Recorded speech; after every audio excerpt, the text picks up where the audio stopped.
great admirer of the impeccable credibility, professionalism, and business savviness of BusinessDay.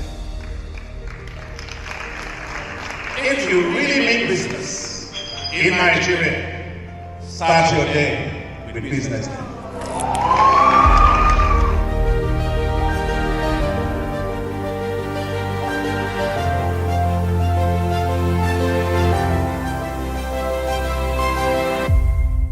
BusinessDay is West Africa's leading provider of business intelligence and information, delivering premium content across diversified media platforms, including online, mobile, and print. Since its inception in 2001 with a weekly newspaper production, BusinessDay has expanded its reach to provide exclusive content accessible through print, mobile, and online channels.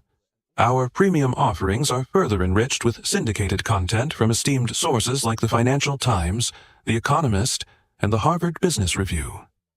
At BusinessDay, our mission is clear: to be the foremost provider of business and financial content, empowering readers to make informed decisions in Nigeria and Africa.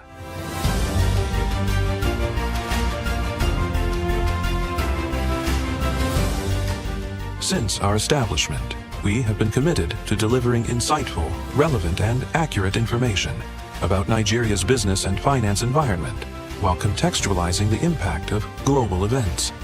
We monitor the stock market, analyze the companies driving it, and report on government policies and their economic implications.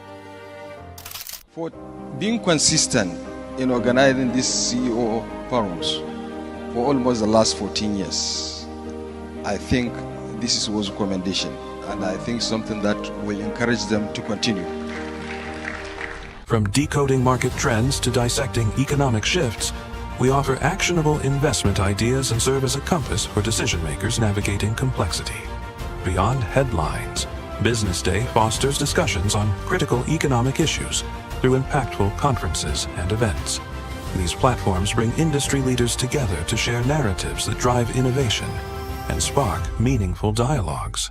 Our events galvanize connections, bridging the gap between inspiration and achievement.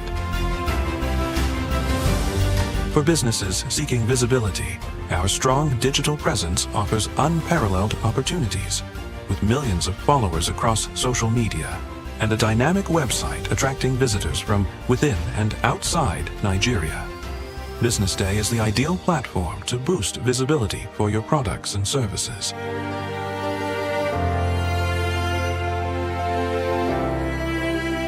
If you're looking for in-depth analysis and expert opinions on Nigeria and Africa's business landscape, BusinessDay is your guide.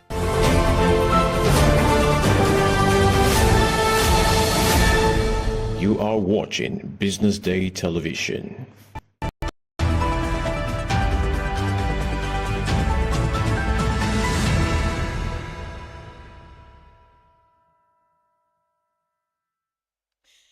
You're tuned in to the Breakfast Show on Business Day Television.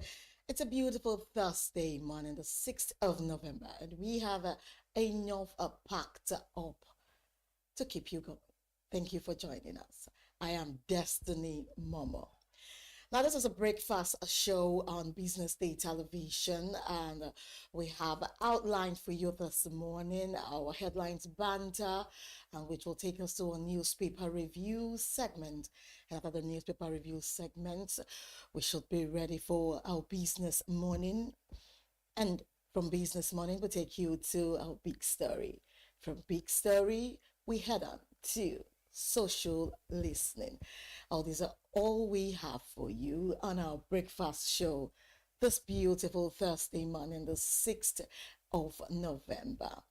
And right now, moving on to the headlines banter, the Senate uncovers $303 billion crude oil diversion under NNPC's DSTP scheme. The Senate uncovers $303 billion crude oil diversion under NNPC's DSTP scheme. And we also have for you on the headlines banter that the Naira depreciates across FX markets on slowing liquidity. The Naira depreciates across FX markets on slowing liquidity.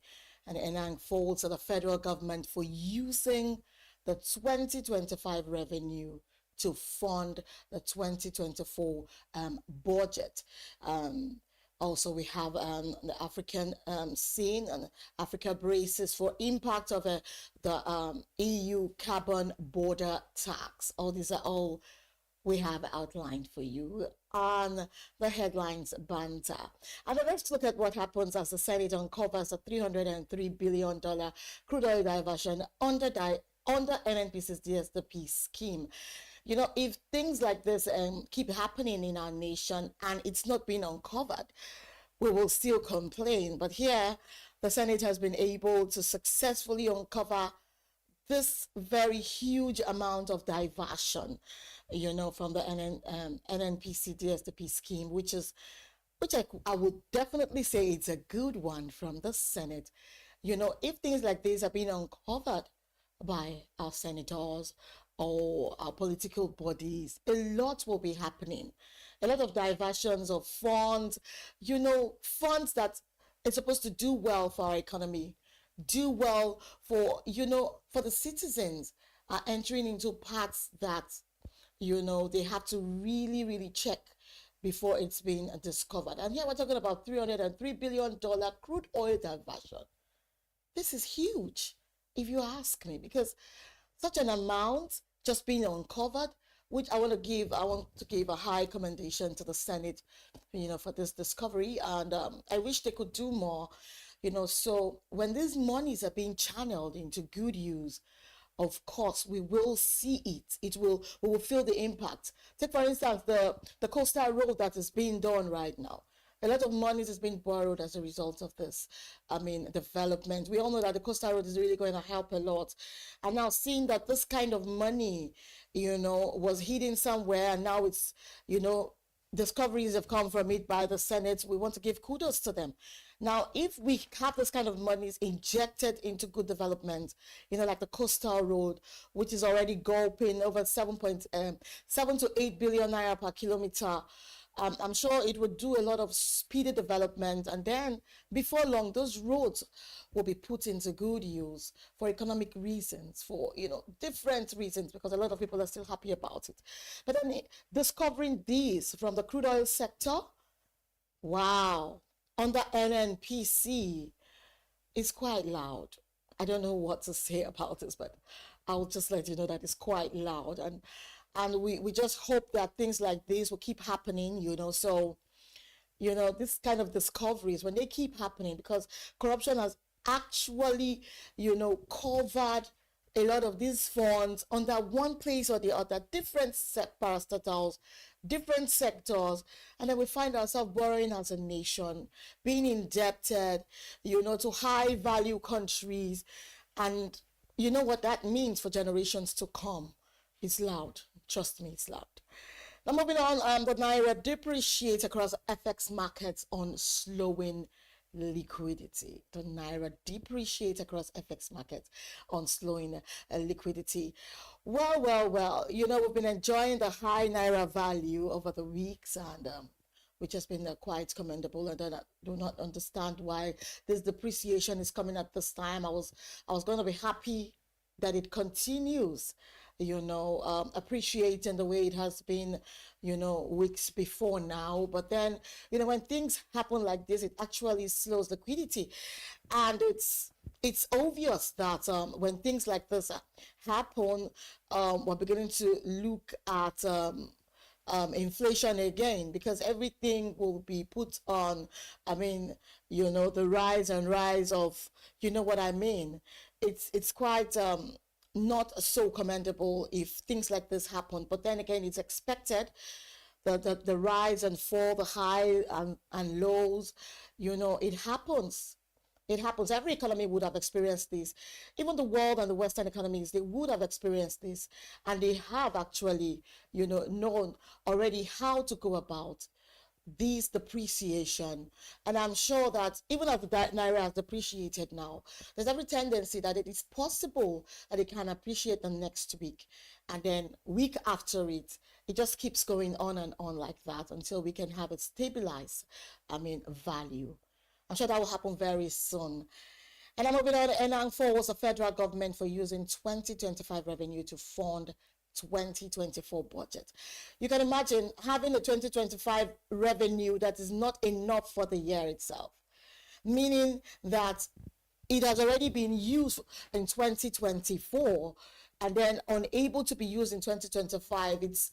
It's quite hard for people that have been contracted to do different things and different sectors that will be needing those monies, to be put in there.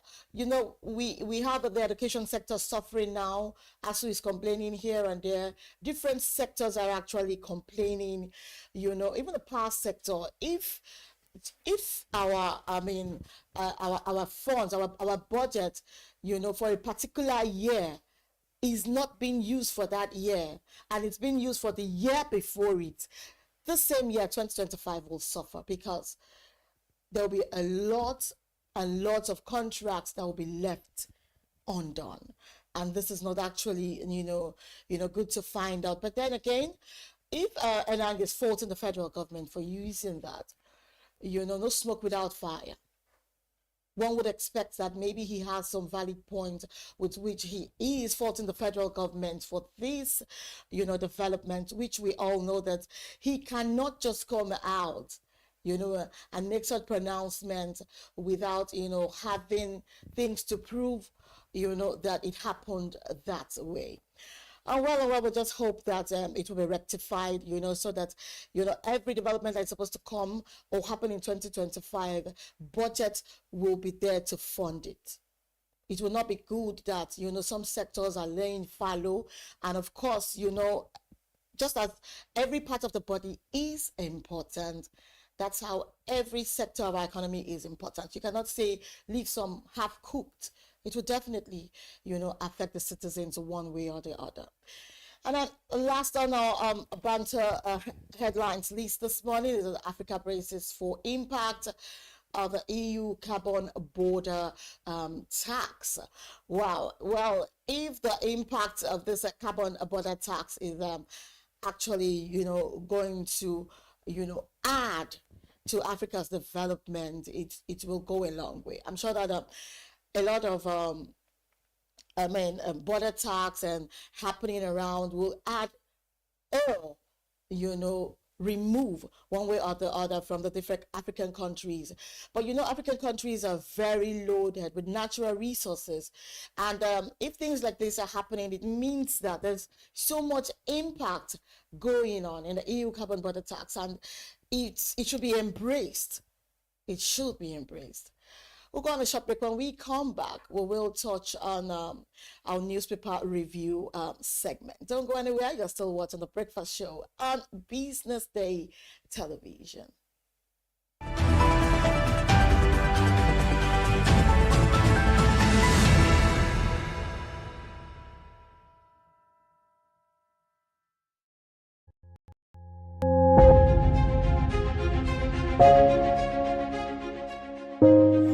Good morning and welcome to the BDTV Breakfast Show. I am Bethel Ogunjobi. My name is Elizabeth Musa. And this is the social listening segment on the BDTV Breakfast Show. We're talking about the Fly Nigeria Act. Can you give us a background into what this is about?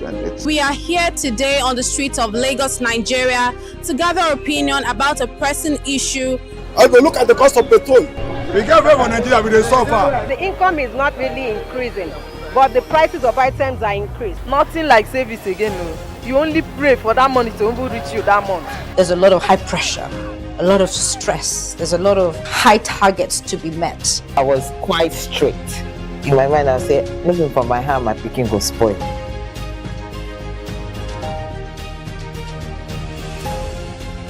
To allow all banks and all the players in the space 15% inflation target achievable in 2025.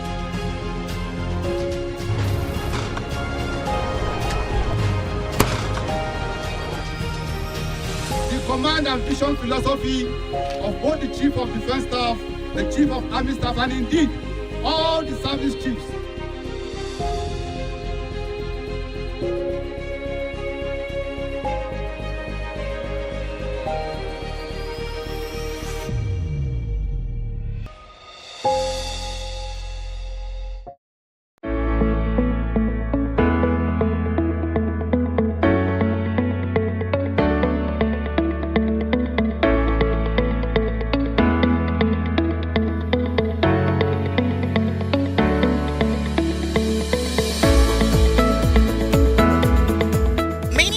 Are asking hard questions about the coastal road, talking about the amount that is going into this very good development, 7 to 8 billion naira per kilometer. Nigerians are worried, and they're saying that transparency is not an attack. That Nigerians deserve to know the breakdown going into this project, because there are a lot of roads, Nigerian roads, federal roads, that also need attention. And they're asking, why will such an amount go into just one project when other roads that lead to economic value in the nation keep suffering? Basically, when we got winds of the fact that the coastal road is going to be worked upon, we're all excited and all, because we know the economic impact it will bring to this part of the country and also to the south region. But with the comment of the Minister for Works, when he made mention of the 7 billion naira per kilometer, I was a bit astonished, because I believe that transparency should be the key, should be our watchword. Because I believe 7 billion naira in a road of that magnitude, I think, is a bit bogus. But still, we shouldn't downplay the economic importance it is going to bring to the people of Cross River, to that corridor. So I think the figure on ground, I think, is outrageous.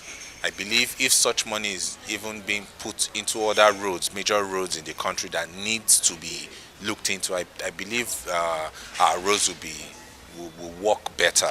I believe that the spate of accident and things like going on the road will be minimal because of the bogus sum. Anything that adds to the infrastructure of the country is a benefit to the country, so it's good. Yes, there are many other roads that need work, but this one too is needed. I mean, we're a country of this size, and for me to get to Calabar, to get to Port Harcourt, to get to the east where we're from, it takes hours turning from one road to that. This will make life so much easier for millions and millions. Lagos is still the center of this country, whether we like it or not. So no matter people that move, like Christmas will come, people that move out of Lagos to their hometowns is enormous. Millions of people move. So this road is needed. As far as the money being wasted, I believe strongly that the most important thing is to do the project well. I don't know anything about the costing. I will not lie to you. I haven't followed it. I've tried not to. I've tried to ignore it because, as I always say, hey, it's our money, yes, but as long as they're spending our money for our project, we can live with it. And that's all we should do. As long as they're spending our money for our project, we're fine. But they should spend it for our project. But I'm okay. It's a good thing as long as it's done well. This issue of coastal road, to me, they should allow sleeping dog to lie. Honestly, when you talk about road construction, most of the people that complain about these roads, some of them are not professionals. When you look at the terrain, to me personally, and as a citizen of this country, there's nothing big about the cost. When you look at that terrain, yes, Nigeria is so big, so vast, so large that infrastructure decay is a problem now. When we look at the issue of abandoned facility infrastructure, yes, but something has to be done on that corridor. I'm not fighting for government. I'm not fighting representing the Honorable Minister for the works, for works. But at the same time, let's be realistic with ourselves. There's no big deal about that road. It's a simple arithmetic. Sit down a structural engineer who will give you every cost of that terrain. That terrain is different to ordinary road, where there's no mud, where there's no water. I mean, there's no way. Just simple arithmetic. Tell me, in any civilized country, where did you want to construct road that will not be cost, that will not be variation? So as far as I'm concerned, it's not a big deal. Here in Lagos, Nigeria, Destiny Momo reporting for Business Day Television News.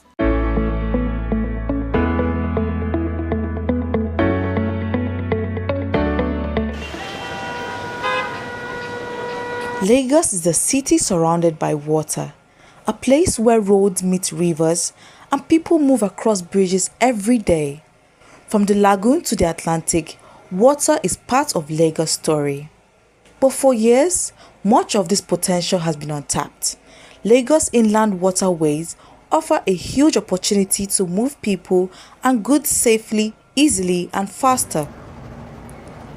That's why the Lagos state government has launched the Omieko project, a €410 million plan to transform the city's waterways into a clean, safe, and smart transport system.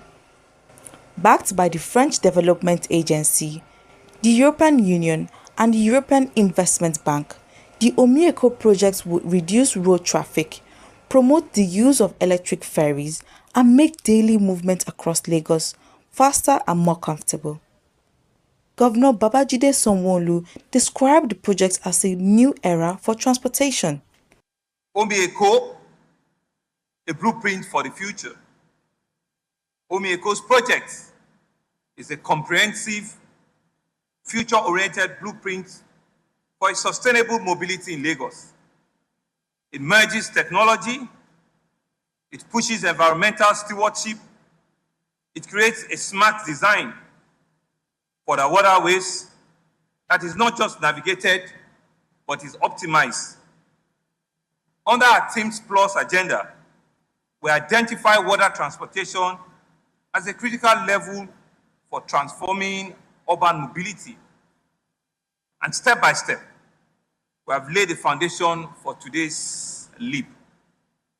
We expanded our omnibus fleet into very modern ferries. We had safe ferries that were designed with comfort and efficiency. It was used at easing the pressure on our congested roads. We established Africa's first waterways monitoring and data center. Is behind here somewhere, ensuring real-time visibility and enhanced safety across our waterways. 25 terminals and 75 electric ferries expected to move about 25 million passengers every year. The project will make water transport a real part of daily life in Lagos. The Lagos state government says the project will create jobs, improve safety, and open new business opportunities for people who walk around the waterways. International partners say Omieko shows how Lagos can lead Africa in green and modern mobility. The Omieko project is not just about transport, it's about reconnecting Lagos with its waters and building a city that moves better, cleaner, and smarter. Ifunaya Indigwe, reporting for Business Day Television.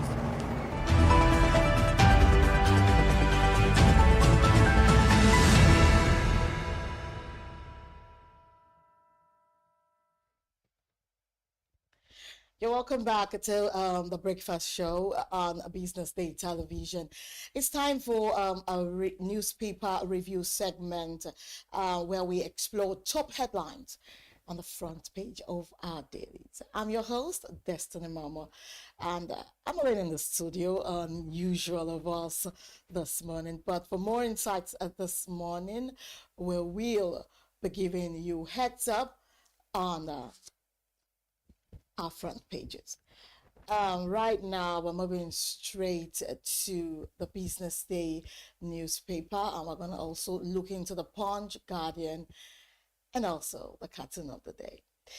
And from headlines on the Business Day newspaper, it says Nigeria's Eurobond sale draws a record of $13 billion and orders as investors pile in. And still on the Business Day newspaper, we have a 10 venture capital formation powering Nigeria's tech startups. And NIN keeps Lagos students at home 7 weeks after resumption. And also we have about Nigeria's crypto boom mask wealth flight as billions flow offshore.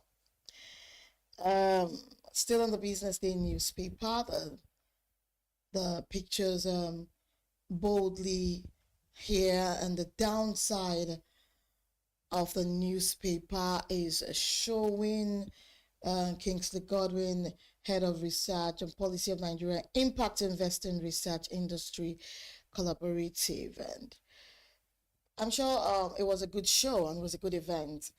But from the Nigeria's Euro bond and sale draws record $13 billion as orders as investors pile in. On page 31 is giving us, talking about the 10-year 1.25 billion bond naira maturing in 2036 as it was priced at a coupon of 8.6308%, while the 20-year $1.10 billion note due in 2046 carried a coupon of 9.12%. Also, that the transaction concluded and attracted orders exceeding $13 billion, reflecting broad-based demand from investors across multiple jurisdictions, including the United Kingdom, North America, Europe, Asia, and the Middle East.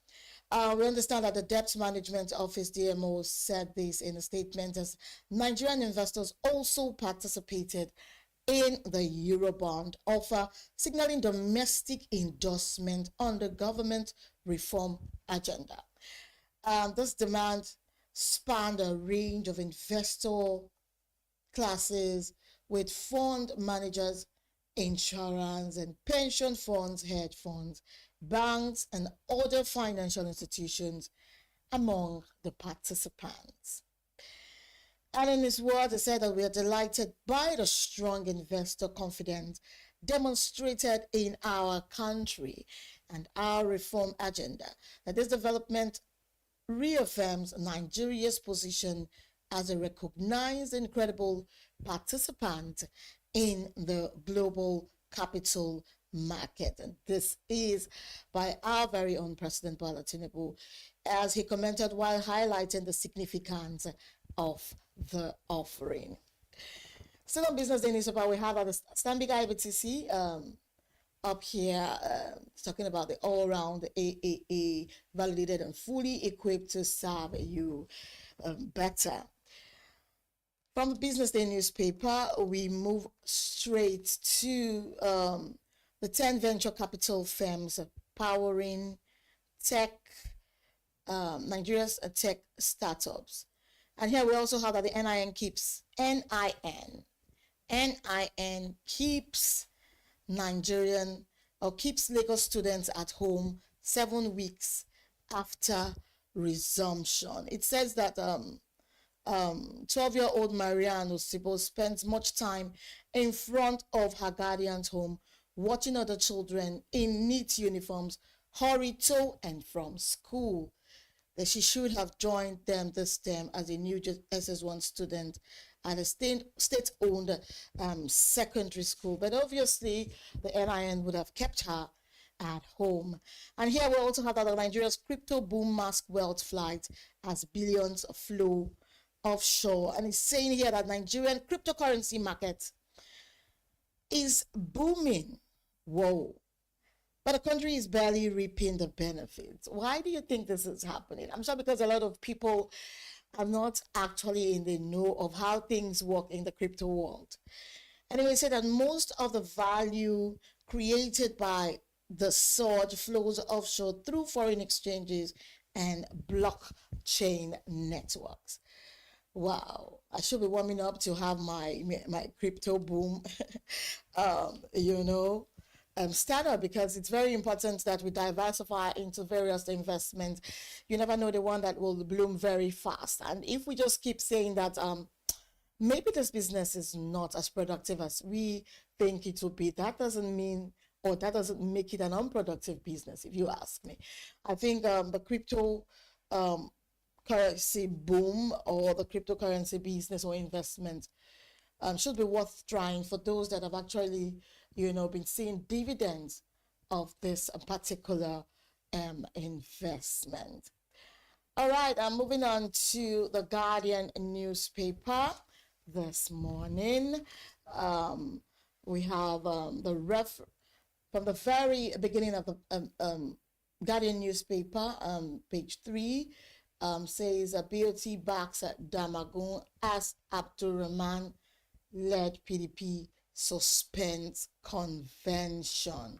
Abdurrahman led PDP suspends convention.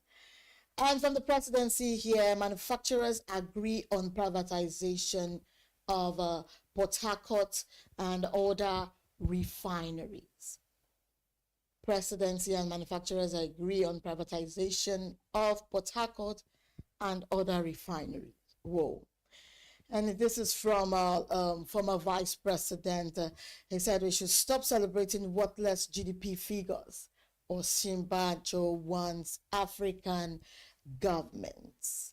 Stop celebrating worthless GDP figures or Shimbajo wants African government.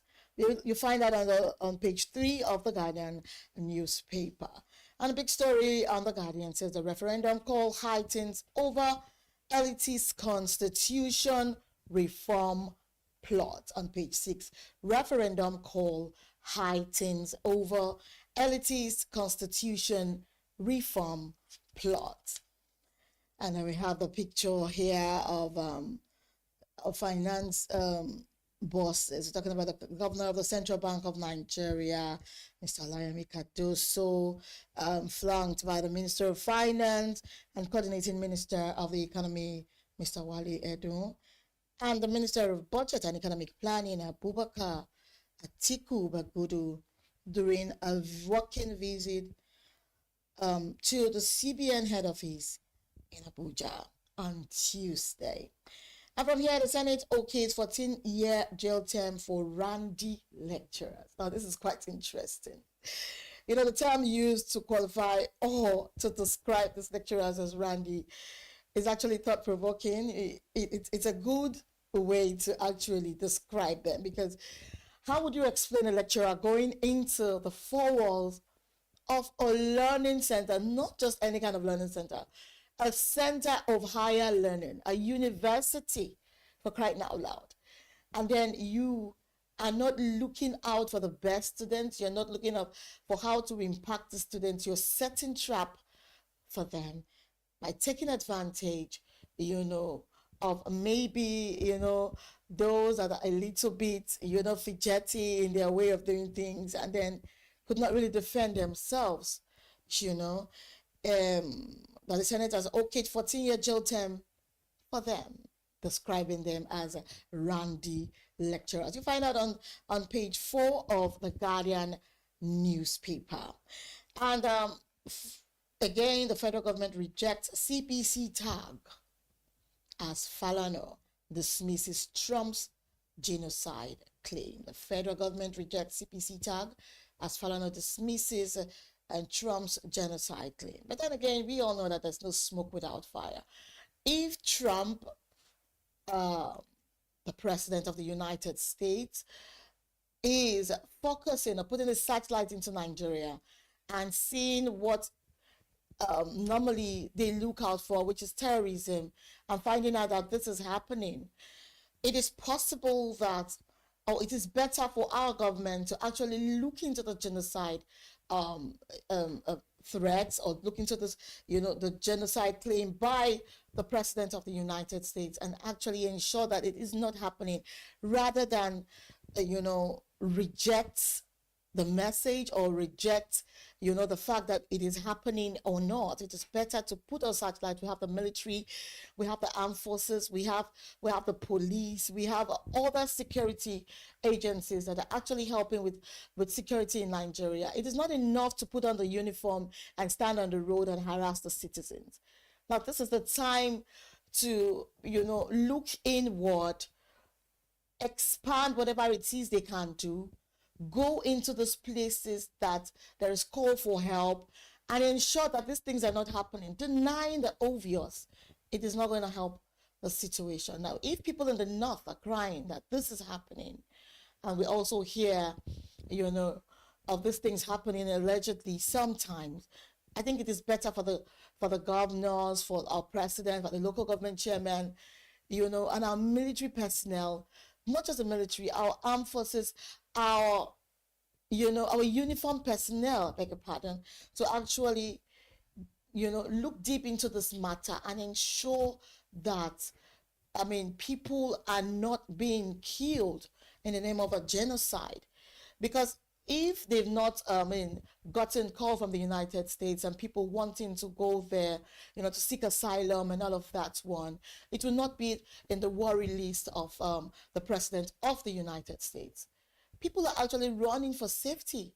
And if one way or the other they've been able, to search the list of asylum seekers in the United States of America, and having found that it has gone beyond the ordinary, and every of their reason for seeking asylum is the genocide issue, how would you blame the President of the United States for even crying out for the voiceless in Nigeria?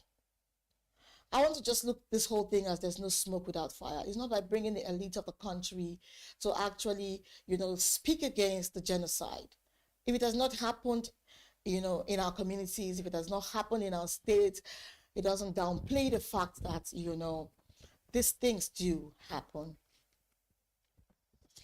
And then moving on, it says Tinubu and Sultan, and then Uzodinma orders the headline editors conference, and investors bet on Nigeria oversubscribe $2.25 billion Eurobond by 400%, and the WMO predicts 2025 as Nigeria's second hottest year on record.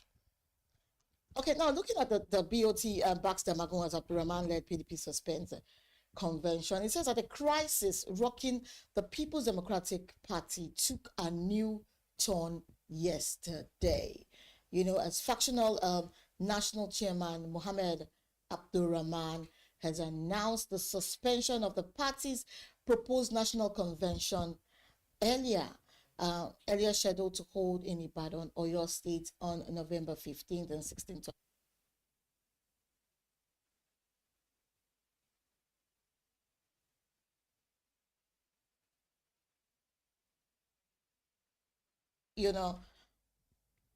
If these things are happening, it means there's trouble in the PDP. Why will they end? Why will they end a convention that has been planned? It means that there's going to be an attack on that convention. And I'm sure that, the powers that be in the party will, one way or the other, want to actually, save lives or even save anything that is going to dent the party's image the more, and that's why they are calling, for the suspension of the convention. We have a guest on our newspaper review segment. Dr. Taiwo Alauta is joining us via Zoom to speak on issues bothering on the front lines of our newspapers this morning. Good morning, Dr. Taiwo. Good morning. Thanks for having me. Good morning. Thank you for joining us. We just spoke about the BOT backs Damagun as Abdurrahman-led PDP suspends convention. We all know that PDP has been troubled for a while now, and there's been struggle and been this mass defection from the PDP to APC. And the striking ones are the PDP states actually, cross-carpeting to the APC. The loudest for me is that of Bayelsa and Delta. So what do you make of this, Dr. Taiwo? Well, I must say that the events in the political space is a very sad one, really. Sad in the sense that we need democracy to thrive. And for democracy to thrive, all political leaders and political actors must try as much as possible to play by the rules. It's essential that we play by the rules, by respecting party constitutions, especially the constitutions in which they themselves drafted and which they signed and abided to. Party officials, party actors must respect the rules. And a lack of disrespect for this is what we are seeing now. And the People's Democratic Party is a very essential part of our democracy, part of our history. In the last 25 years of since we came back from, 26 years now since 1999. So it's a party that's, in the interest of democracy in Nigeria, we cannot, cannot afford. We can't afford it to die, because the democracy. Part of what democracy thrives on is opposition. There must be a winning party. There must be an opposition. So we cannot afford to have, and Nigeria cannot afford not to have an opposition. So it's a sad one. My advice is that the parties involved must respect their own rules and also respect the courts of the land, the rules, and also all play by the rules. But beside that is that the window I see here is a lack of tact and diplomacy on all sides. Democracy is not about a winner wins all. So they all must come together and try as much as possible, to work together. All right. Okay, now we're also looking at the federal government. That the federal government is rejecting CPC tag as Parliament dismisses Trump's genocide claim. What do you think about this whole genocide claim? Do you think that we should, for once, look inward and try to suppress whatever it is that is causing the genocide, as against actually declining what the President of the United States is actually claiming? Because I believe a lot of people would have actually, should I say, is it filing now or request for asylum? Hence the move. Naturally, I always see a cup half full, not half empty.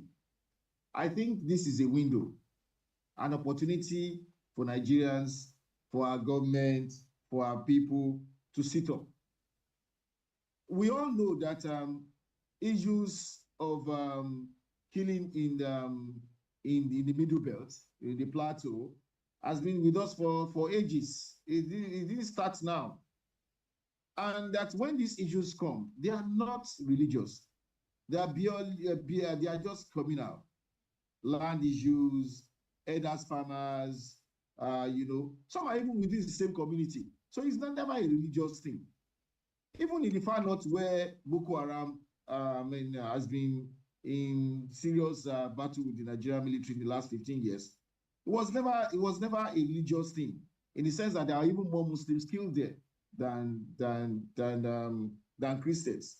But we have a situation of what I can call a misrepresentation. And for me, I think I want to say thank you to the Trump government for, saying that they are concerned about us. Fine, they are concerned about us. Everybody can be concerned.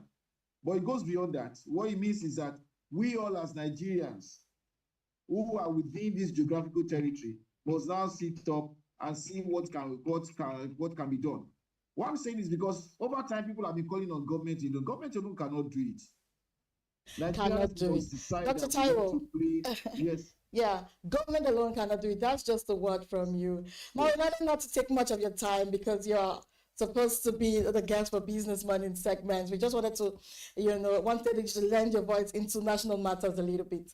I'll just, let you go now in readiness for the Business Money segment. Thank you so much, Dr. Taiwo, for your input on our national issues regardless. Thank you. All right, so moving on the Vanguard newspaper, we've also spoken about WMO predicts 2025 as Nigeria's second hottest year on record. And then moving on to the Vanguard newspaper very quickly. Nigeria's $2.35 billion Eurobonds massively oversubscribed in excess of $10.65 billion. Now, still on the Vanguard newspaper, foreign lobbyists fueling genocide claims in Nigeria. And that's according to the federal government. Federal government claims that foreign lobbyists is fueling genocide claims in Nigeria. And the federal government sets up approval board for PPP projects. And PDP crisis, BOT stays neutral, urges reconciliation.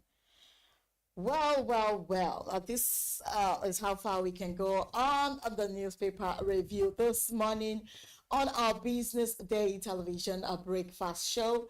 Up next is Business Morning. Stay with us and don't go anywhere.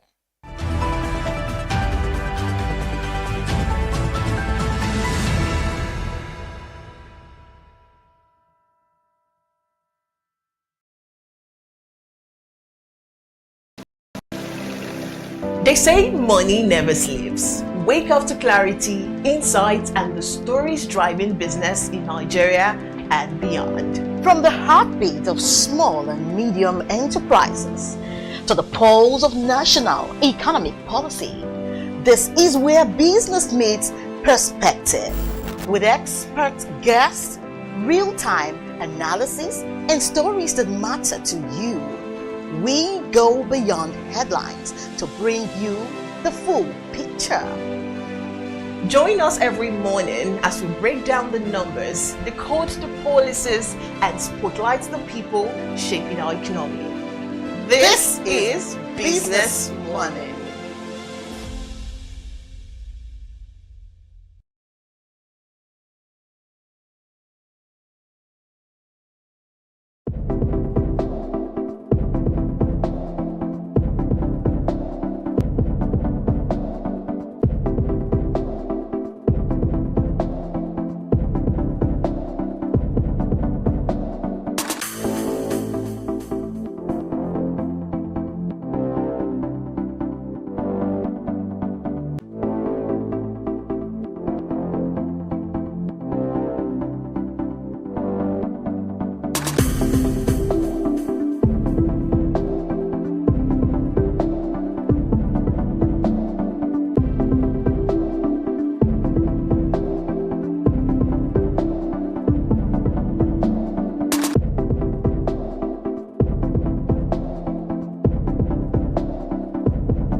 Good morning. You're still watching the Breakfast Show on Business Day Television. This is Business Morning segment. I am Destiny Momo.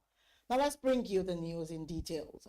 A forensic review conducted by consultants to the Senate Ad Hoc Committee on Oil Theft has uncovered over $303 billion in unaccounted crude oil proceeds and diversions linked to Nigeria's crude sales and the now defunct direct sale and direct purchase program of the Nigerian National Petroleum Company Limited. Now, these revelations contained in the committee's forensic report exposed a large-scale diversion of crude oil proceeds between 2017 and 2022, including crude designated as tax oil, royalty oil, and also profit oil. And according to the findings, over $22 billion was lost to crude oil sale differentials, mismatches, and unaccounted funds between 2017 and 2021 alone. The consultants further revealed that the same year crude accruable to the Federation as tax oil was over 22 million barrels, valued at $1.23 billion, out of which $844 million, representing 68%, was diverted. And moving on, the Naira on Wednesday depreciated across the foreign exchange markets following a decline in liquidity and a slight increase in demand for the dollar. And data from the Central Bank of Nigeria showed that after trading on Wednesday, the Naira weakened by 0.3% as the dollar was quoted at 1,438.49 Naira compared to 1,433.65 Naira recorded on Tuesday at the Nigerian foreign exchange market. And according to reports, the local currency also lost 20 Naira to close at 1,460 Naira per dollar in the parallel market, marking a 1.4% depreciation from 1,440 Naira recorded the previous day.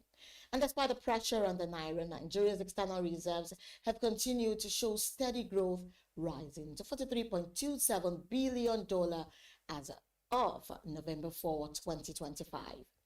And still on, the former presidential advisor, Ita Enang, has criticized the federal government for implementing the 2024 budget with revenue generated in 2025. Enang, who represented Akwa Ibom Northeast in the 7th Senate, revealed it was wrong for the government to fund 2024 projects with 2025 revenue, noting that such projects should have been rolled over into the new fiscal year. And the former presidential advisor added that although the government's borrowing to fund budget deficits was anticipated in the Appropriation Act, that the implementation timeline and revenue sources should align with the same fiscal year. And now to end the news, the cost of importing African goods into the European Union is about to shoot up, with the EU's carbon border tax set to enter its definitive phase on 1st January. And our 2023 study published by the African Climate Foundation and the Firoz Lajid Institute for Africa at the London School of Economics and Political Science reportedly looked at 6 scenarios for the carbon border adjustment mechanism using 2 different economic modeling approaches. And in one model, the CBAM weighted carbon price at €87 per ton is forecast to produce GDP of no single African country by more than 0.18%, while other models at the same price forecast a reduction in the GDP of the continent by 0.91%, equivalent to a fall of $25 billion at 2021 levels of GDP. And according to the report, the aluminium sector is most exposed, followed by electricity and iron and steel exports, as CBAM could reportedly cause a fall of up to 13.9% in exports from Africa to the European Union of aluminium, iron, and steel by 8.2%. And now let's quickly go on a short break. When we are back, we will be discussing our first topic on our Business Morning segment. Stay with us.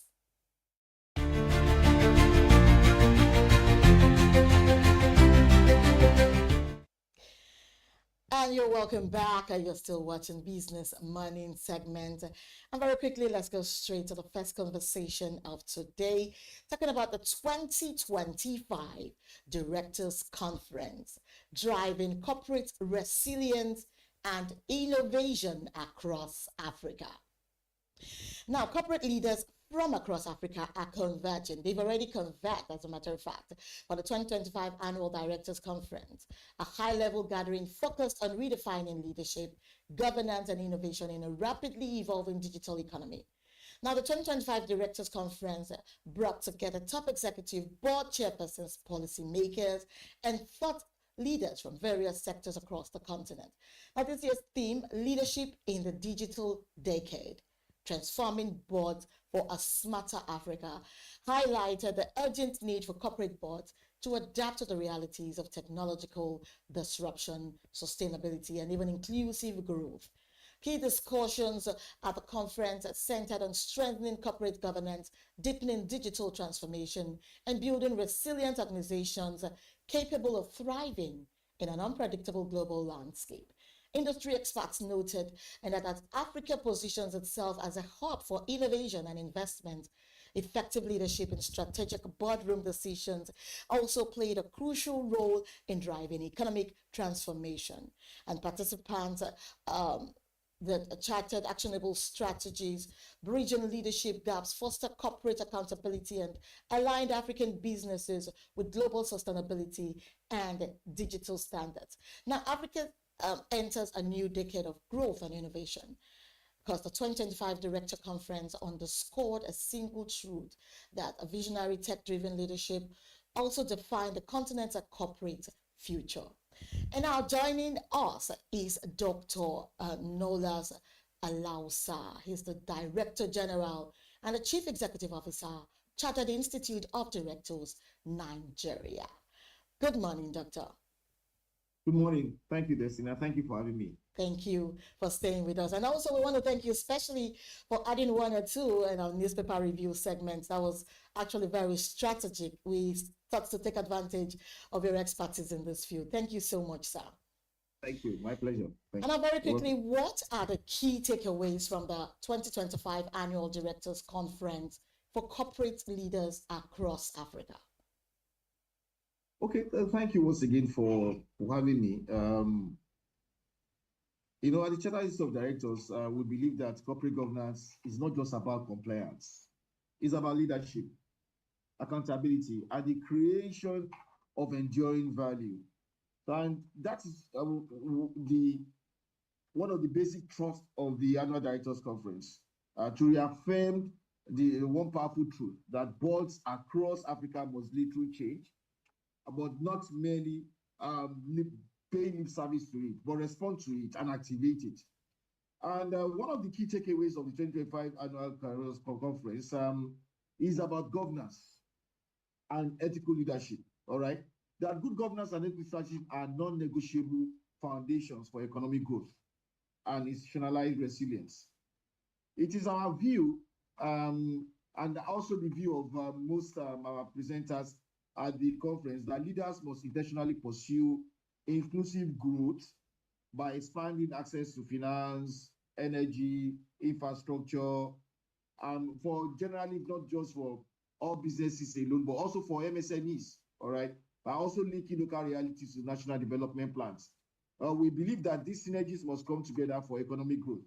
And for economic growth to materialize, boards must sit up, because, you know, boards are the basic engine for entrepreneurial development. So boards must sit up, must institutionalize foresight, scenario planning, stress testing, cyber readiness, and also another one key aspect that we stressed during the conference was succession planning. All right, succession planning, boards must make succession planning a basic priority of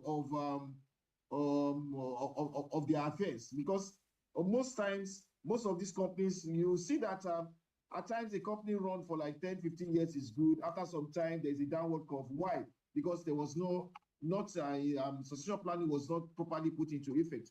And also treat risk management as a source of competitive advantage rather than a compliance tick box, you know. which is what we do here. Most of our activities are on tick box. So these are some of the takeaways that we that from that particular conference. That good governance and ethical leadership are non-negotiable, and they are a very important ingredient for economic growth. Wow. Now, a good governance is not negotiable and a very good ingredient for economic growth. That's very striking, if you ask me. And how does this year's conference theme actually reflect the evolving role of boards, especially in a rapidly changing global economy? Well, the theme, leading through change, building sustainable and inclusive enterprises, captures a shift, that talks about, one, that boards are no longer passive overseers. They are not a tick in the box. When you go to CAC, people just put it together, and they feel that the board should just be like a rubber stamp. No, not at all. That's one of the things we are trying to emphasize. That boards must be active and must be active architects of sustainable strategy and social inclusion. It is important that boards must connect enterprise strategy to national development goals. All enterprises, what is the goal? Boards must champion ESG, climate resilience, and boards must also ensure that they drive partnerships between business and government so that firms can contribute to broader competitiveness and social progress. Those are the basic things, and that resonates across all our speakers during the conference. Oh, wow. So then how should boards actually reposition themselves in light of rising digital ESG and even regulatory expectations? Well, you see, there are some things that is important for boards to do, which they must institutionalize, what I would call standing agenda items. One, cybersecurity. Boards must ensure they make cybersecurity a very important part of their activities, part of their agenda. ESG metrics, climate adaptation, regulatory origin scanning, of the organization itself. These are important things. Boards must invest in director development, which is what we do at the Chartered Institute of Directors. Very, very important. Director training, in all facets. Even boards themselves in training. That's some of the things which we do. The board and the CEO and others like that. So director development is very, very important. And part of that development should also focus on the new things, AI, artificial intelligence, digital frequency, AI governance, scenario planning, strategy, leadership. These are important things that must happen. That boards must do. Then also, boards must also receive independent assurance on ESG and cyber controls. All these things makes compliance proactive, strategic. And they also ensure a kind of a value creation for them. And when that happens, they will have seen that rather than being reactive when decisions fall, they will have been active. They will have prevented a whole lot of things because of their scenario planning and testing over time. So now, in what ways can boards actually strengthen transparency, accountability, and ethical leadership in corporate governance? Destiny, one thing I found out in my, almost 3 decades of administration and leadership is one, lead by example. Very, very important. Or to use this medium, chair boards, board members, always ensure you lead by example. It's as simple as that. Be exemplary. Adopt clear disclosure strategies. Any meeting, if you have any interest in whatever is being discussed, anything like that, disclose it. Recluse yourself from that particular discussion. Also, there must also be mandatory reporting on succession planning. Communicate openly with stakeholders about risk and trade-offs. And also ensure you formalize post-crisis reviews to turn lessons into institutional wisdom. But mostly, above all, lead by example. Boards must ensure ethical standards. This is very, very important, and this must be included in whatever they do.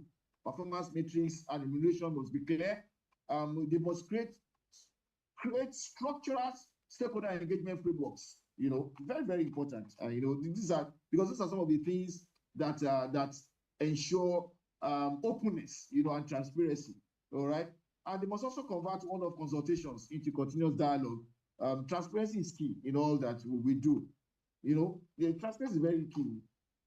Keep trust, ensure trust, be open, be honest. Lead by example, practice what you preach, and you will see that in one way or the other, this strengthens a whole lot of things within the board. It's key. That's a very striking word. You spoke about trust. You spoke about just doing the right things and giving the right examples. Those are very, very important features in this regard. Okay, Dada, how can directors balance profit objectives and long-term sustainability and also stakeholder value? Very important. Can you expand on this? Well, the basic thing here is about we must know that profit is necessary, but profit is not sufficient for long-term value. Yeah. Directors should require strategic plans. Strategic plan is very, very important. That is why earlier when I was talking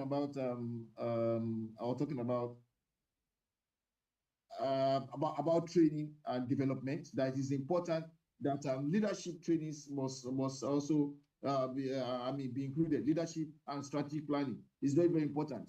That also requires strategic plans, that explicitly map short-term returns against long-term sustainability metrics and stakeholder outcomes.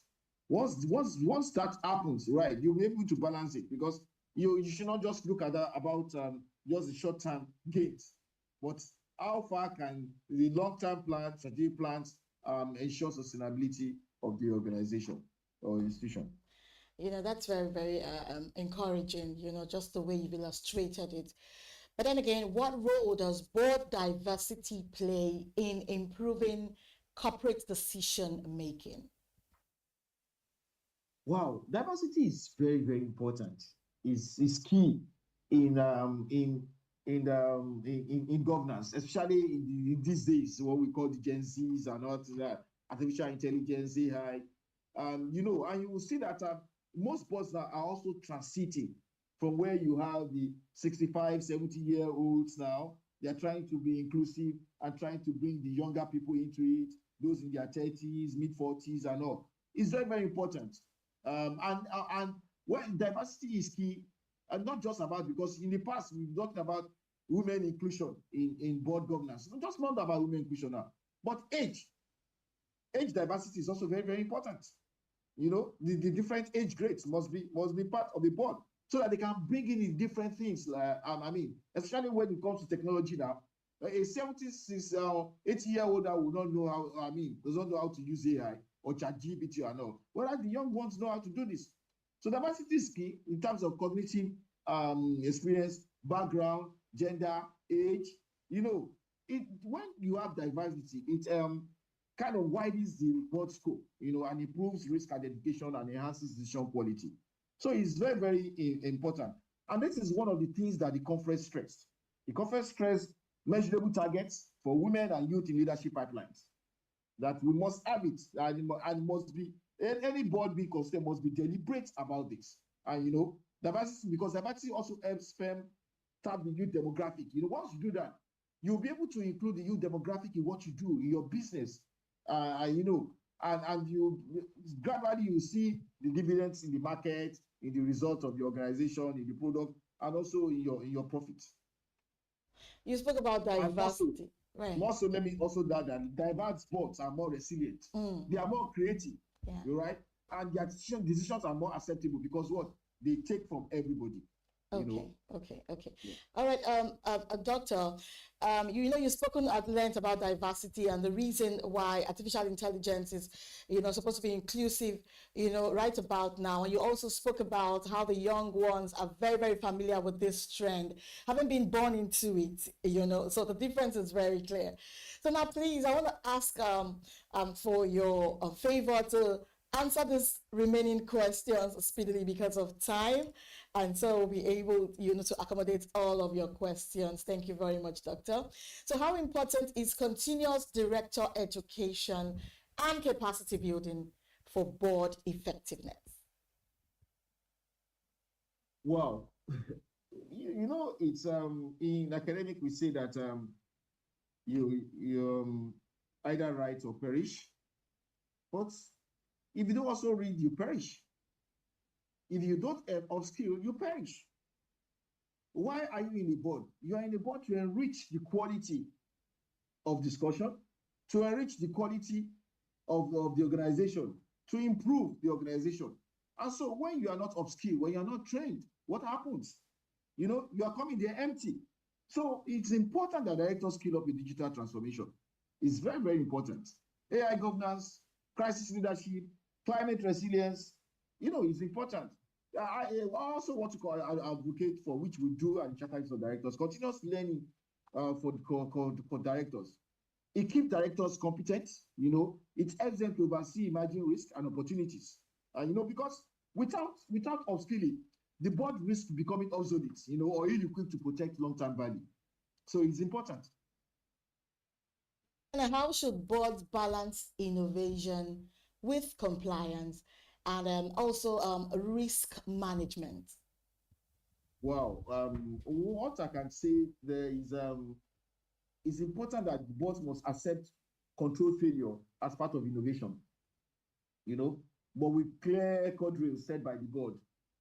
What I'm trying to say in essence is that board must separate, a kind of oversight. They must link oversight. Innovation pipelines accountable to the board must as much as possible be well looked into. Periodic risk assessment reviews must take place, independent assurance and all. The balance preserves compliance while enabling transformation. So boards must look at this and also have what I can call a fund foresight, into events that may happen, risk management and all. So innovation is key. The board should treat innovation and risk as complementary. They must and try as much as possible to see how they can always bridge the gap at every point in time. All right. And having said that, how can you add a current global economic trends shaping corporate governance in Nigeria and Africa? Well, when we talk about global economic trends now, we are talking about trade disruptions, Okay. Yeah. Energy transition, AFCTA, driven market integration and fintech innovation. These things are making governance more complex and strategic. So the most important thing is the fact that we are now in the VUCA world, so boards must therefore emphasize agility. Agility. Remember earlier on I spoke about succession planning, talent readiness, and a kind of a public and private alignment so that they can convert this stress into competitive advantage. All right. And this is one major thing that the ADC Annual Directors Conference this year actually highlighted, that national competitiveness will hinge on the energy transition, fintech disruption, AFCT integration, and youth dividend, because we have quite a lot of that. And governance must be adapted to enhance them. It's important that we must put all these things together as a core advantage for national growth and economic sustainability. For national growth and economic sustainability. Wow, I agree that those are very important values. But then again, how do directors balance short-term performance with long-term value creation? Well, the basic thing there is what we practice here at CROD, and which we train at our independent directors boards and all. The directors must establish a governance approach. Very important, that aligns immediate operational goals with the organization's broader strategic vision. There must be clear, defined key performance indicators, for the executive that reward both near-term results and sustainable long-term outcomes. It's important. When we're talking about sustainable long-term outcomes like innovation, talent development, and environmental responsibility. These are important key factors that both must take into cognizance. All right. Multi-year incentive structures must also be put in place for that. I mentioned succession planning, capacity development, very, very important. Foresight mechanisms, all right? So it's important that the directors and boards must continue to build this kind of resilience, continuity, So these are the key things that can, as much as possible, balance short-term performance with long-term value creation. That was supposed to be my last question, but I'm just going to add one more question for you to just briefly explain to me if you agree, that a lot of directors in different fields in Nigeria are not technocrats. So they'll be able, to do the right thing, actually. Do you agree with me? If not, what do you think should be done on this particular issue?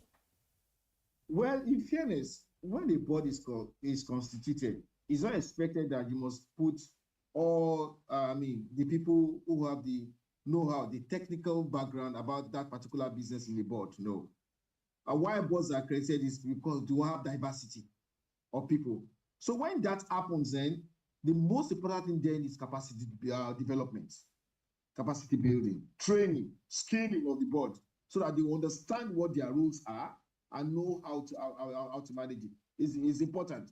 So diversity is welcome. It's not expected that you have the key technocrats in those boards, no.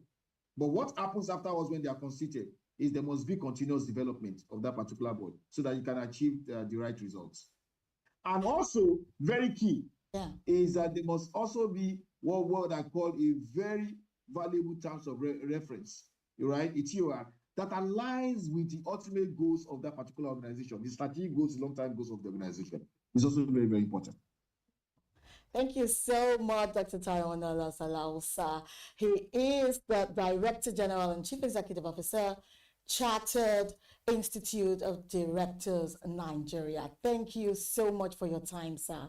I quite appreciate this. Thank you so much. And I must say, I miss those days of training, and you know where. Thank you so much. Thank you. Have a great day, sir. Thank you.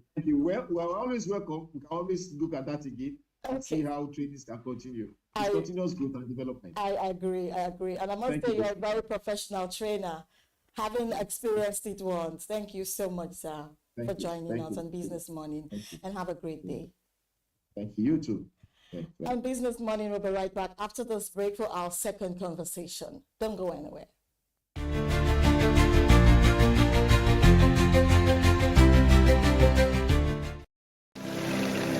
They say money never sleeps. Wake up to clarity, insights, and the stories driving business in Nigeria and beyond. From the heartbeat of small and medium enterprises to the pulse of national economic policy, this is where business meets perspective. With expert guests, real-time analysis, and stories that matter to you. We go beyond headlines to bring you the full picture. Join us every morning as we break down the numbers, decode the policies, and spotlight the people shaping our economy. This is Business Morning.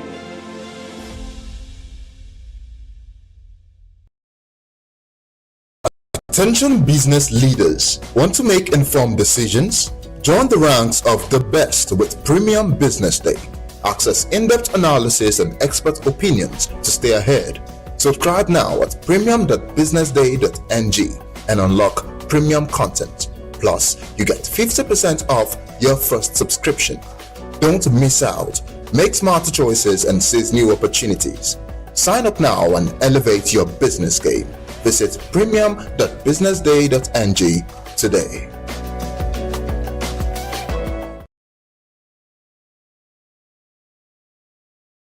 Welcome to the Triumph Against Odd podcast.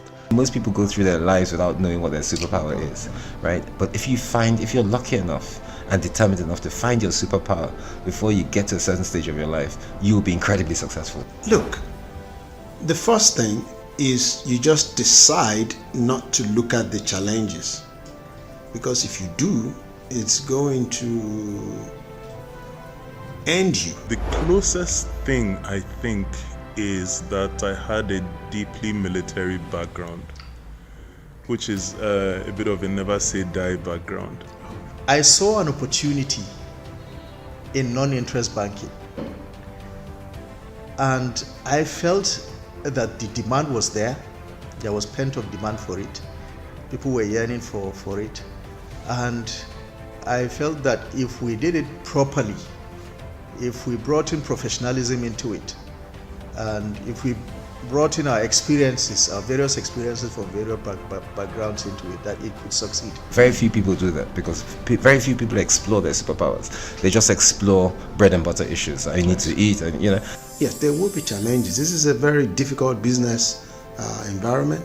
The government keeps working on how to make business easier. The first problem to overcome is really just starting, right? We thought about this idea for over 2 years before we even took the first step. You cannot ignore this country. No, and to be from here, I think is an incredible privilege. Nigeria will be ascendant in my lifetime.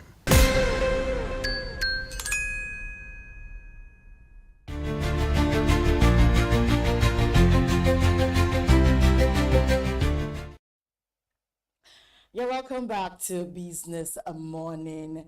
And now moving on to our second segment for today. Talking about powering progress on why digital infrastructure is the new oil. You know, in the age of artificial intelligence, data and connectivity is a new kind of wealth, and it's being generated not from oil wells, but from digital networks. As the world moves deeper into the fourth industrial revolution, experts say digital infrastructure has become the new oil powering global progress. From Lagos to London, from Silicon Valley to Singapore, nations are investing heavily in digital infrastructure, fiber optic networks, data centers, cloud systems, and broadband connectivity, believing these are the engines that will drive the next wave of economic growth. Nigeria, Africa's largest economy, is no exception. With a population of over 200 million and one of the fastest growing tech ecosystems on the continent, the country's leaders and private sector innovators are betting big on the digital economy. But experts warn that digital infrastructure isn't just about connectivity. It's also about sovereignty and resilience. And as cyber threats rise and global data flows become more politically sensitive, countries are realizing that controlling their own digital network is a matter of national security as much as economic opportunity. And now joining us is Akosa Adebola Maduka. He is the Managing Director and Chief Executive Officer, CubeSoft Limited. Good morning, Mr. Maduka. Good morning. Thank you for joining us on the short notice. Now, talking about general understanding, right? How would you define digital infrastructure in today's interconnected economy? Thank you for that. Digital infrastructure really is, well, like we mentioned before, it's a complete system of physical and virtual components. We're talking about the that allows data to be transmitted, to be stored, to be processed. So we're looking at things like fiber optics. So the physical aspect, like fiber optic cables, your mass, your 5G, 4G mass, 6G mass, which is coming up eventually. And then you have your data centers, also physical, so your servers and all your connecting cables, everything that is the physical aspect of digital infrastructure. So that is the core of digital infrastructure, really. It's the connectivity, which are your fiber cables, and then the storage system, which are your data centers, and your cloud computing as well. So that's pretty much how you define a general definition of digital infrastructure. So then why is digital infrastructure becoming a key pillar of national development strategies globally? Well, what Why it is because information right now, they say information is king right now. No society can function without information. We live on information. We live on data. And to be able to move this data around, able to move data around quickly, efficiently, and without problems is needed, heavily needed by any economy, by any nation right now. So moving that information, storing that information. I mean, right now, people, organizations, countries, everywhere you go, they make decisions based on what we call big data. So they have a lot of data at their disposal. They go through tons of this data, analyze it, check it, organize it, and then make decisions based off this data. So to be able to store, move, transmit this data, and have access to this data quickly, efficiently is needed. In fact, it's critical for any economy to thrive and to grow. Okay, now talking about development and investment, right? What investments are most critical for building resilient digital infrastructure in developing economies? Well, the more critical is really power. You have to invest. It's not part of this, but it's a key fundamental part. Once you have that in place, then the next most important critical investment position for me is your backbone network. Your backbone network are the pipelines. If you can imagine your Lagos-Ibadan Expressway. So your backbone carries a lot of data over a large period, over a long distance. So we're talking about connecting Lagos to Abuja to Sokoto. So once you have your backbone infrastructure in place, then you can now start what they call the last mile connection, which is from your network, from your backbone to your area, to your street, to your house. And once you do that, so those are the three key areas where you have to invest critically to build a resilient digital infrastructure in any economy, developing economy right now. The private partnerships actually accelerate infrastructure deployment and even digital inclusion? I would say yes. I would say yes, they do. Because private PPP, which is public-private partnerships, that's what we're talking about, is extremely important because there's so much the public sector can do. There's only so much the government can do. And in some other economies, and in truth, a lot of people believe that the government's job is not to make money. The government's job is just to create an environment where the private sector can thrive. And when you have the private sector public partnership, the public sector, which is the government, can say, okay, we want data infrastructure in XYZ area, we want to get to rural areas, we want to get it to where the people need it the most. But it's now the private sector that will bring in new technology, innovations to get this thing done quicker. And when private sector, because for private sector, time is money, and money is key. Projects tend to work faster, they're more efficient, they are completed on time, they're completed within budget once the private sector is involved. So having the private sector, and then after that, making sure it's maintained properly or operated properly, that's where the private sector is key. So really for a good digital infrastructure to be developed in any developing economy, there needs to be large participation from the private sector. Yes. Okay, now, so what financing models do you think work best for sustainable digital infrastructure projects? Well, for sustainable digital infrastructure, apart from the PPP we just mentioned, which is the public-private partnership, that is a fantastic modeling style because private sector people know how to raise money. They know how to go to capital market to raise money. There are also things that the public sector and private can do together, which are things like green bonds that are like loans from the government, but are tailored more towards sustainable development. And also there are some banks, international banks that will aid in developmental projects. So they will gladly give loans and assistance when they know that the project is going to be sustainable, it's going to help the economy, it's going to help people as well. So it's a bit, so those are different models to access when you're looking for finance for this kind of projects. That is the best bet. That's the best way to do it. talking about policy and regulations, what policies are essential to encourage innovation while actually maintaining digital security and privacy? You're asking some tough questions this morning, no man. Because I know that you are in and you can do this. Okay.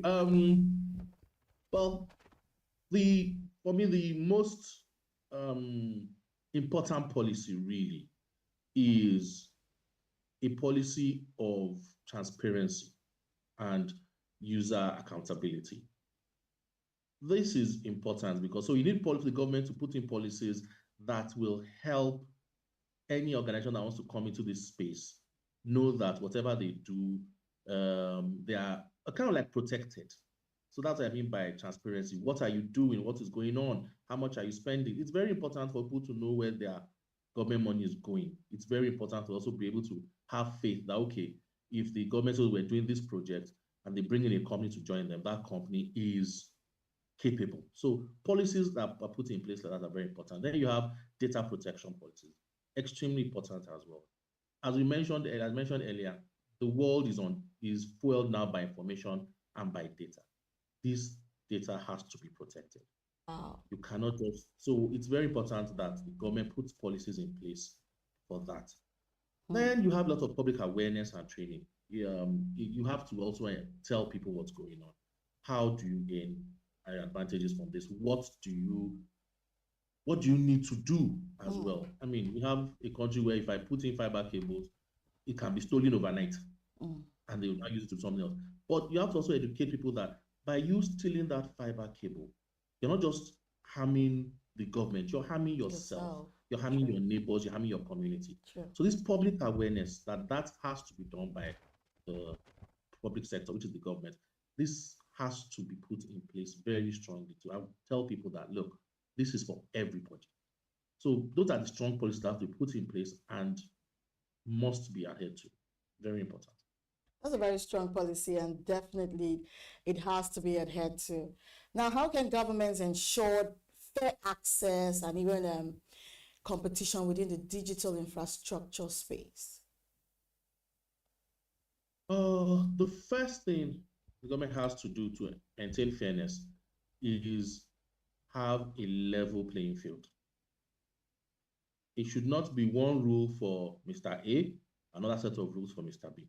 So there has to be, and the level playing field must be stated clearly and observed and followed to the letter. That is very important. Then we have to encourage local content. You have to encourage people locally to come into the market. You can't just bring in foreigners to come and do all the work. That kind of removes the fairness because, of course, they are coming with a huge advantage. But you should have like a policy put in place that if percentage of all work done within the digital infrastructure space must be done by local investors, local companies. This also helps to make it fair and open for everyone else. And then you now have the simple anti-monopoly rules must be put in place, where no company is allowed to own or control all your data, all your infrastructure. So it has to be put in place. So it could be things as simple as, okay, Southwest, one company, South, another company. So, do you know what? So that way it's fair, it's shared evenly, and no one company can just monopolize and control the whole structure, which is very, very important. So then in what ways can regulatory bottlenecks actually slow digital infrastructure growth? And then how can they be addressed? Oh, okay. So I'll take it. That's a two-part. So I'll take each bottleneck and then how they really can be addressed. I'm sure this has happened to anybody in Nigeria that's ever tried to get any kind of government paper like your passport, your tax clearance, any paper like that. Bureaucracy and long approval process. So this kind of bottleneck, this kind of bottleneck slows down digital infrastructure growth a lot. Simple things like getting a permit to dig a road, to dig a hole beside a road can take weeks. So this kind of thing, so how to address it is seamless and automated processes. Once people know, so there should be a policy in place by the government that if a project is for digital infrastructure, is to grow your digital backbone, it should be seamless and automated. So process should go seamlessly, approval should come out without problems, and all these things have to be done quickly, and it has to be at the government end. So bureaucracy and lengthy approval processes are key to be removed to remove bottlenecks. Another very strong regulation is high cost of permits and different types of taxation. Different permits, you need a permit to cross the road, you need a permit to dig the road, you need a permit to erect this. By the time you have 5 permits from 5 different government agencies, you're going to have major problems, and it will slow down your growth no end. Permits and taxes should be kept low, should be streamlined, so it's one agency in charge of giving as many of these permits as possible, and the price cost should be kept low. I know everybody wants to make money, but at the end of the day, you have to weigh making money vis-a-vis growing your economy, growing your digital infrastructure. So those two things are really the most, I would say, the worst regulatory processes that create bottlenecks and slow down digital infrastructure growth. Wow. Okay, now moving on, I'm talking about technology and innovation, right? How do we imagine technologies like 5G, cloud computing, and even edge networks actually reshape digital infrastructure needs? Those are emerging technologies, are new technologies, Yeah, 5G, computing, edge networking. And what that has done is that it has made our digital infrastructure needs grow. I'll say the need is now immense. You really need it. And you need fast, solid, easily maintained networks now. Gone are the days where, when we were growing up, your network was copper. They used to lay copper cables for your telephone and you were sorted. That's why fiber is very important now, because with the advent of cloud computing especially, cloud computing demands a lot of data. It has to be very fast moving data. So speed, and it must be up constantly. So it can't fail. So you now have a situation where the digital infrastructure needs have to be much faster, much more secure, and fail-proof. So those 3 things have really increased exponentially with the advent of 5G, because 5G gets to, as I said, 5G is like your last mile connection. So you have your mount, your mast to your house, to your phone. That's where 5G is. But your backbone that connects all those masts together, that connects the entire country, is still built on a fiber optic backbone. And that has to be extremely fast, extremely secure, and completely fail-proof. We're talking about 99.99% uptime. So that's what really has changed with the new technology coming in, with 5G, cloud computing, and edge networking coming in more prominent now. It's made our infrastructure has to be more resilient and much faster, able to cope with these new technologies coming in. What are the biggest gaps in Nigeria's or even Africa's digital infrastructure ecosystem as of today? I'm smiling because our biggest gap is power. Power, okay. Is power. Okay. Right now, I'm in my office, I'm sitting down talking to you. I have no power. We're running on a generator and my backup inverter is ready. So power, if you give power, 24/7 electricity, then people can plan. The cost of putting your network, your data infrastructure network together reduces considerably. I mean, a good example I'm showing now is like a mast. To put up a 5G mast, apart from the mast itself, you have to buy a generator to power it, and then you have to buy inverter batteries so that when your generator has no diesel, your inverter batteries take over. Costs like this increase the amount it takes to create a digital infrastructure ecosystem in the country today. It makes it harder to maintain. It makes it easier for breaks to occur. I mean, your inverter batteries go down, your whole system goes down. You can putting a data center in Nigeria today costs a lot more than putting a data center in, let's say, the US or the UK or even South Africa that have constant power, because a data center cannot exist without it being powered 24/7. So by the time you are putting solar panels, inverter batteries two diesel generators, a generator and a backup generator for your original generator, your costs go up exponentially. So that is very, very important. It's power. Another thing is our cost of internet access is still high.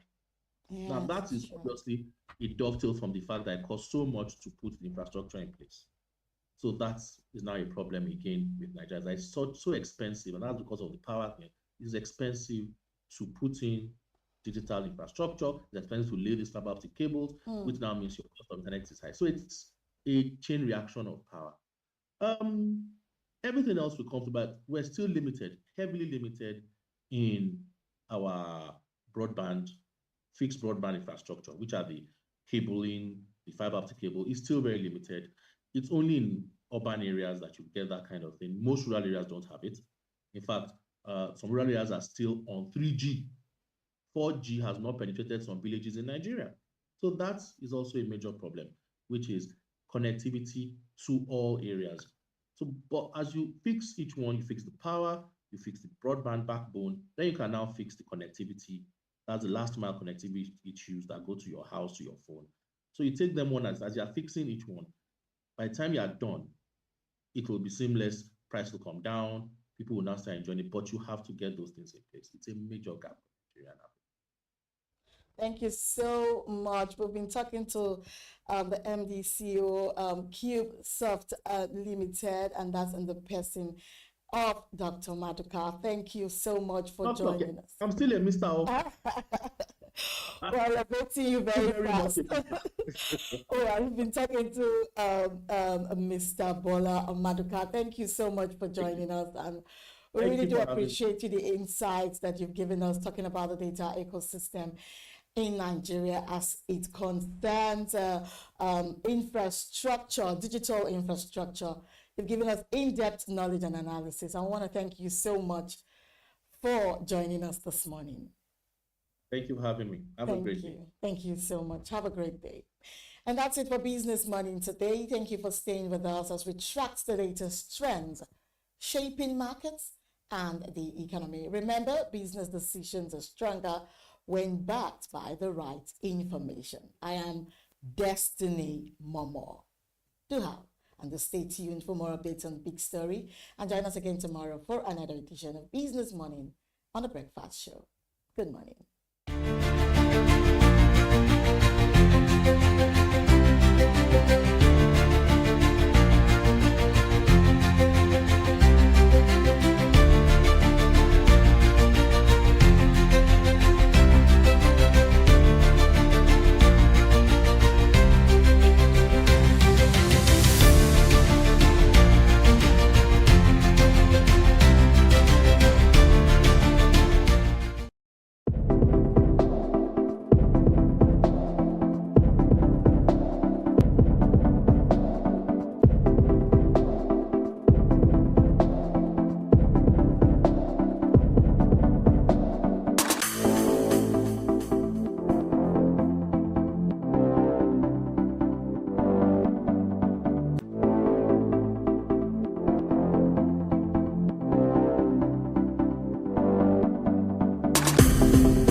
Attention business leaders. Want to make informed decisions? Join the ranks of the best with Premium Business Day. Access in-depth analysis and expert opinions to stay ahead. Subscribe now at premium.businessday.ng and unlock premium content. Plus, you get 50% off your first subscription. Don't miss out. Make smarter choices and seize new opportunities. Sign up now and elevate your business game. Visit premium.businessday.ng today.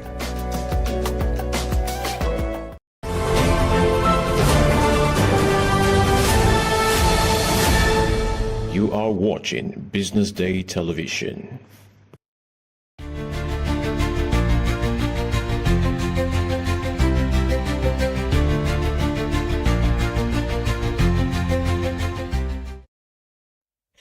Good morning and welcome to the big story on Breakfast and Business Day Television Breakfast Show.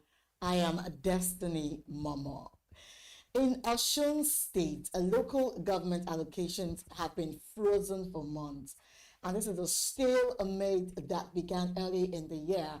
The federal government says it withheld the funds because the councils weren't democratically elected. But critics say this goes beyond Osun.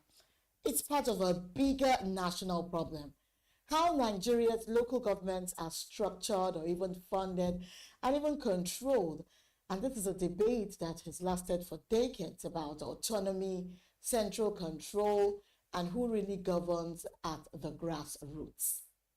Joining me this morning is Deji Olatoye, a partner at LT Law Offices and an expert in constitutional and fiscal federalism.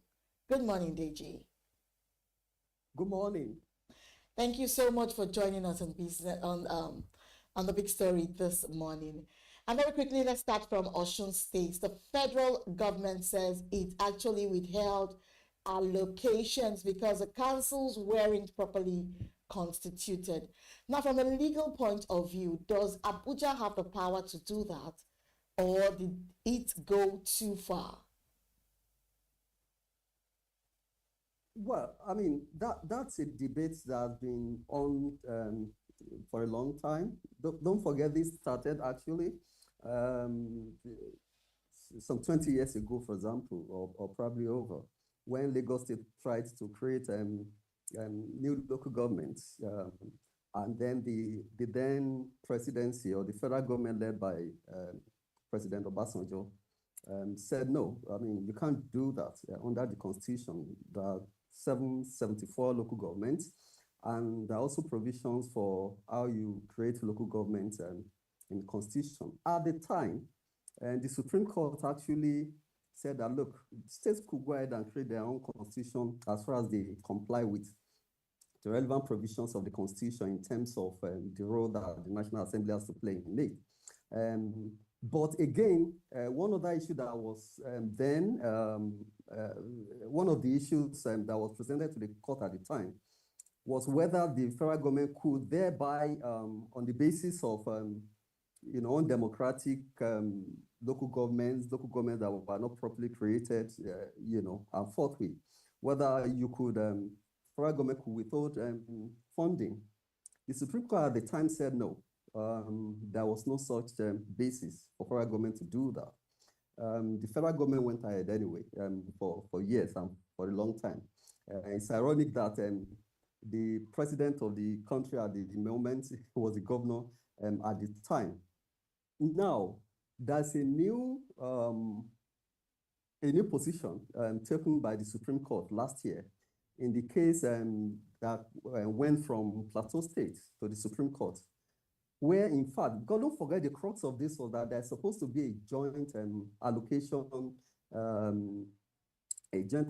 committee between the state and their local governments, where these monies are actually received for disbursement to the local governments. Now, what the Supreme Court has said last year in that specific case is that allocations should actually go directly to the local governments. But that leaves unanswered the issue of whether federal government could then withhold,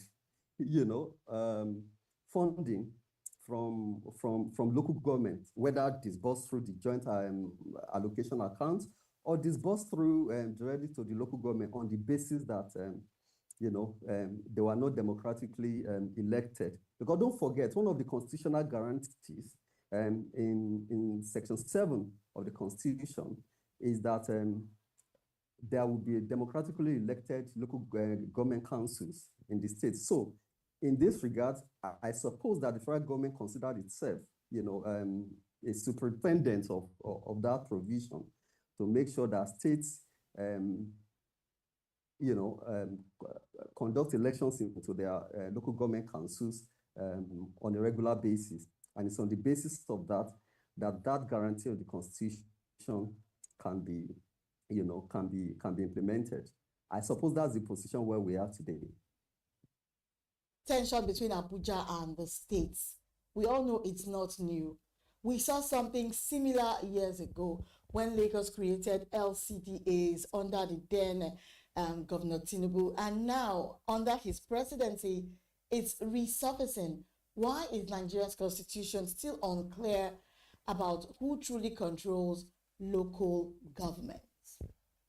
Yes, and for me that's what's more important now than maybe what the Supreme Court has said or what we imagine that the Constitution says at the moment. I think what we should be looking at is that what really is the role of the local government? What are the principles, the broad principles upon which we actually need to design a local government system? And if we see, the Constitution is actually very clear in terms of the kind of control that local governments that states should have over local governments within their territory. And so if you look at the provision of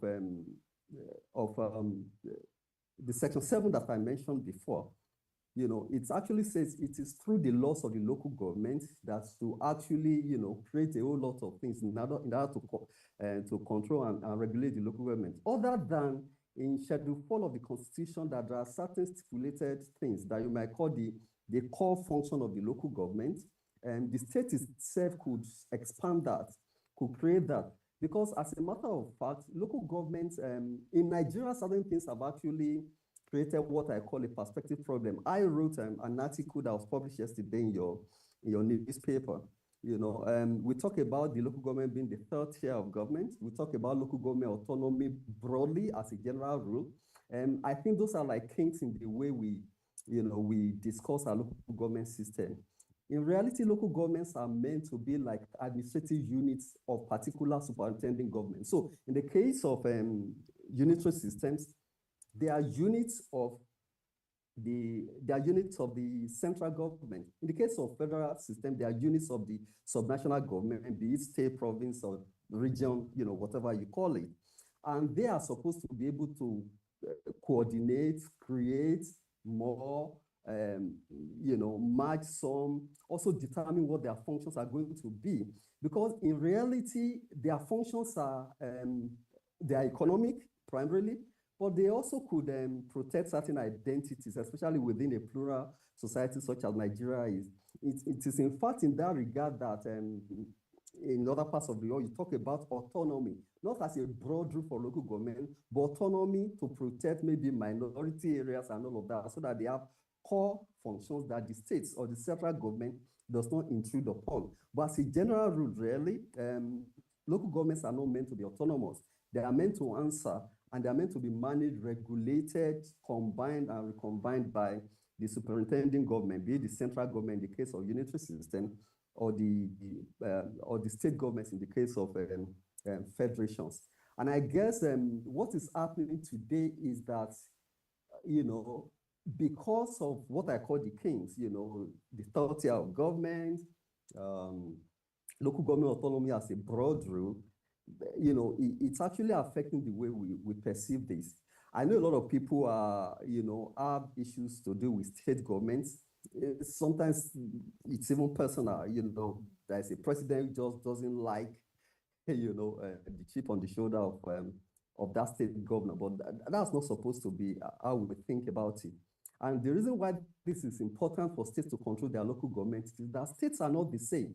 States are not the same. Many of these local governments were created during the military rule, and we know how it went at the time. As I argued in that article, many of them were created because when a new government comes into power, a military government, one of the things it tries to do to legitimize itself is to promise people new states, new local governments, and all of that. So many of these things didn't go through proper economic and even constitutional thinking before we did it, but they are all baked into the constitution today. So one of the things that I think we need to do is to go back and actually look at the principles that should govern our local government system, and then begin to actually revise it. We need to amend the constitution in relation to that. Lagos State's local government system should not be the same as Ekiti State or as Borno State, So when you have a state that is essentially a broad metropolitan area, its local government system should be different from a state that is broadly a rural area.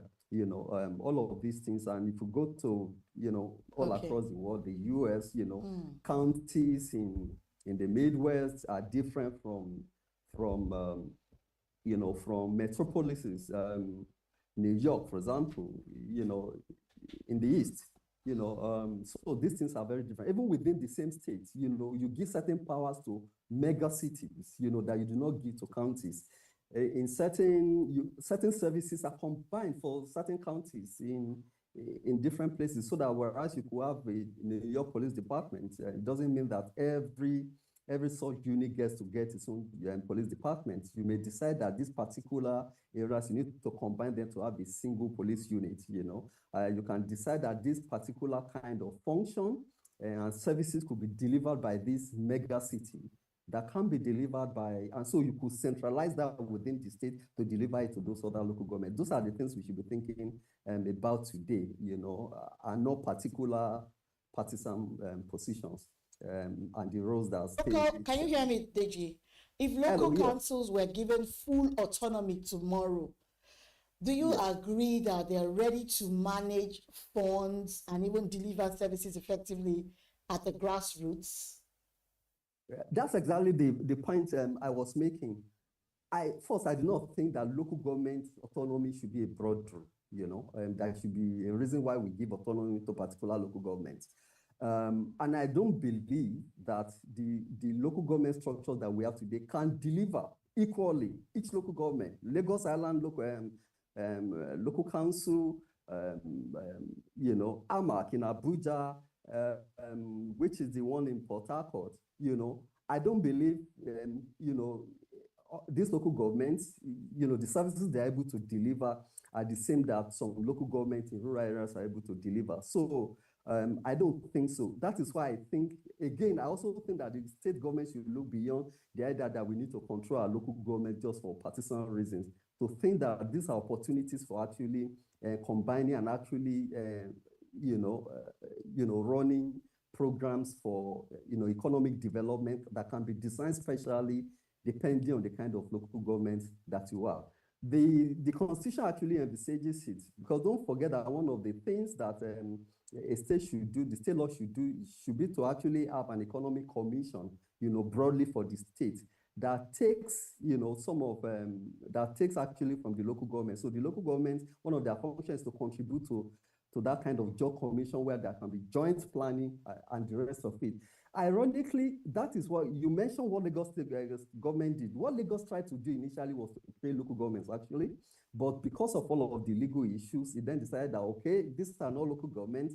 These new entities are called LCD, local development, councils or something like that. But it was able to, within even the period, even when it was being denied its funds by local government, it was able to actually organize, how the funding, and how these councils can deliver some services. And I think that's what states should be doing, ability to actually coordinate those local governments, see the ones that need to be given strong powers and high functions, and see the ones that, so for example, in Lagos State government, I don't see any reason why local government should not be doing things like waste management and all of that. We see that the time of a particular commissioner is almost, consumed just by that, by running after, people dump refuse by by medium device and the rest of it. These are things that local governments should be able to do, particularly very strong local governments. Whereas there are probably local governments that are not able to do that at the moment unless they build up to that and the state will coordinate that. So no, to answer your question directly, I do not think that if you just pump funds into the local government the way they are now, that they're able to deliver services unless they are well coordinated. And the best tier of government to coordinate that will be the states. All right, now the joint local government account is often described as the Naboth vineyard of Nigerian politics. And governors want control, and even the federal government insists on oversight. Now, and councils are caught in the middle. So what do you think are the best way to fix this? Is it to scrap it or have a reform for it?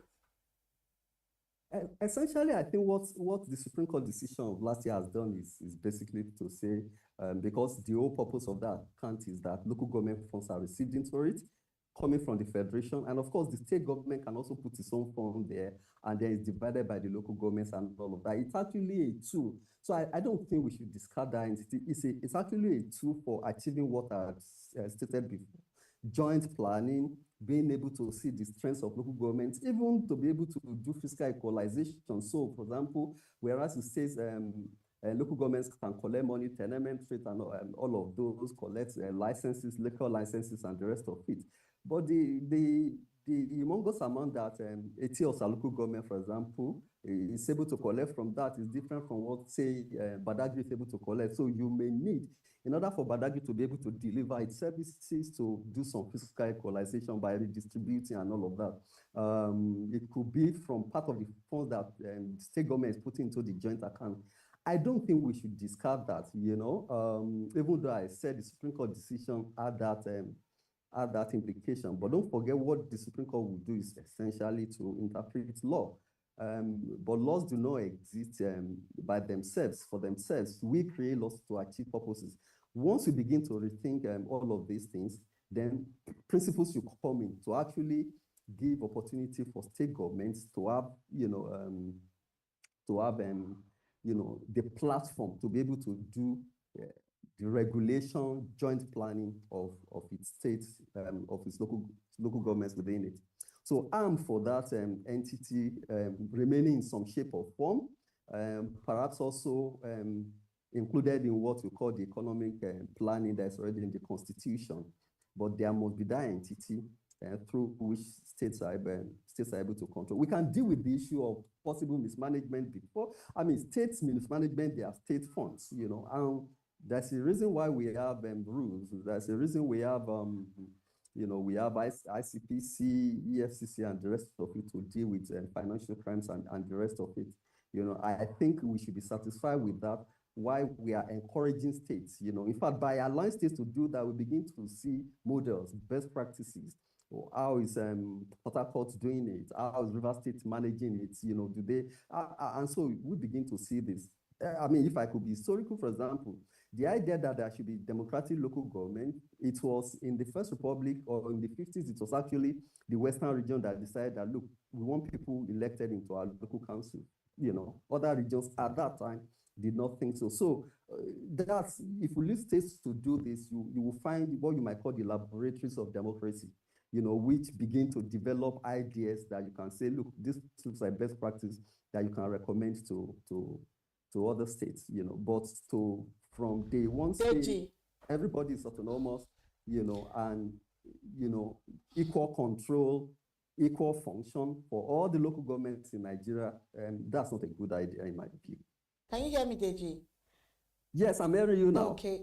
All right. You've been very elaborate on, giving this answers, you know, to this effect. Now, you've spoken about something you call subsidiarity, driven diversity, and the idea that each state should govern according to its own reality. If given the opportunity, I would have asked you what you think might look like, what it might look like in practice for states as different as Lagos, Borno, and Ekiti. I don't know if you can just give me that answer briefly so we can round up because of time. Yes. I mean, I don't even think I need to waste time on that. I said it earlier, when you look at Lagos, for example, it's a broad metropolitan area, so you have Lagos. But people coming to Lagos say it's when they get to Lagos that they know that there's a place in Lagos called Lagos, So when you have a state like that, huge metropolis, businesses and all of that, the way they run their local government should be different from, the state that, you mentioned or that I mentioned in that article. So the services you deliver are different. So in rural states, for example, agricultural states, Borno, Niger, and the rest of it, where settlements tend to be sparse and concentrated and all of that, and people are involved in agriculture, local governments could, the services they delivered could be, basic services and, basic sanitation, water, and the rest of it, and then supporting, rural settlements with agricultural development programs and the rest of it. Lagos State perhaps does not, local governments do not have to do that. They are running urban centers. They are probably going to be running some high-level services, major waste management, other than basic sanitation. Okay, Mr. Deji, you just spoke about basic sanitation, you spoke about local government. You have given me so much answers to this, and I think I'm satisfied with it. I agree with you totally, because I know that if given the opportunity, you will elaborate more and more, and this will actually bring a change. Trust me, to bring a change.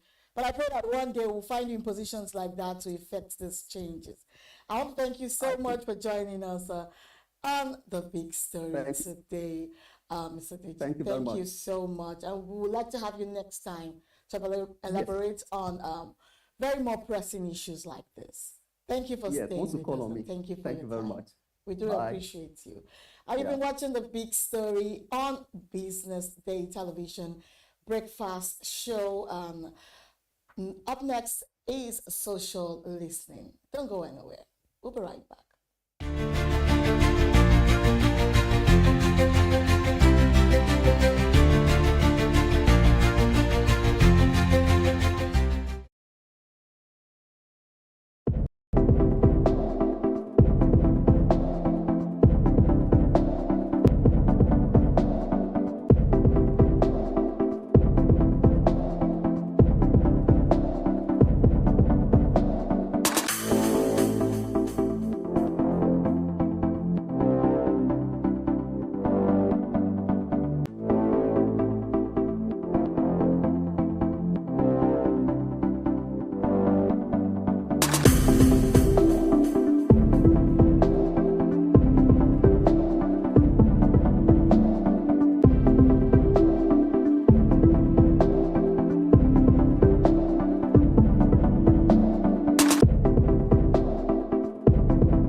Breakfast Show, and this is Social Listening, where we check out some of the stories making the rounds across social media. My name is Elizabeth Musa, and I'm joined this morning by Valentine Onyeka. Always present. Always present. When you say always present? Yes.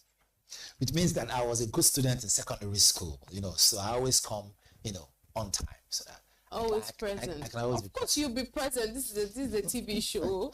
You're here. When you say always present, I always need to understand what you mean by always present. Back in the days then, when you're hungry and you actually showed up in school, for those people who went to boarding school like me, I went to a military. I did too, okay. So don't go there. Okay, great. So we have something in common. Yes. Timing was everything. Exactly. Discipline was key. So when we call your name, Onyeka, Valentine, you will get up, because I was a cadet, get up and you stop your feet and say, always present. Always not just present, right? Tomorrow you come and say, always present. Say, good, next. So that's the always present. Because I'm like, wait, so you see why being a journalist is interesting, because you are more an actual journalist is more curious than other people, because any other person could just think you're saying always present, like it's just basic. But I'm just curious, because I always believe there's a story behind everything, and I've heard the story today. But let's talk about the Grammy winner, Burna Boy, who has opened up about his faith, revealing that he converted from Christianity to Islam while searching for the truth. He said he's still spiritually unsettled. According to him, the more he studies religious books, the more confused he becomes. He said, quote, "I've studied it all, but I'm still trying to figure out what's really going on." And that caused a little bit of a conversation on social media yesterday with, Nigerians having different things to say about, Burna Boy and his new declaration. Right. I mean, some would say it's not like you've been a staunch Christian as such, so you're moving to Islam doesn't really change anything. Right. One thing I know for sure, and anyone who knows me knows how much I'm a big fan of Burna Boy I am. So I'm just going to be on the path where I'm just saying whatever path he chooses to follow, whatever path he chooses to, thread. I wish him the best. It just keeps on. It shouldn't stop him from giving us good music. Right.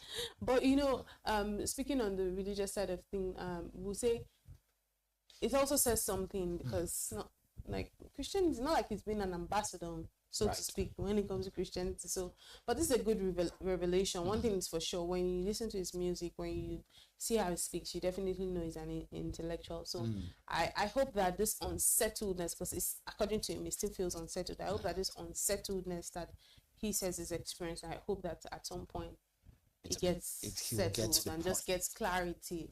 So whether he decides to be a traditional worshipper today, or he decides to be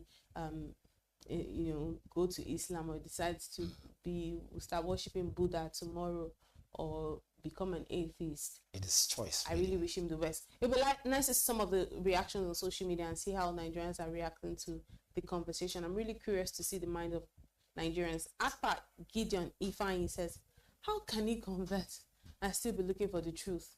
He should have already known that before converting. Yeah, I mean, I think he's still going through a tumultuous time. They say when you read a lot, it tends to do a lot for you.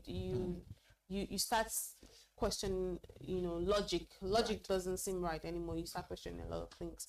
King Chuck says, if he wants truth, he should go to Judaism. That is the genesis of both religions. From there, more truth will be revealed to him. Then it will restore to the default setting. Do we have more reactions to this conversation? Villa Dale says, the struggle of faith is real. Especially the more you read, the more you get confused. Do we have more reactions? Unwara D says, anyone who converts from Christianity to Islam was never a Christian. Christianity isn't about churches and institutions or the politics they play at a global or local level. Christianity is about following and believing in Jesus Christ. What I thought very briefly, I think these religious conversations, I try to stay away from them. Yeah. So again, on the contrary, I like to always address these things. We are very emotional in this country. I could have said Africans are very emotional, but Nigerians are more emotional, than some certain other countries. Why have I said you this? will not digress from this. Not at all. I'm hitting the nail on the head the way it is. The reason why I've said so is that because there's no how we can address this thing without looking at why somebody will say, oh, if he has chosen to move to Islam, which means he was never a Christian. Such business talk, really. But I haven't said so.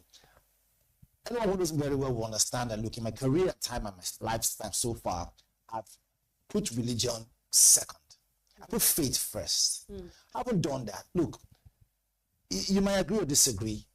Religion has caused more harm than good. I tell you, it might sound funny, it's the truth. Because people incite using the name of religion, really.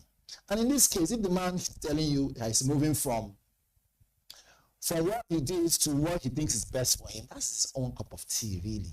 And so he put on social media, it is his journey. So now people come up to me and say, oh, wait a minute, that why should he do this because of that, or it doesn't hold water. And if you move from a particular religion to another religion, it is your personal journey. Salvation is personal, really. And the more you let out less of those news out there, the better for you. But he's a celebrity. And he's someone who I've known before he became a celebrity, I can tell you for a fact. In his earlier years when he started his music industry in Port Harcourt City. Right? I was opportune to really talk with this man. I realized that he's far more intelligent than what it is that people think he is. No, that's no doubt. So I haven't said so. I think that, look, again, I'm not a clergy person, right? Those who are clergy, they know exactly how to respond to that. But for me, I think generally, the question should now be, if this is happening, how does it affect his musical career? If it's not going to affect it in any way, if the money's still going to roll in, look, by all means, if you want to become a Buddhist, whatever you choose to. Me, as someone who I like to look at the business angle, my question will now be, is it still going to generate money? Will you be able to travel to different countries and have concerts? That's the angle I'm coming from. Nothing changes. You know, yeah, will we be able to say, for what it's worth, he will still bring chunking great music that will bring attention to our nation the way he has been doing it? Because as a human being, he's a nice person, I can tell you for a fact. Now, people do change, so I can't really vouch for anyone. But what I know is carry people along. So if he has found a new faith, how does that affect his music? Would we see the next album being affected by his change of direction when it comes to religion? This is a kind of conversation that will spark interest for me. Would we see his record label or his other business partners still say, you know what, we'll still do business with you? How does it affect his musical career moving forward? And other people who obviously want to build empires by partnering with... I don't think it changes anything about music, especially because he wasn't a gospel artist. He was just a musician. But I will tell you. So that remember I said something. I said, look, let me put it this way. Human beings in general, we're quite emotional. There are some people who hold Christendom so hard that if they hear that he's moving from Christianity to Islam, they might want to say, you know what, we might not come forward with this deal any longer. Just the way, again, this is just perception there. Just the way some people who want to spend some big money will say, look, I wish this guy was a Muslim. Now hear that, he's moving from this to this, those deals will also come too. What I'm trying to make you understand is that, look, religion is politics. Leave that. Okay? But when it comes to faith, I respect all across board. Whether you're a Christian, you're a Muslim, I respect you. But just practice how you practice yours. I know exactly what works for me. So he knows what works for him. And if he's moving from one to another, don't be surprised. Maybe there's some other business on the tone. It's all about right.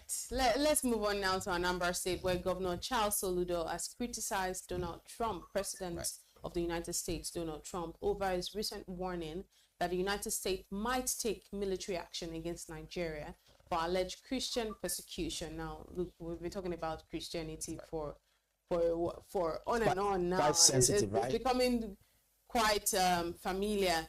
Soludo described Trump's statement as irrational, saying that African countries could have used the same logic to threaten the United States during the Black Lives Matter protests. Meanwhile, the indigenous people of Biafra, IPOB, have backed Trump's position. The group believes that his comments draw international attention to what they call persecution in Biafra and could help secure justice for detained activists, including their leader, Nnamdi Kanu. Now, those are two stories in one, from Soludo's own statement, saying that, describing Trump's statement as irrational, saying that African countries could have used the same logic to threaten the United States during the Black Lives Matter process. I do agree. I do agree with Soludo right there. You agree with yes, that statement? Yes, most definitely. I will tell you why. Or do it the No, go ahead. I'll tell you this. So, you see, it is tit for tat, really. Let's be honest. No one has monopoly of strength or violence. Leave it at that. So, if a nation like the United States comes out to say, look, we will move, beg your pardon, if Donald Trump, because I don't think all Americans support him, so I leave that this way. If Donald Trump says, because he's the president, says, we are going to move into a sovereign nation, right? Because they think, or they are aware, or they have all the facts that a certain religious, a certain religion is being persecuted, or there are plans to reduce the population of a particular religious body or religion, without even seeing other aspects, which means one thing and one thing only, that him himself and those back there are not even sensitive what's going on within their own country, let alone outside. So when you see Soludo come out and tell you, look, what if Africa as a whole had said this issue of Black Lives Matter and the killing of George Floyd, right? So George Floyd was that his name? George, yeah, at the time. So if that really sparked what it did, which obviously we all experienced, the whole world experienced, and then Africans now say, let's weigh on the matter. Although I could have seen, I don't think how possible that could have been, because the unity amongst Africans is not that strong. But I saw something different when Ibrahim Traoré, was faced off with the US. But that aside, why I agree with Soludo is this. It has come to a point where anyone who is strong when it comes to military might should be able to tread carefully, because these are human beings we're talking about, right? If they are quite sensitive about the killings of anybody, whether Christians or Muslim, and so that's an excuse to want to move into another sovereign nation, we could jolly well say, let's not look back into what's going on with the United States. How many people are being torn away from their families in the name of ICE, right? That Donald Trump has put in place to, quote unquote, try to combat issues surrounding immigration, right? Check your immigrant status, check your whatever it is, see if you're if you're in the country in a shady way, they send you back. In that whole movement, some people actually were born in the United States. Some of them have lived their life in the United States. Just remove them from their families and you throw them back where? Back where? How? So that's just on the part of on one side. So I see Soludo making a point, saying, why not we look into other areas in the US that's not working? Right. Because every country has its challenges, right? So it's, for me, it's a no-brainer, it's double standard. Again, it's good that we can say, look, no one should die no matter what, okay? And when that comes to IPOP and what they're doing, look, I could see the idea of trying to seize opportunity of what's going on, right? To now say, oh, we support Trump. But really deep down, they don't support Trump. But let's see some of the reactions on social media and see deep down some people think there's support or no support. But I hear you when you say you're in support of, Mr. Soludo. I agree with not because it's the governor of Anambra State, not at all. No, as a person. Are you from Anambra? Talk for another day.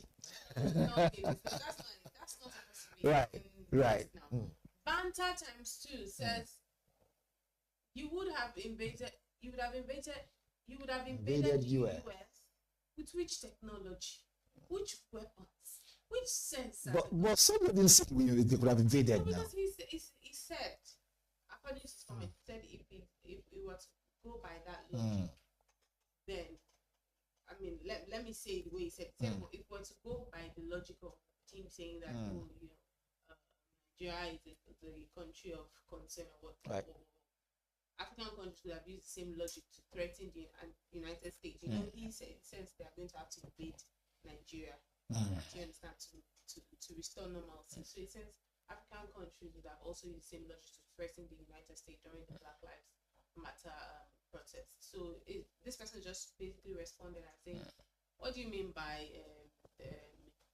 use the same logic to threaten the United States? Like, how do you want to invade them? African Americans will not even leave the US. He said before it gets let alone their tech has already detected intruders and they would use They could use one of their jets or submarines to send in missiles to destroy. This person is not getting the statement properly from what you. No, he's not at all. This person is speaking from a different point of view, and he certainly wasn't talking about tactical combat. It was talking about issues regarding we win on the matter. And you know one thing about politics, right?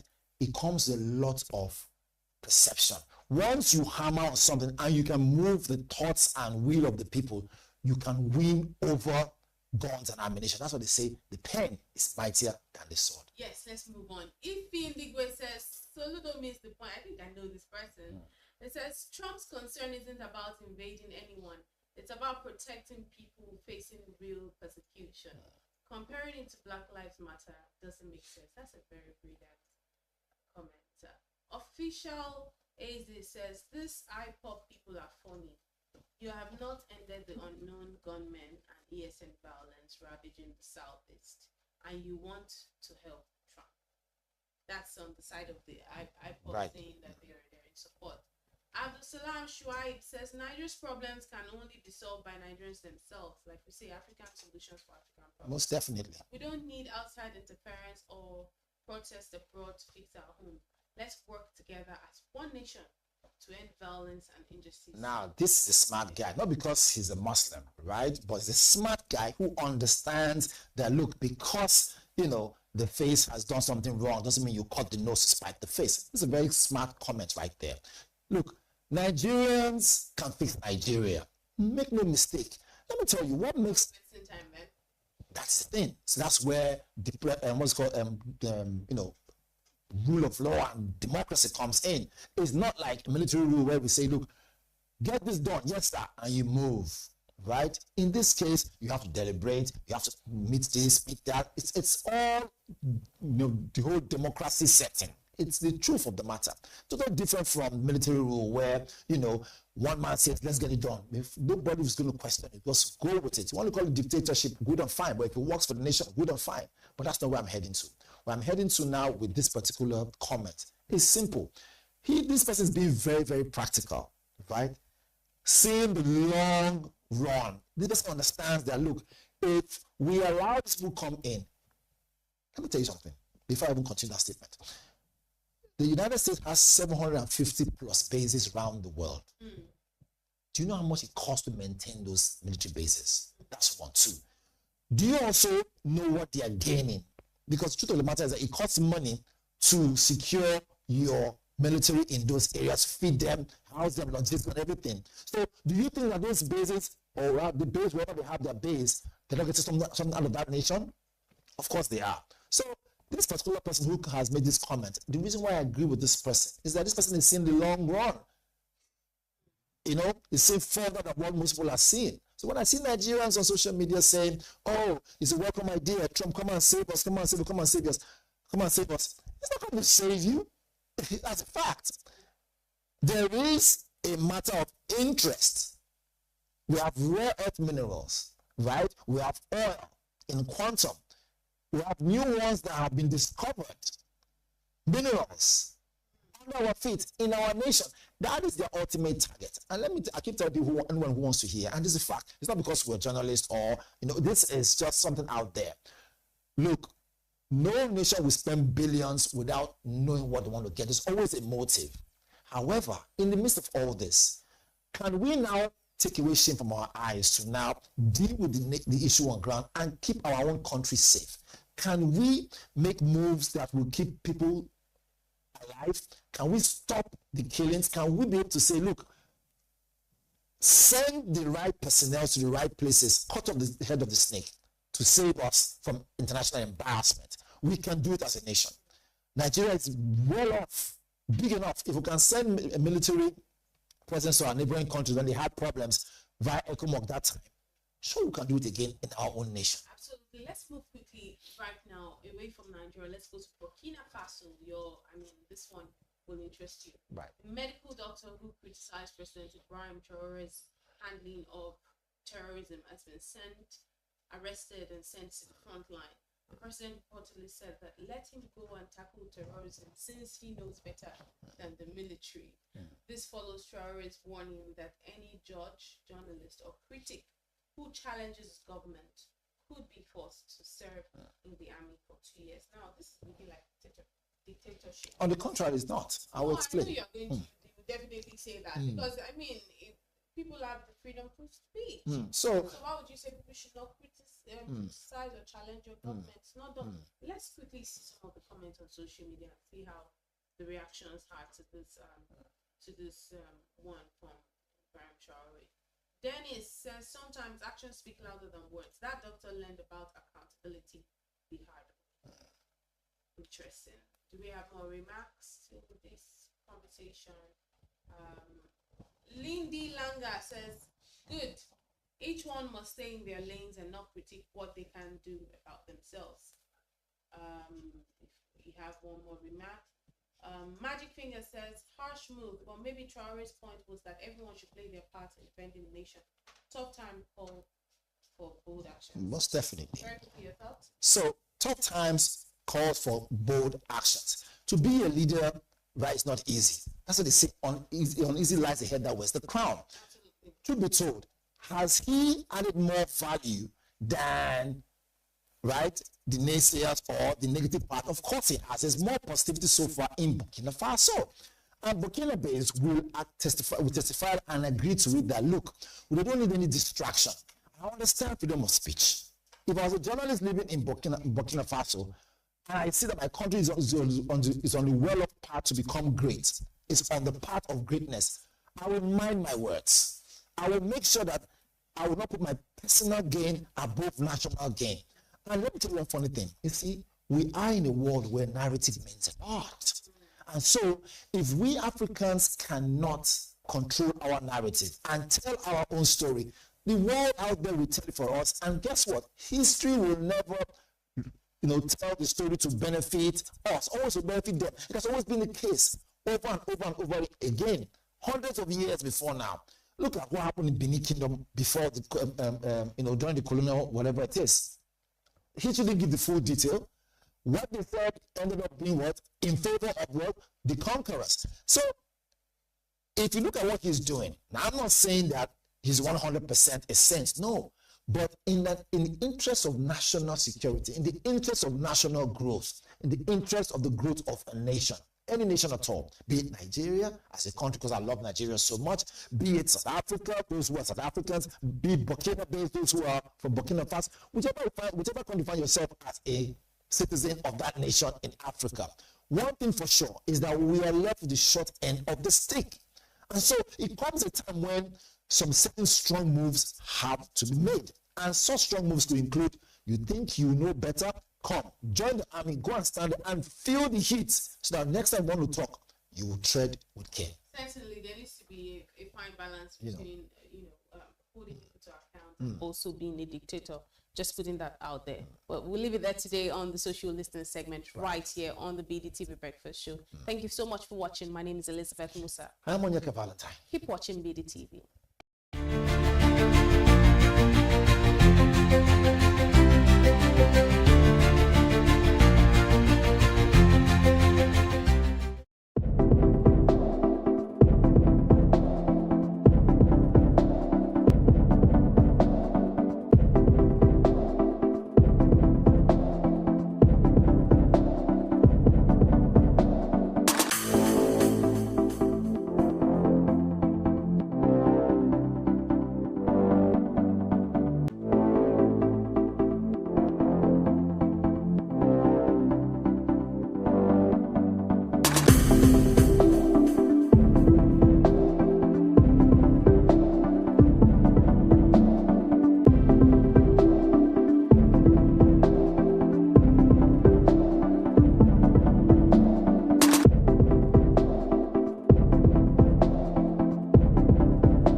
morning and welcome to the Business News Hour on Business Day Television. I'm Glory Brown. Let's take a look at the top business headlines shaping today's stories. Nigerians Eurobond sale draws record $13 billion, others as investors pile in. Nigerians crypto boom marks wealth fight as billions flows offshore. Trump invasion threat triggers sharpest stock decline in November. Naira depreciates across FS markets on slowing liquidity. Let's begin the news in Nigeria, where Nigerians successfully priced $2.35 billion in Eurobond, maturing in 2036 and 2046, marking the largest ever order book achieved by the country and underscoring strong investors' confidence in the macroeconomic policy and fiscal management. The 10-year $1.25 billion bond maturing in 2036 was priced at a coupon of 8.6%, while the 20-year $1.10 billion note due in 2046 carried a coupon of 9.1%. The transaction concluded Wednesday attracted orders exceeding $13 billion, reflecting broad-based demand from investors across multiple jurisdictions, including the United Kingdom, North America, Europe, Asia, and the Middle East, the Debt Management Office said in a statement. The federal government views the Eurobond offer as an important component of its broader financing strategy, with proceeds intended to cover the 2025 fiscal deficit and support other government financing needs. Analysts say the offering demonstrates Nigerians' sustained ability to tap international capital markets for long-term funding despite a challenging global environment. Moving on, Nigeria's cryptocurrency market is booming, but the country is barely reaping the benefits. Despite being one of the world's top crypto adopters, most of the value created by this surge flows offshore through foreign exchanges and blockchain networks. Between July 2023 and June 2024, Nigeria recorded about $59 billion in crypto transactions value, according to a report by Brett, making the second largest crypto economy globally, behind only India. By 2025, an estimated 22 million Nigerians, 10.3% of the population, own or use cryptocurrencies compared to just 0.4% a decade ago. Stablecoins, which are pegged to the US dollars, have become popular as the Naira continues to depreciate. These dollar-linked assets now account for 43% of retail transactions under $1 million, offering ordinary citizens a hedge against inflation and currency instability. Industry stakeholders call this a modern version of the resource curse, where the country exports digital value but retains little domestic worth.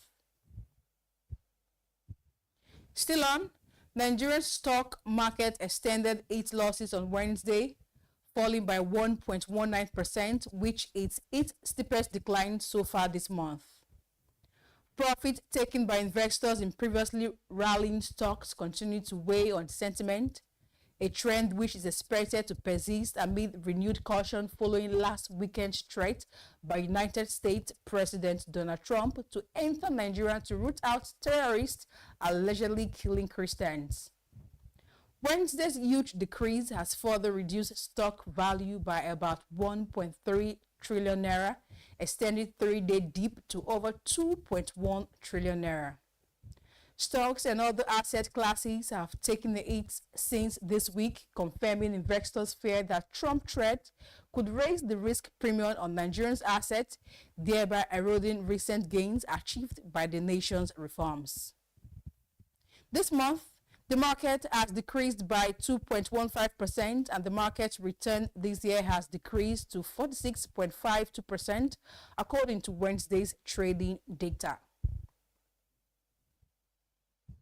Meanwhile, the Naira on Wednesday depreciated across the foreign exchange market following a decline in liquidity and a slight increase in demand for the dollar.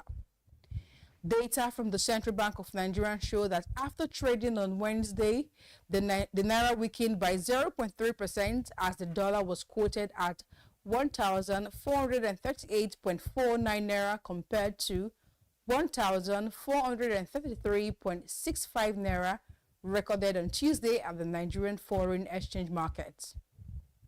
In the parallel market, also known as the black market, the local currency lost 20 Naira to close at 1,460 Naira per dollar, marking a 1.4% depreciation from 1,440 Naira recorded the previous day.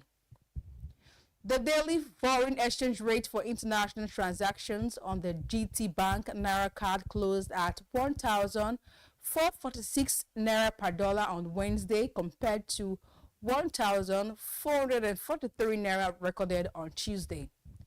Despite the pressure on the Naira, Nigeria's external reserves has continued to show steady growth, rising to $43.27 billion as of November 4th, 2025, according to the latest CBN data.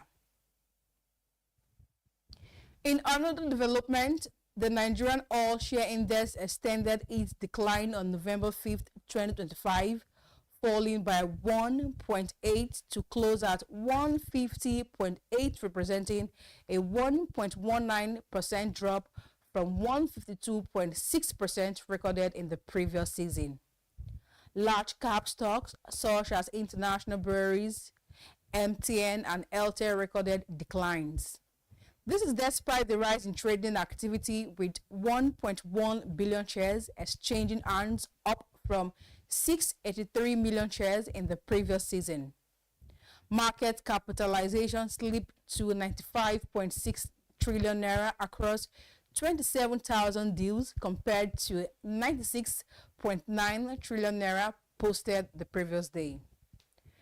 Trading volume surged to 1.1 billion shares on the previous day compared to 683 million shares traded in the previous season. Despite the decline, the All Share Index remained above the 1,500 point threshold. Renewed bullish momentum in large cap stocks could serve as the next catalyst for an upward push once buying interest returns. You're watching the Business News Hour. We'll take a short break now and return with more stories. Do stay with us.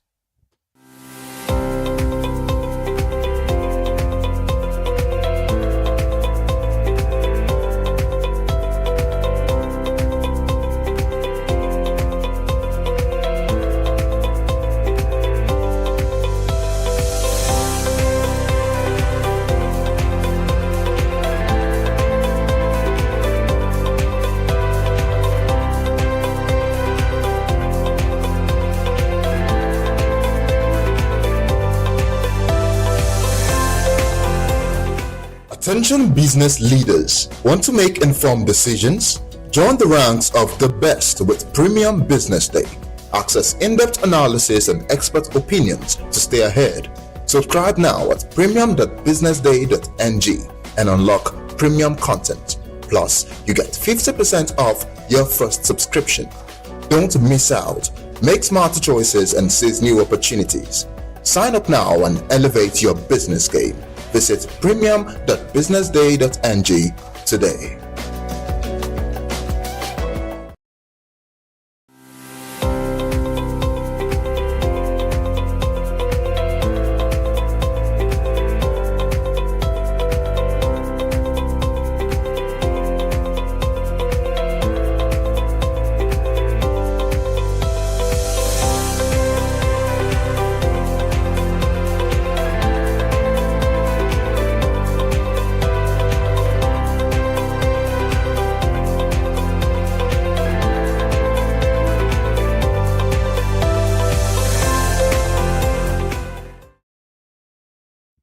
Welcome back.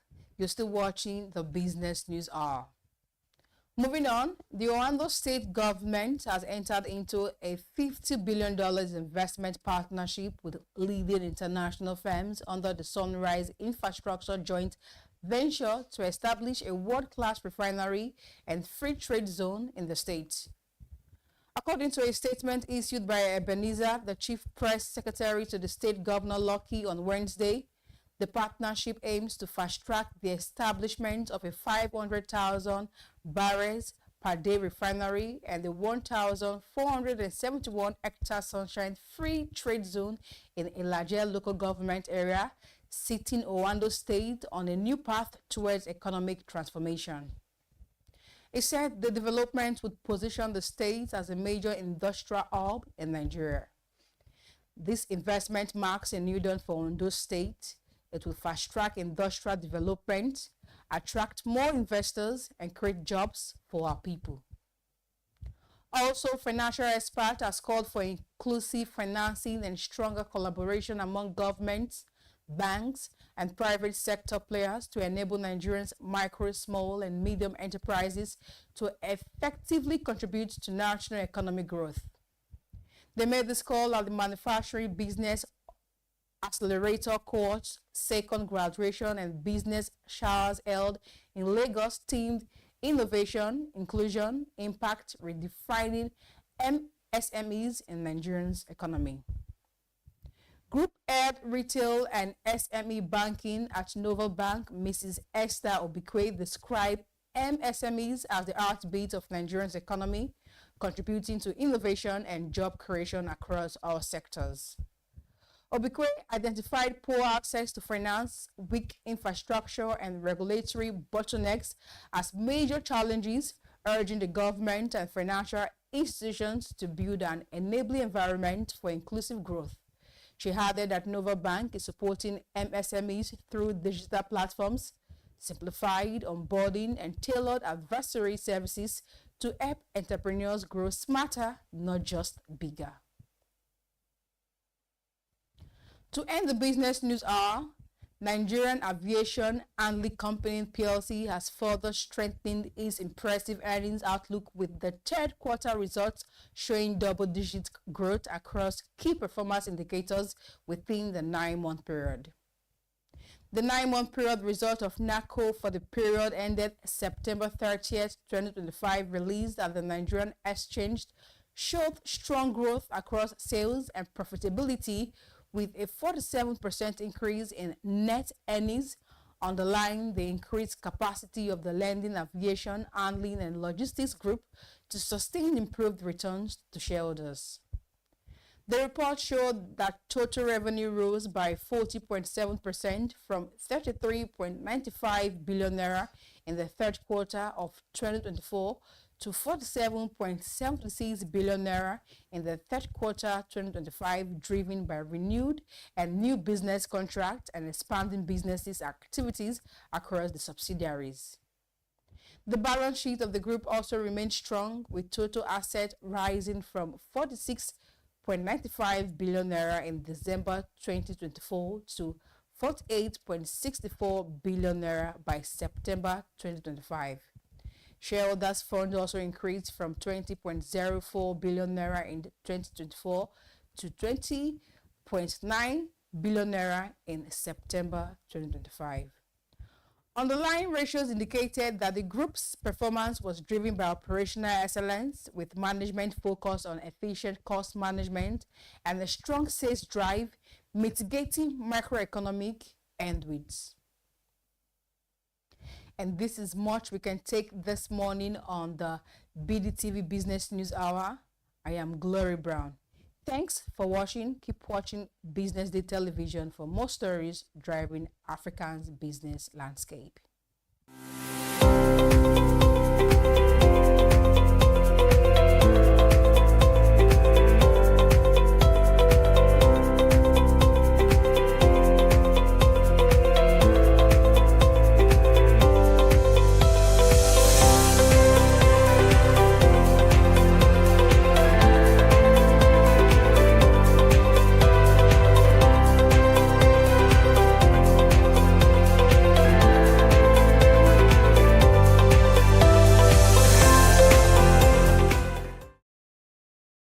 Attention business leaders. Want to make informed decisions?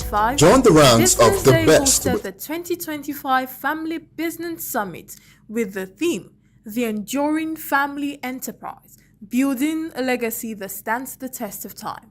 The event tagged My Family, My Business, brought together business leaders, entrepreneurs, and enthusiasts to celebrate legacy and the future of enterprise.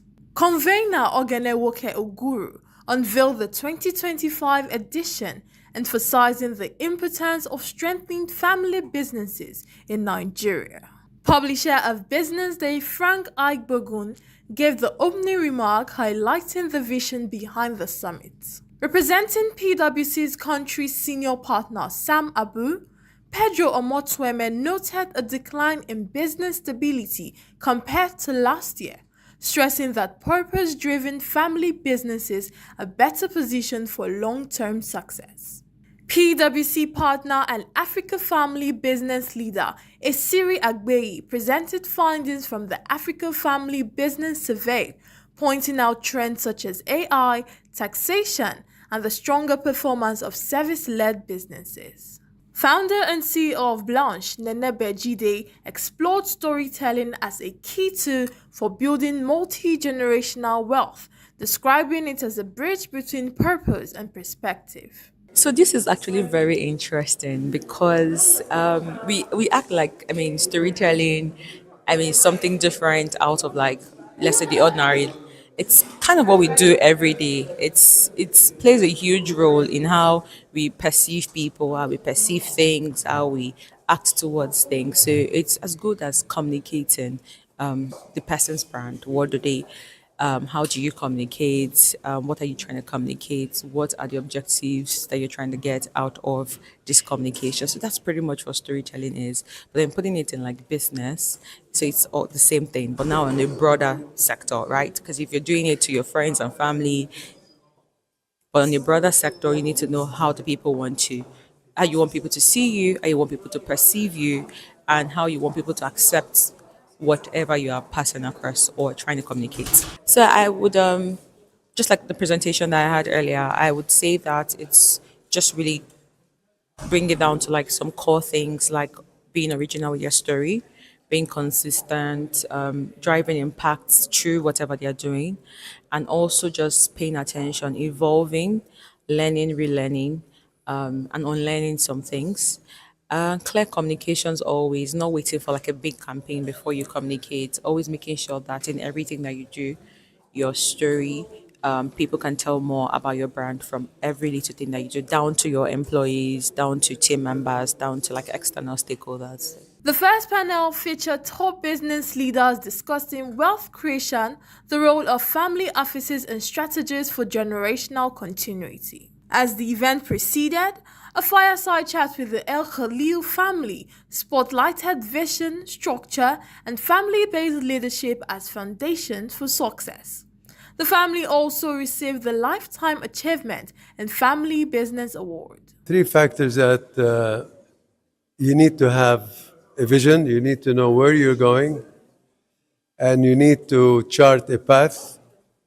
What are the things that you need to do? And then it's the how to get there. But it requires not just vision and beautiful mission statements and so on. You need the capability that as well goes with it. And you need to keep everybody motivated and working towards a common goal. I'll just touch on 2 things. Number one is what I mentioned was his relentless drive to never give up. So it's not how many times you fall down, but it's how you get up. And the glue that kept it together were his value-based leadership. So always putting family first. That's how you withstand the test of time. Well, I mean, when the opportunity came up, when the existing or the previous managing director decided to resign, we had 2 options. One is either to go out and look for professional candidates, and the other was to put the proposition to Sari. And when we looked at his track record, his commitment, his knowledge and experience that he has both in the country, with the people and the business, the decision was very clear from my point of view and the board's point of view. And then it was up to Seri to accept the challenge, and I'm very happy that he did. I first and foremost need to prove myself every day. I still have that mindset, but really I started from the ground up. I rode on the sales trucks, I visited all the customers, I went to the regions, I worked in manufacturing, I worked in marketing, I worked in distribution. So I've done every single thing of the business from the ground up. Subsequent panels explored curating legacy through art and luxury collecting, as well as cross-generational conversations on leadership, ownership, and business diversification. Well, we have a family council, but that council is also made up of members of the board of the business today. So at that family council, we are able to talk to each other freely. The plan is to have the board open so that in future, if there are very, very special people who we can make members of the board, they get there. But then they don't belong to the family council. So the family council is where somebody can talk about what one person did that he or she does not like, or what should be done or shouldn't be done. So that is where we openly communicate, where we dot I's and cross T's, and carefully carry decisions there to Debbie, who will now do daily implementation, working with her first grade management team. Each generation is very different but very important. The strength of one generation aids the weakness of another generation, so to say. So it's so important that everyone feels heard, because the business does better when there's better collaboration between both generations. The beauty of family businesses and why the ones that have done it well are so successful is because what everyone brings to the table is so important for the next level. Entrepreneurial families, we can use acts. Well, I would talk from the part of luxury, because I deal in vintage fabrics, We use it to preserve stories, the emotional attachment, the memories, You preserve legacy by, when you invest in good quality. Because it's not just about, for instance, our SAS textiles, when we buy a fabric, it's not just about the fabric, it's what the fabric tells, when you're attached to it, the memories behind the fabric, what you want to use the fabric for, because most times when you get these are fabrics that are for special events. So generations after generations will see the pictures. So for me, you preserve legacy through the memories, through the emotional attachment, and of course, you can pass it on from generation to generation. I believe so much in buying what you like, because when I go to buy fabrics, when I shop for my clients, because I see myself as a global sourcing textile person.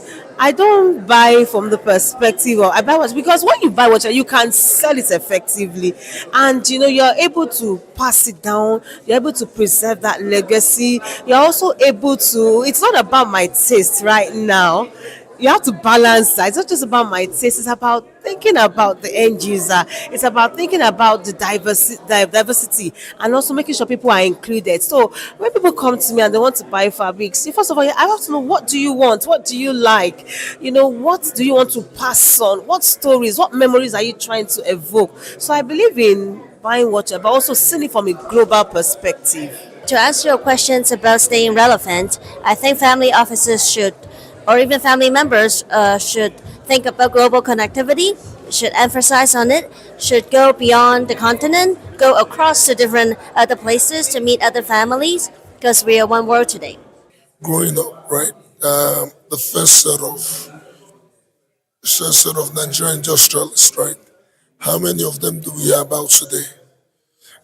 Where you're probably growing up, you heard of names everywhere in the world, north, south, east, west, right? Those names are no more. Those companies are business in every sector, manufacturing, agri, industry, all of them. And just one simple problem. In this part of the world, we've sort of always done business as a one-man business or sole proprietorship, while one man does everything, manages everything, makes all decisions and everything. And the answer is very simple. It's simple. You create structures. That's it. Structure. It's all about the structure. It's all about structure. So first things first. whether the proprietor, or the family decides there has to be clear succession plans. There has to be mentorship and grooming, growing the next line of successors in some parts of the world. As early as the teens and early 20s, they already know what's going to take over.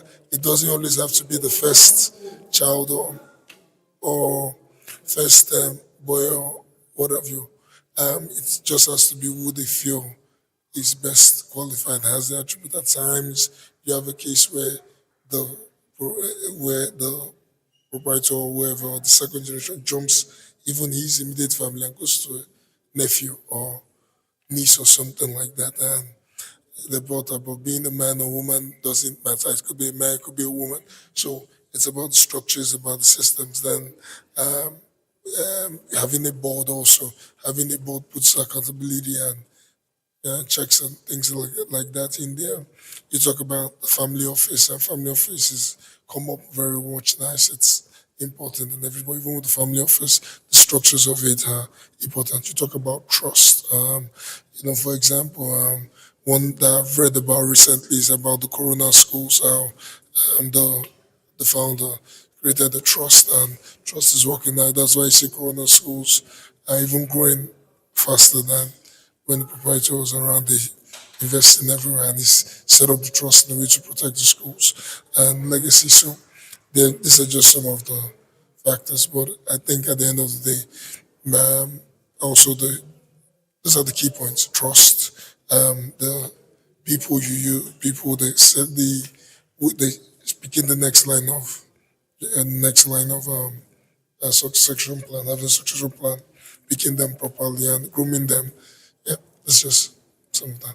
The evening session at the Mike Adenuga Center, Alliance Française, brought together industry leaders for networking and reflection, followed by a short documentary on Chief Timothy Adeola Odutola, Africa's first family business pioneer, was premiered, celebrating his vision and impact. This was followed by a brief panel session. Temilola Adekpetun, Managing Director of SKLD Integrated Limited, delivered a keynote on succession and legacy, sharing insight from her own leadership experience. The event concluded with the Family Business Leadership Lifetime Achievement Award, celebrating visionary founders, transformational next-generation leaders, and outstanding under-40 CEOs. The Family Business Summit continues to make a case for family businesses, ensuring not just wealth creation, but the continuity of generational wealth. I am Amanda Amos-Igbuwe, reporting for Business Day Television. Baby, can I come home? Baby, can I come home? Mommy, take one last time. Mommy, take just this time.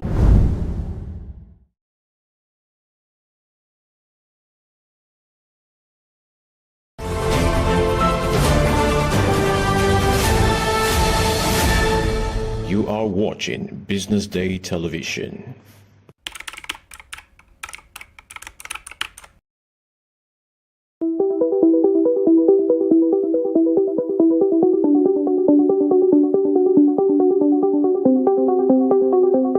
Well, my article titled Nigeria at 65, From Political Freedom to Creative Economy.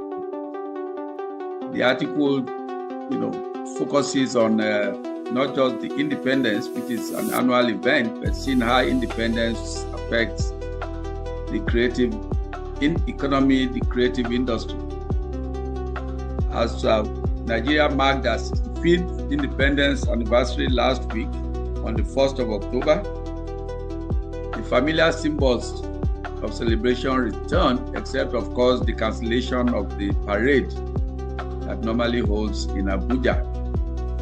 Interestingly, this was replaced with the commissioning of the refurbished National Theatre in Ikomu, which was sponsored by the Central Bank in collaboration with the Bankers Committee. See, of course, the independence anniversary is a symbolic reminder of the moment in 1960 when the Union Jack was lowered and Nigeria's green, white, green was raised for the first time, signaling the end of colonial rule and beginning of self-governance. So my article looks at beyond the pageantry lies a sobering question. What does independence truly mean in 2025? Is it enough to celebrate the memory of political sovereignty won 6.5 decades ago? Or must we now broaden its meaning to encompass economic resilience, cultural identity, and creative innovation? This is what my article attempts to do as part of the Wise Thought contribution to the independence anniversary of Nigeria, the 65th independence anniversary.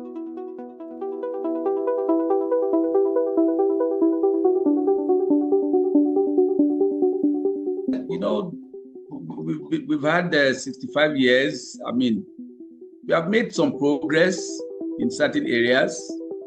There are still challenges in other areas. And my own area of specialization is in theater, culture, and the creative economy. And I try to look at how far have we gone in respect of these areas of our creative economy. I mean, we realized that political sovereignty was just the foundation of independence, but it is only a first layer. For me, the independence requires more than the absence of colonial rule. It demands accountability, governance, strong institutions, and the ability to define one's destiny on the global stage. In this sense, Nigeria's journey has been uneven, if you like. While political sovereignty has been preserved, the promise of independence to secure prosperity, justice, opportunity for citizens remains, in my view, only partially, fulfilled.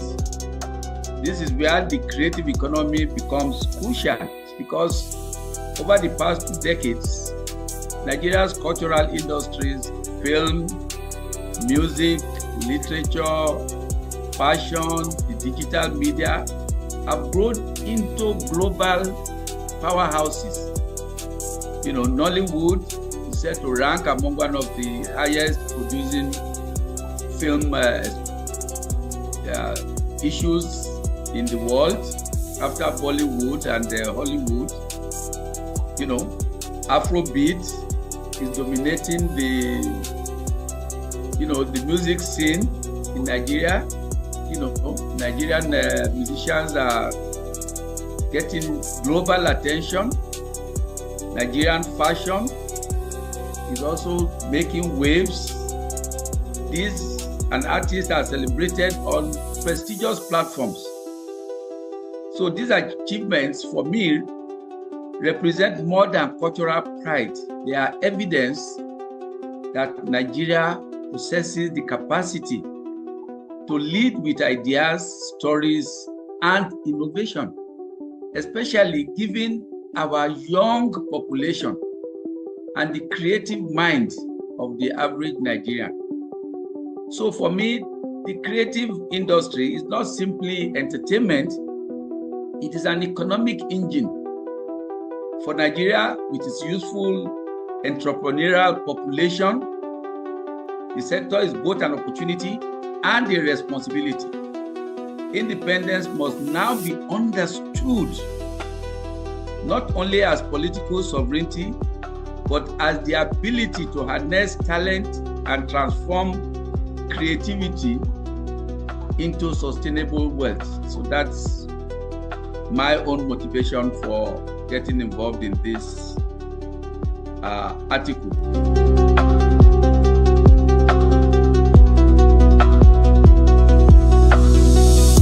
Because I always believe believe that, you know, a country has their own strengths, and some of those strengths are what we can give back in a way to the world.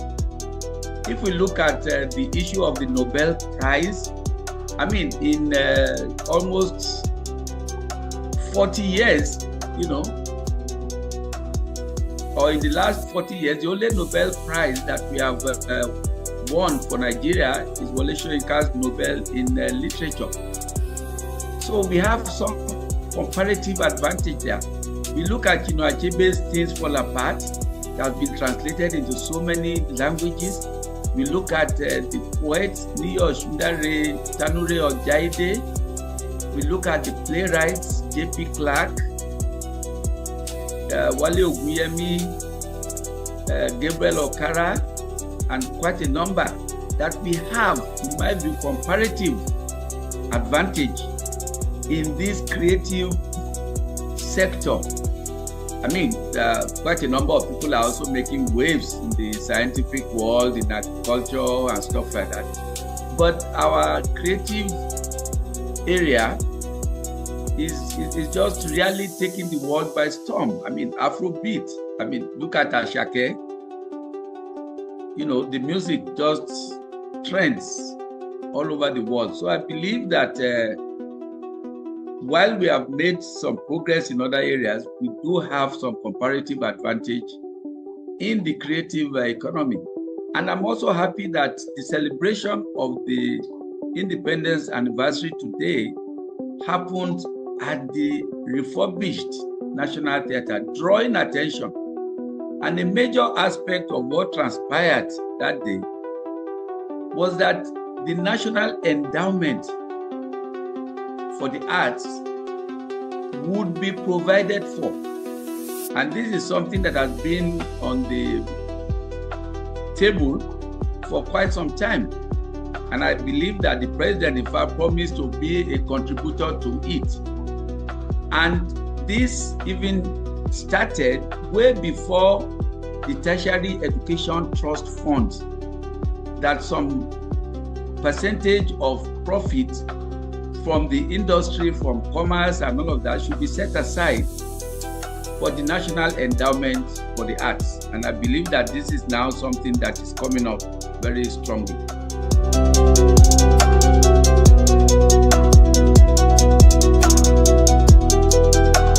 I believe it is the spirit of the Nigerian. You know, I mean, not many people who are in Nollywood have access to funding. You know, in some instances, the banks and the borrowing houses think that they are all risky business. But this is an area where we have comparative advantage.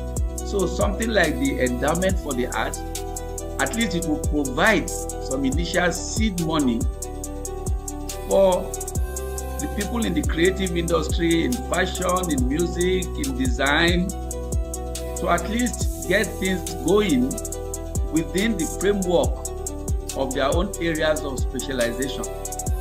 And Nigerian fashion, I mean, on the wrong way. People are moving, people are doing things, and I think that there's a need to harness from the government and from the industries, from the commercial houses, how these can be provided for, can be supported, because a lot of what is going on is in spite of or despite not getting that much of government or commercial support, that they are still going on. I mean, Nollywood literally started all by itself, and now it's become a global phenomenon. And of course, there's a lot of improvement in what is going on. There's streaming, pay TV, and the rest of them. And these are things that I believe that are good for our own economy, and we must tap on it.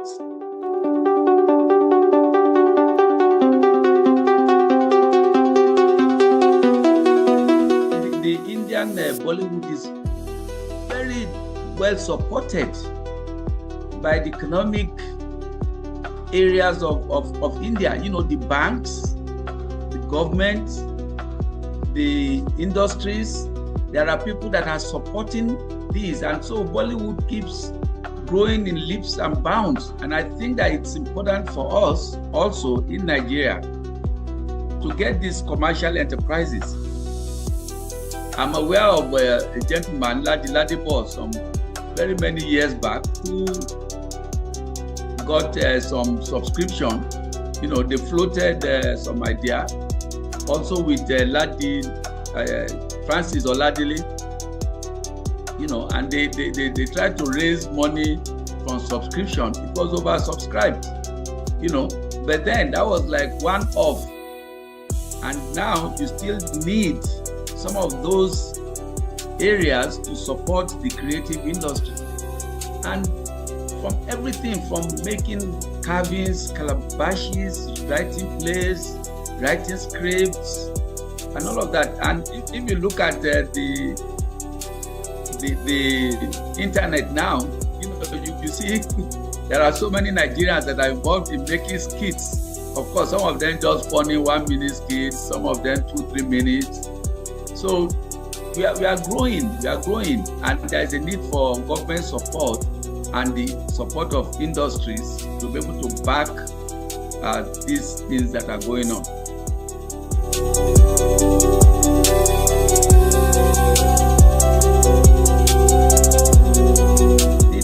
The policy is important. Of course, there are a couple of federal government parastatals. There is the Nigerian Film Corporation. There is the National Film Video Boards, you know, and then they've got the National Council for Arts and Culture. But how much support does the government give for these parastatals, these establishments, for them to really impact and influence, you know, what is going on in the industry? So policy guidelines are important. Finance is a very major one. And then the infrastructure. I think at the point we had some film village. Now the individuals are, I think there is a Kunle Afolayan who has a film village somewhere in Oyo. You know, so there's a need to have more of this because some of this can be capital intensive, and it's very difficult for individuals to start looking for location shooting. The cost of transportation, the cost of payment of artists and stuff like that. So there's a need for all of this to be under some umbrella. Citizens must also embrace a culture of supporting local content. Look at all the adire that's made in Abeokuta. Look at all the pits, dye pits in Kano. Look at all the Okene cloths and the rest of them. How much are we as citizens patronizing this?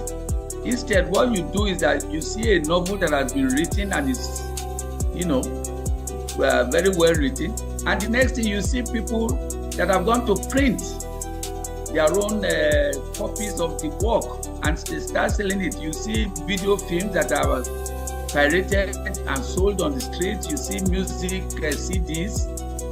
You know, all of this, it's important. These are citizens must also see themselves as custodians of these works of art. You know, the global rise that we are witnessing of Afrobeats, you know, those things are not driven purely by state policy. Nigerians must also consume in a similar way of consuming what we produce agriculturally. You know, they must wear Nigerian outfits, Nigerian designs. They must promote Nigeria. They must see Nigeria as their own. It's not a question of saying, oh, this outfit came from the UK or the US or from Singapore or from China. How much of our own are we consuming? And for me, each citizen must have that kind of civic responsibility, which means amplifying and protecting what is ours rather than undermining it through piracy or apathy. not seeing yourself as a part of what is currently going on. So we can't leave it all to government. Each citizen must also see these things as being important in respect of what they do and how they do the things that they do.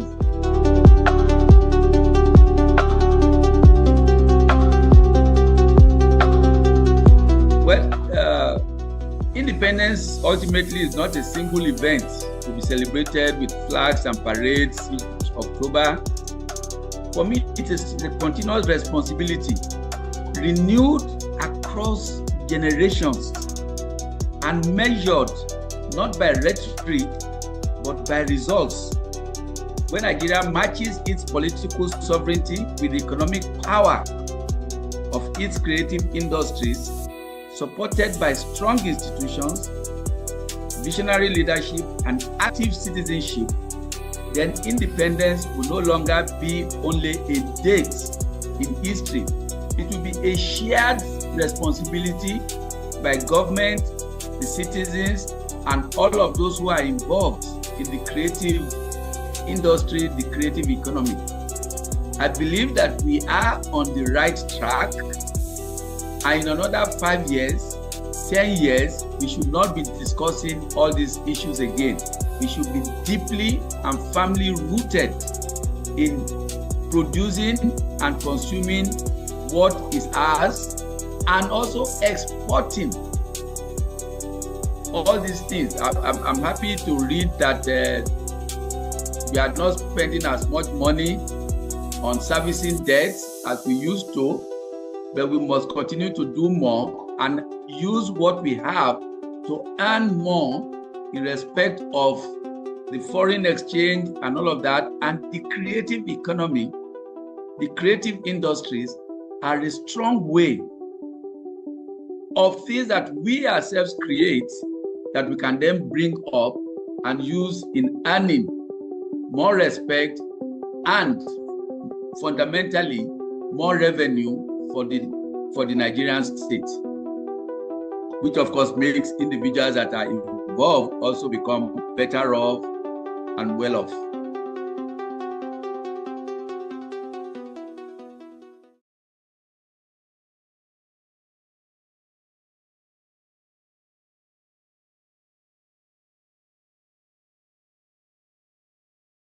Okay, so how do you feel about the new service chiefs and the removal of the former ones by the president, and this one that have been brought in? What do you think they'll do differently, and how do you feel about the whole process? I think it's a good move by the president, because when you think about why he actually removed the old ones, it's about the news of the coup that was about to happen. So every good president will want to replace everyone around involved in the queue. So I think it's a good move by the president.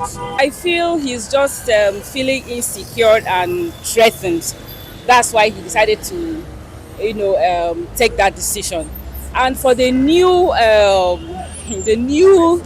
guys that are coming in should be focused and just abide by his decisions. Do whatever he wants. He wants him to do. I think that's the way he wants it, because he's the president, the number one man in the country. There are two ways I think you can look at it.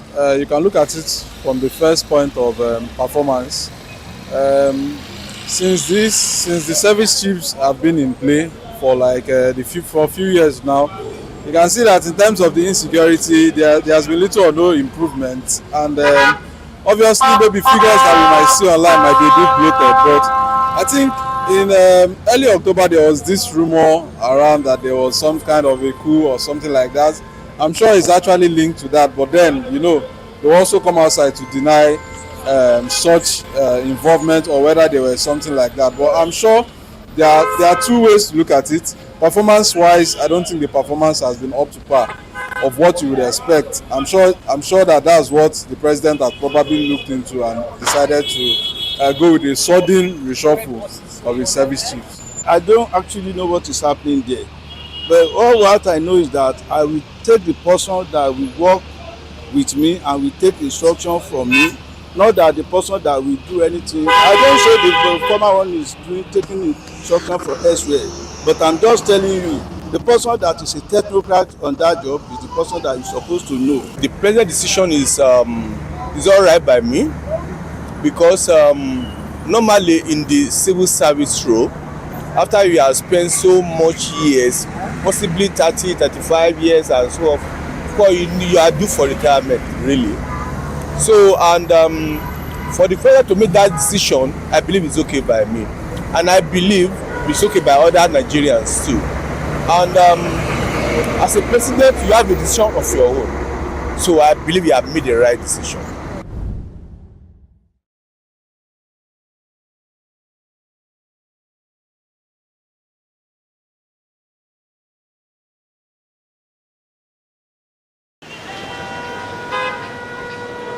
Lagos is a city surrounded by water, a place where roads meet rivers and people move across bridges every day. From the lagoon to the Atlantic, water is part of Lagos' story. But for years, much of this potential has been untapped. Lagos inland waterways offer a huge opportunity to move people and goods safely, easily and faster. That's why the Lagos state government has launched the Omi-Eko project, a €410 million plan to transform the city's waterways into a clean, safe and smart transport system.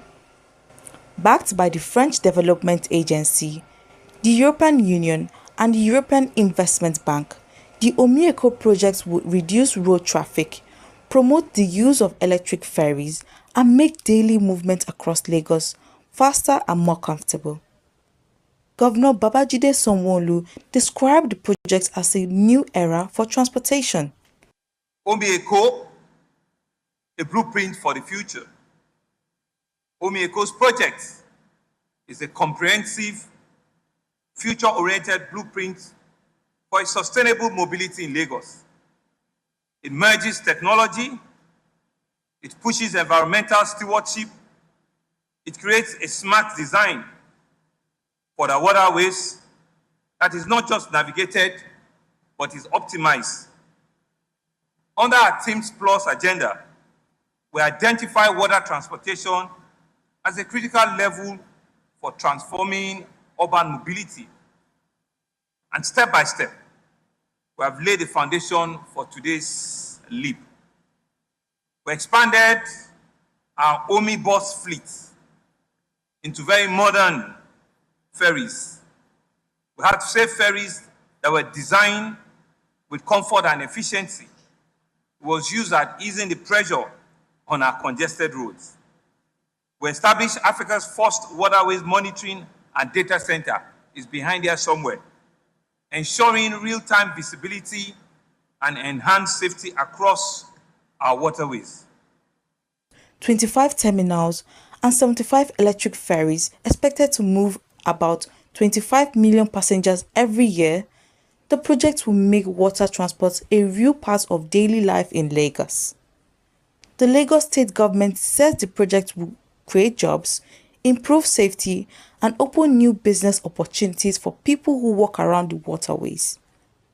International partners say Omi-Eko shows how Lagos can lead Africa in green and modern mobility. The Omi-Eko project is not just about transport, it's about reconnecting Lagos with its waters and building a city that moves better, cleaner and smarter. Ifunaya Indigwe, reporting for Business Day Television. Lagos is a city surrounded by water, a place where roads meet rivers and people move across bridges every day. From the lagoon to the Atlantic, water is part of Lagos' story. But for years, much of this potential has been untapped.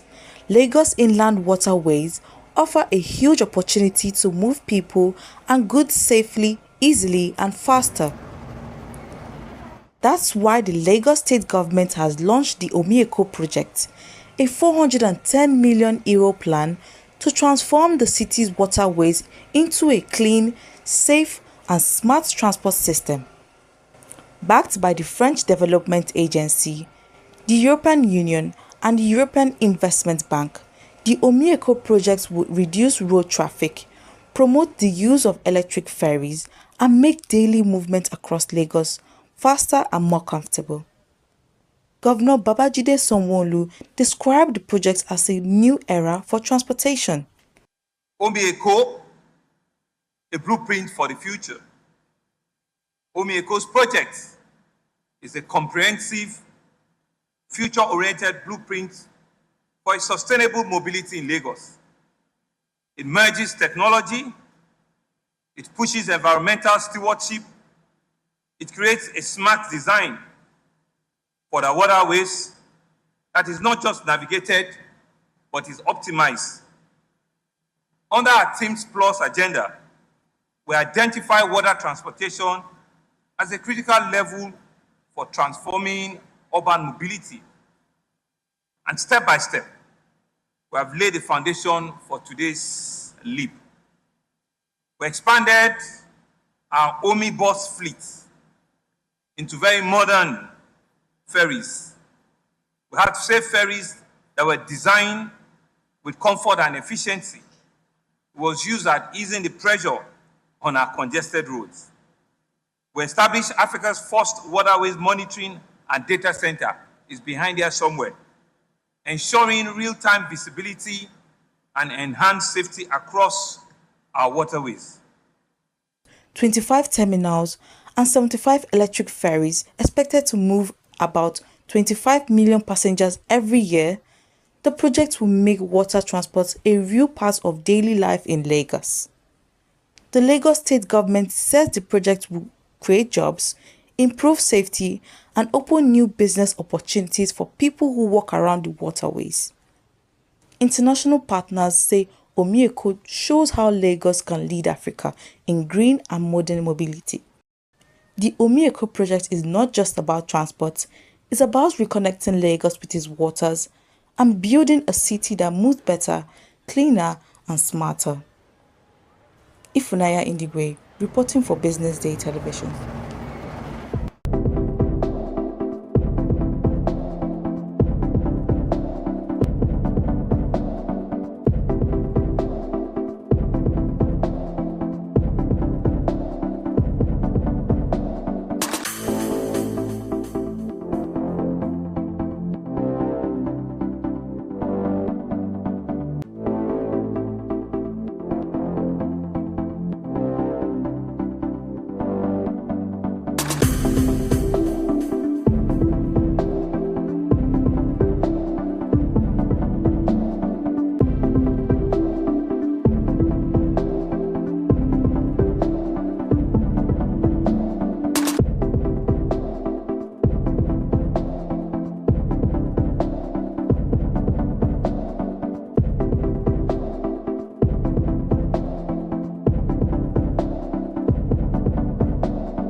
Good afternoon and welcome to the BDTV News at Noon. I am Glory Brown. Thank you for joining us this afternoon. Now the headlines. Stop exporting crude, OPEC tells Nigerian producers. Food imports soars 45% as local productions fall tax. NNPC to feed Port Harcourt refineries stranded power to grid. Conservative justice sharply questions Trump traffic in high-stakes hearing. Osimhen overtakes Alan Kane, Mbappe to top championship leagues scoring charts. Let's begin the news in Nigeria, where the chairman of the OPEC Board of Governors for 2025, Adeyemi Bello, has called on Nigerian oil producers to prioritize domestic refining and value creation instead of exporting raw crude. Adeyemi, speaking on Wednesday at the Nigerian Association of Petroleum Explorationists pre-conference workshop in Lagos, revealed that the country must move away from decades of crude export and focus on retaining value within the local economy. The chairman argued that Nigeria had the responsibility to develop its energy resources locally and use them to drive industrial growth rather than depend on foreign markets. In his words, President Bola Tinubu would have returned fuel subsidy if the Dangote refinery had not been there to produce fuel locally, adding that local refining and crude utilization would also help stabilize the naira and strengthen the nation's economy.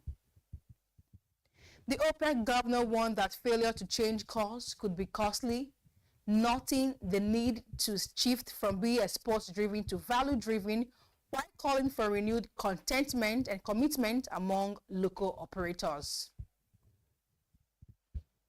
Moving on, food and beverage imports increased to 677.3 billion naira in the first half of 2025, marking a 44.4% rise from 468.76 billion naira in the same period of 2024, prompting renewed calls for stronger government support to enhance local industry capacity and reduce dependency on imports.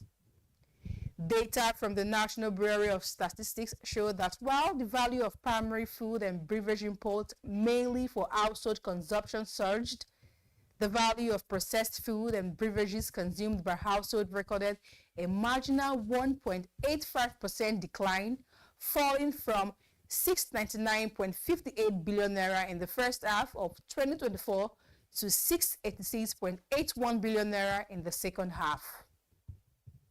Primary food and beverage imports, mainly for industrial use, also grew in 6 months by 1.37% from 969.22 billion naira to 984.49 billion naira, while processed imports for industrial use rose by 7.2%.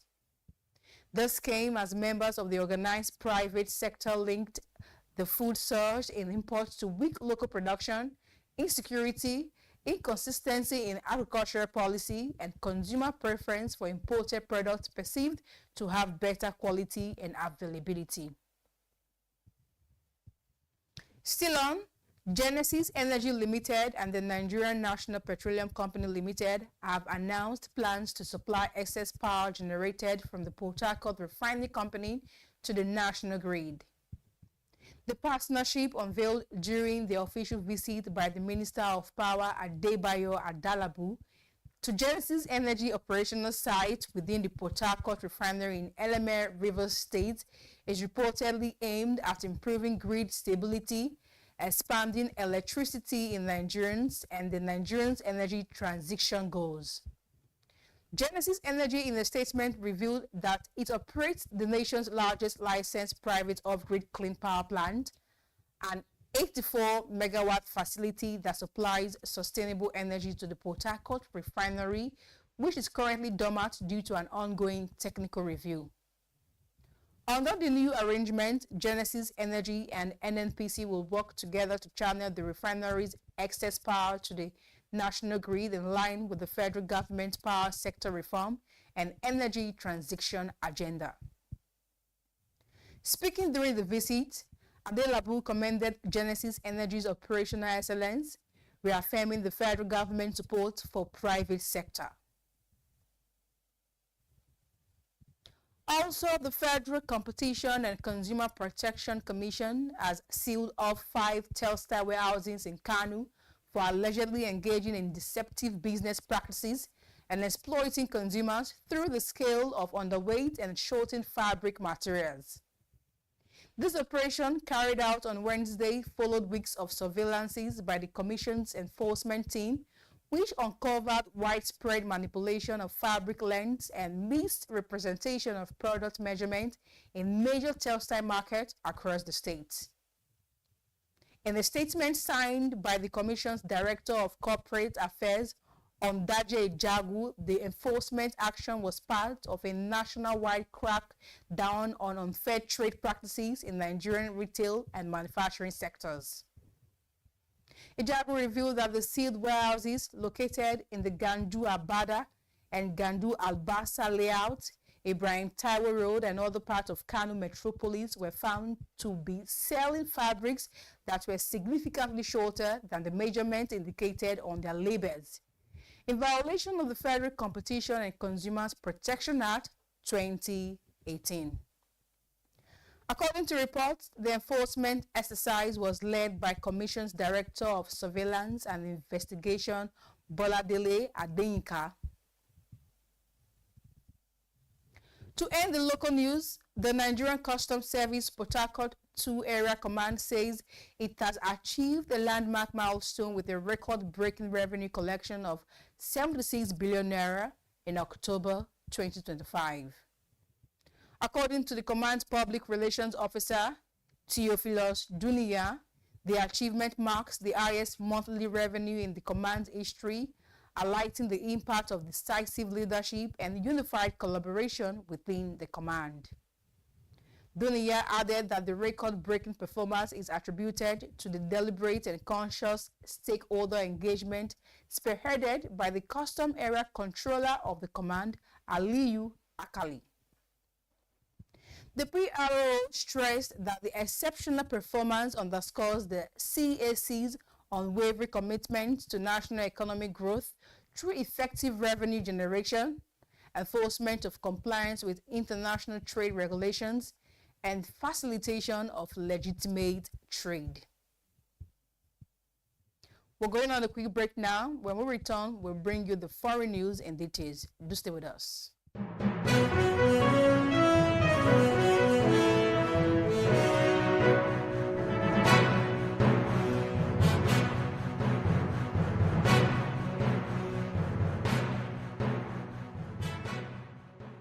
Welcome to the Triumph Against Odd podcast. Most people go through their lives without knowing what their superpower is, right? But if you're lucky enough and determined enough to find your superpower before you get to a certain stage of your life, you'll be incredibly successful. Look, the first thing is you just decide not to look at the challenges, because if you do, it's going to end you. The closest thing I think is that I had a deeply military background, which is a bit of a never say die background. I saw an opportunity in non-interest banking, and I felt that the demand was there. There was pent-up demand for it.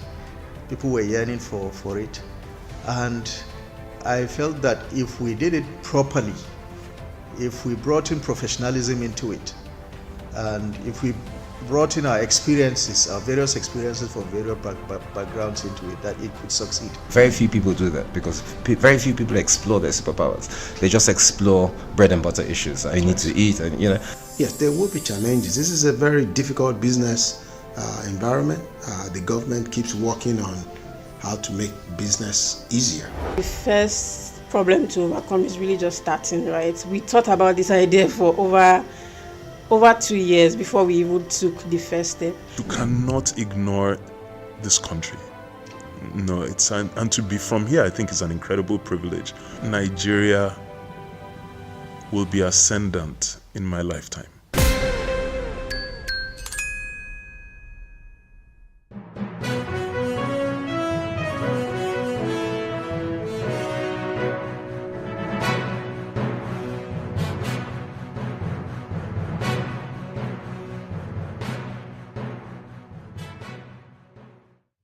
Welcome back. It's still the news at noon right here on the Business Day television.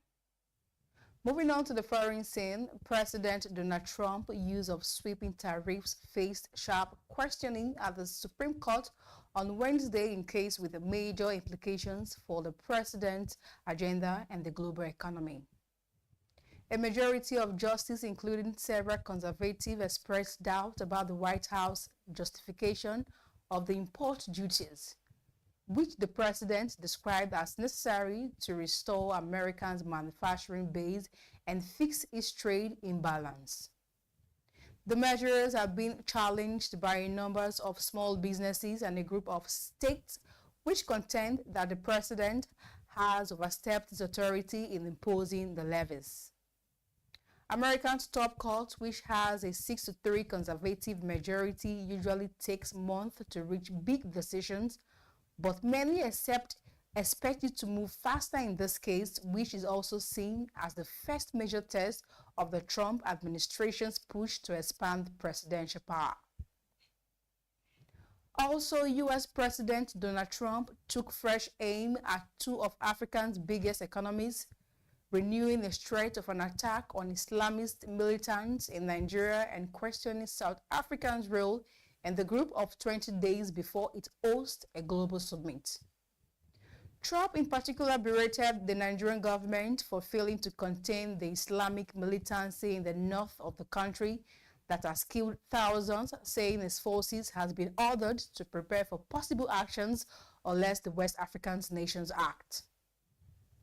Nigerian President Bola Tinubu on Sunday responded that he was committed to working with the U.S. and the international community to protect all faiths, while saying the characterizations of Nigeria as religious intolerant does not reflect the national reality.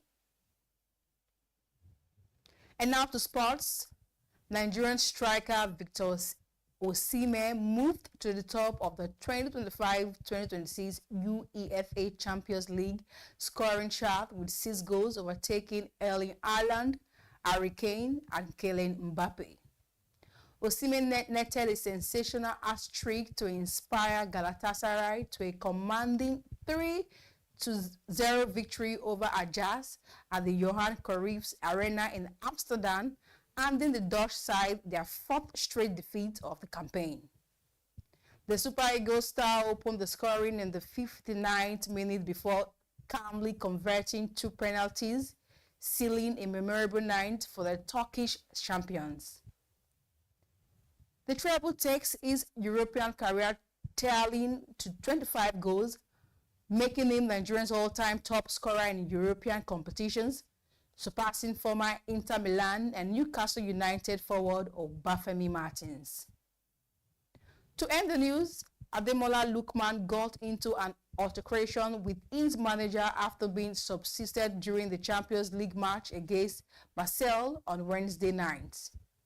Lookman, 28, came off the pitch in the home game looking unhappy, which led to a brief exchange of words with Atlanta manager Ivan Juric.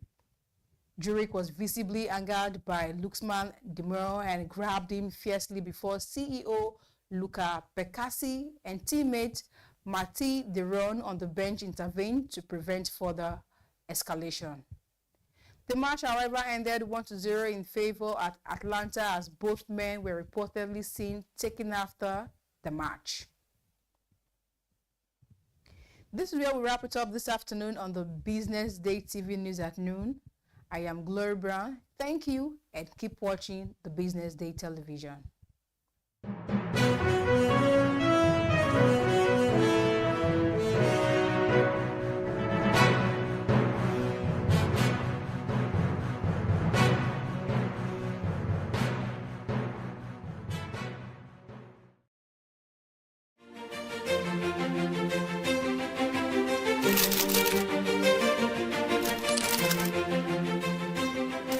I am, of course, a great admirer of the impeccable credibility, professionalism, and business savviness of BusinessDay. If you really mean business in Nigeria, start your day with BusinessDay.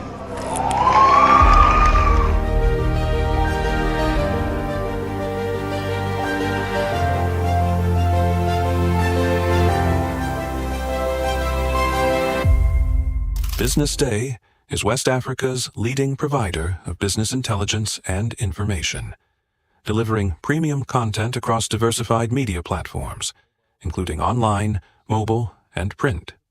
Since its inception in 2001 with a weekly newspaper production, BusinessDay has expanded its reach to provide exclusive content accessible through print, mobile, and online channels. Our premium offerings are further enriched with syndicated content from esteemed sources like the Financial Times, The Economist, and the Harvard Business Review. At BusinessDay, our mission is clear: to be the foremost provider of business and financial content, empowering readers to make informed decisions in Nigeria and Africa.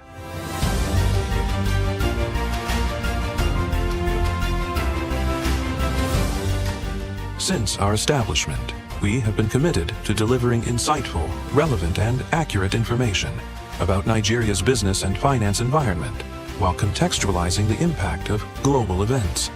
We monitor the stock market, analyze the companies driving it, and report on government policies and their economic implications.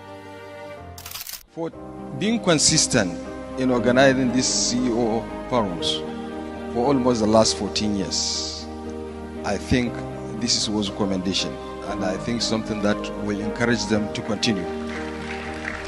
From decoding market trends to dissecting economic shifts, we offer actionable investment ideas and serve as a compass for decision makers navigating complexity.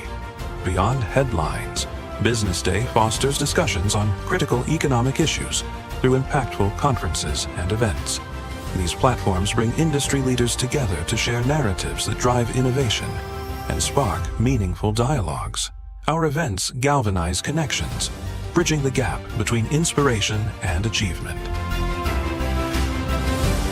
For businesses seeking visibility, our strong digital presence offers unparalleled opportunities, with millions of followers across social media and a dynamic website attracting visitors from within and outside Nigeria. BusinessDay is the ideal platform to boost visibility for your products and services.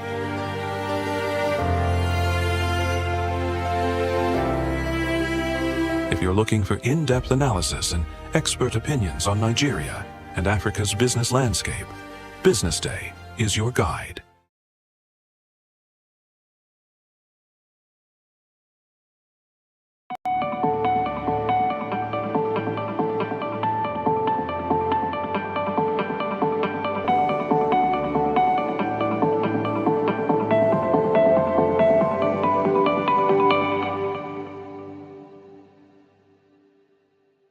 Doing?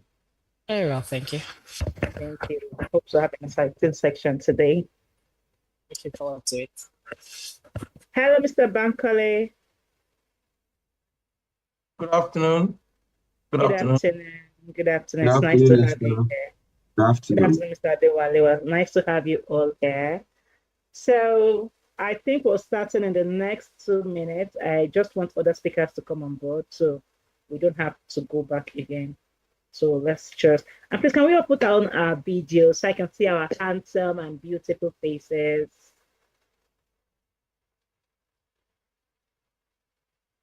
Nice to meet you, Abimbola. Hello, Adiola. Nice to meet you. I can't hear you, Adiola. Hello, Mr. Adewale. Good Mr. afternoon. Bankole, good afternoon. Hello. Hope you're having a nice day. So we just need other speakers to join, and we'll just start. But before that, let's just interact. Let's just say hi to your day going. So just tell me what's happening. Like, hope you're excited to be on this session.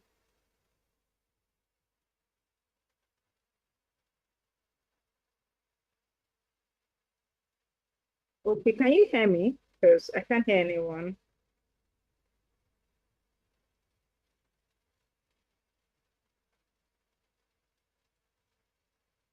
Sure, we can hear you.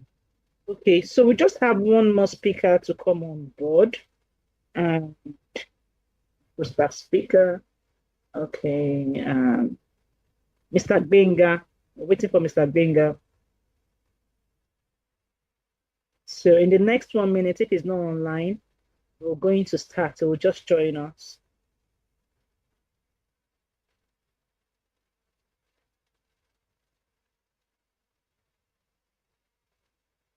Let's see them yet. Okay. I'll just put a call across to him. So let me know if he's coming now so we can start. So I'll be right back.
The moderator would have handled it. But whichever way, I hope to have an exciting session with you all.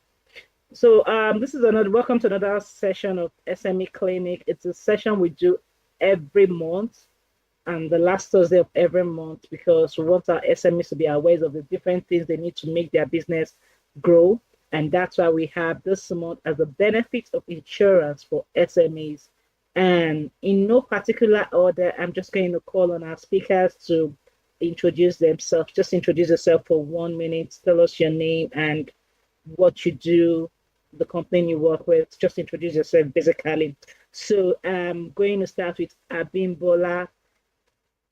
Hello, Abimbola. Can you please introduce yourself?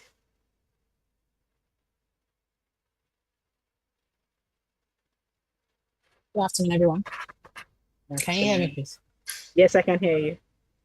Okay, my name is Onyoluka Bimbola.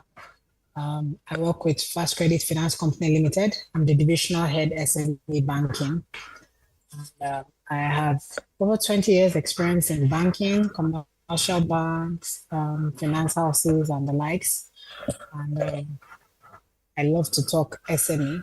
I love to talk investments. I have a passion for people, developing businesses, in our quota.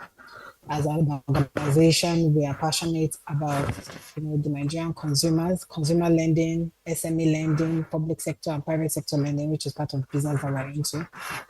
I'm looking forward to a fantastic session today. Thank you so much, Abimbola. I'm also looking forward to a fantastic session. Thank you so much. Mr. Adewale, can you introduce yourself, please? Okay. Good morning, everybody. Or good afternoon. Good afternoon. Yeah.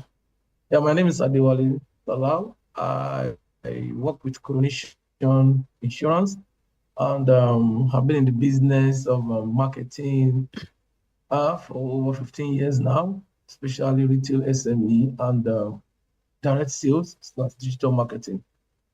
So I'm glad to be here to share my idea on onto this topic. So I hope we have an interactive section. Thank you, Mr. Adewale. Mr. Bankole, can you please introduce yourself?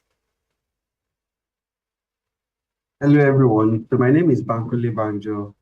So I look after the Sanlam Alliance Nigerian brand as the marketing and corporate communications manager. In a nutshell, I'm the brand's official makeup artist. I make the brand look good. So I'm extremely passionate about insurance. I've been in the industry for 10 years. I've started out in advertising. I've literally sold every and anything. The only thing I've not sold so far is a church or a mosque, but everything else about cost to be involved in the advertising or marketing communication. I'm delighted to be here. I like to break down insurance in an easy to relate everyday language. So I look forward to a very exciting session this afternoon. Thank you very much. Thank you so much, Mr. Bankole. We have Miss Adeolu. Are you still online? Because I can't see you. Miss Adeola, can you please introduce yourself? Sorry for the mistake in your name. All right, I'm online. Good afternoon, everyone. My name is Adeola Olaniyan, and I'm a business systems architect, and I'm also the founder of adeolaniyan.co, which is a management consultancy where I work directly with businesses as their strategic architect. I help them build systems that are lean, smart, scalable, and investor magnetic. I've spent nearly 2 decades in operations and executive leadership across different industries like telecoms, e-commerce, renewable energy, fintech, and so on and so forth. And through those years, I've developed what I call operational intelligence, which is OI for short. So it's basically a framework for building businesses that are 90% proactive and predictive and only 10% reactive. So through this operational intelligence, I help organizations move from firefighting mode to foresight by creating structures that don't just survive, but dominate. So at the core of my work is a simple philosophy that is businesses can live forever. That's if they are built intelligently. My mission is basically to make operational intelligence and intelligence the new standard in Africa and beyond, and to show that chaos is always optional when your systems are designed right. Thank you. Thank you so much, Ms. Adeola. Thank you, everyone. We wouldn't have gotten any better speakers than you all here on this platform.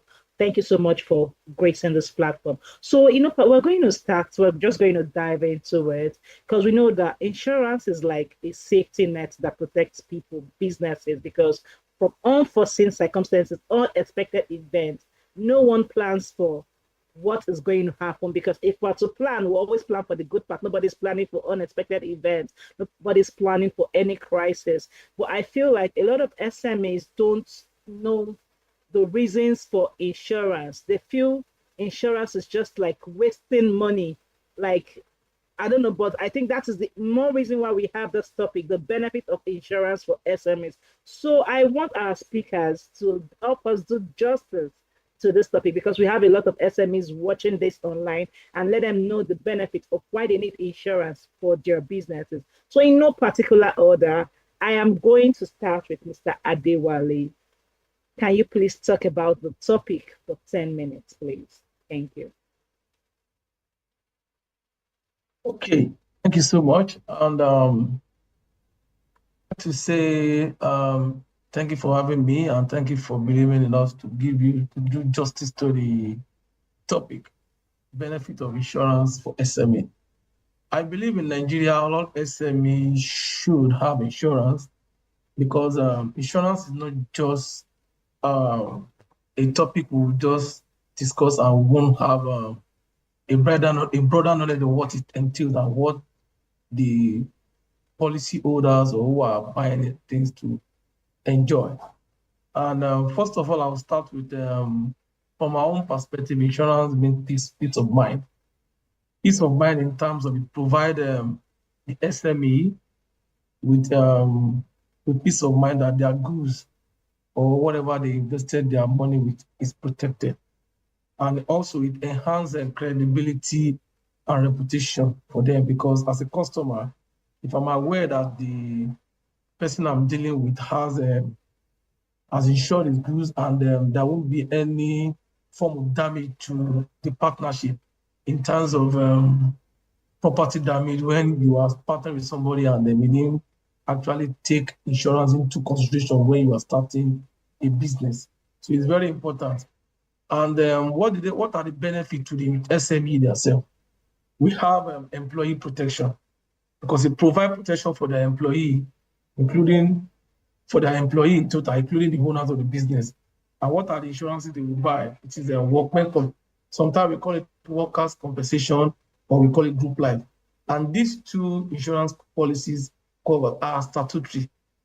Is managed, is regulated. So it is a must for all SME. So far, you have minimum of 10 workers working under you. They must be protected.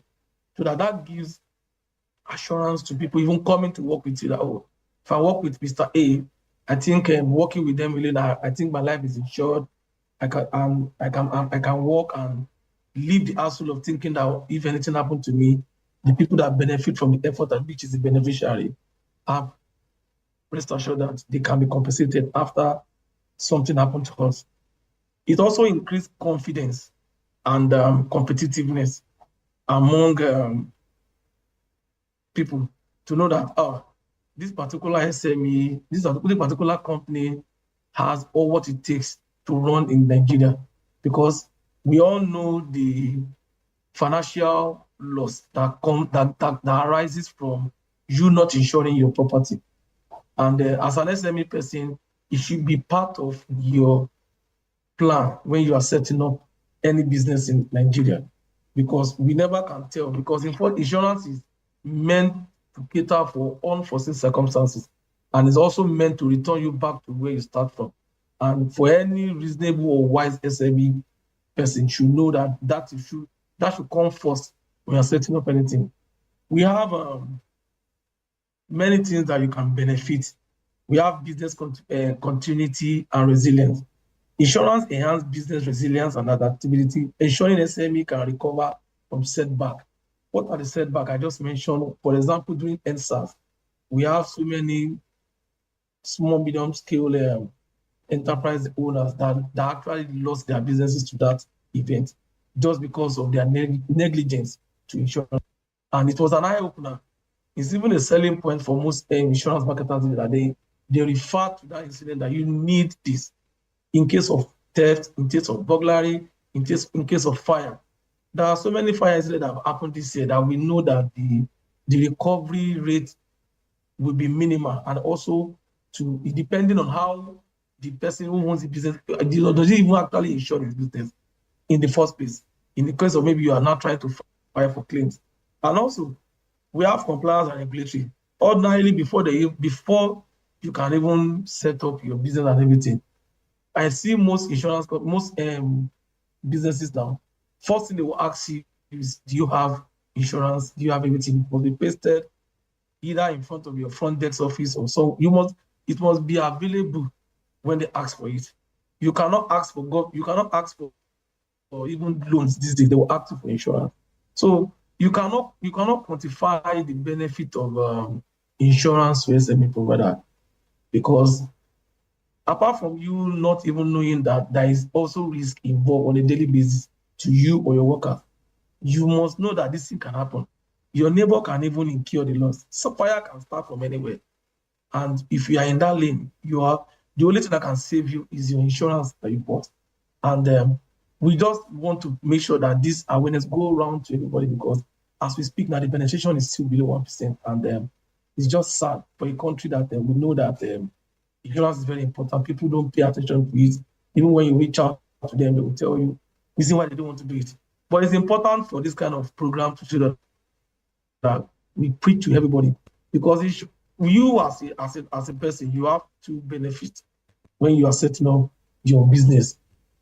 Your life cover is there, your properties. We should look at the financial implication of how you set up a business. You should not take away insurance, because when it happens, what we can only tell you as a public is to send you condolence message, tell you sorry. But when you have it, the first thing that comes to your mind is to file for claim if you have a genuine insurance, because it's even very important for you to have a genuine insurance document. Not just having it, but it must be a genuine, and also you must also have it with a reputable firm. That when you file for claims, they come to your rescue under 24 hours. And before you know it, in the space of 72 or 36 hours, you're already processing your claim. And that alone will give everybody who wants to deal with you that particular person is actually ready to do business. And we all know the stability insurance brings to all businesses in Nigeria, even to people that own home owners, house owners, or people who are even renting an apartment. If you insure your property, you are less concerned about any hazard that can happen. So whatever we want to say, insurance is just for everybody. And to me, the real meaning of insurance is peace of mind.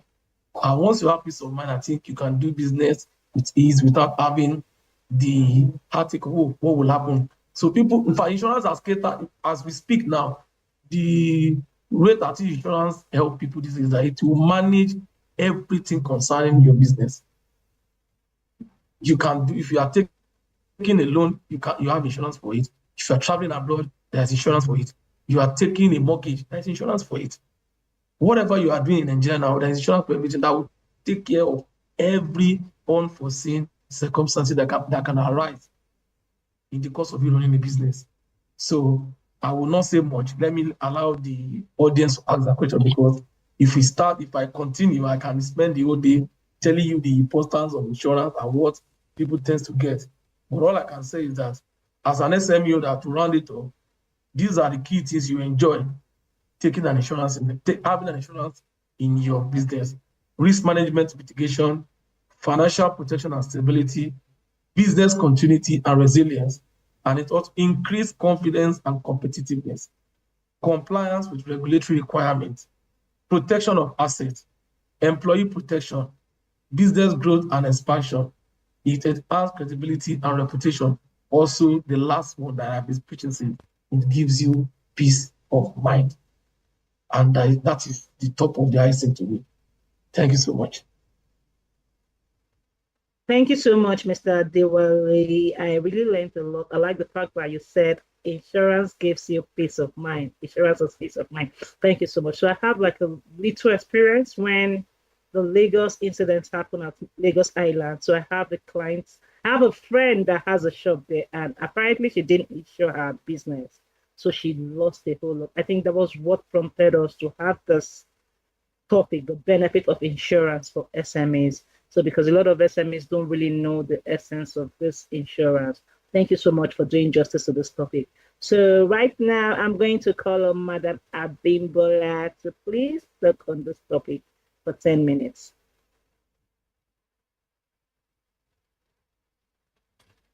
Thank you very much, Esther. Salah has said so much. It was actually very interesting listening to him.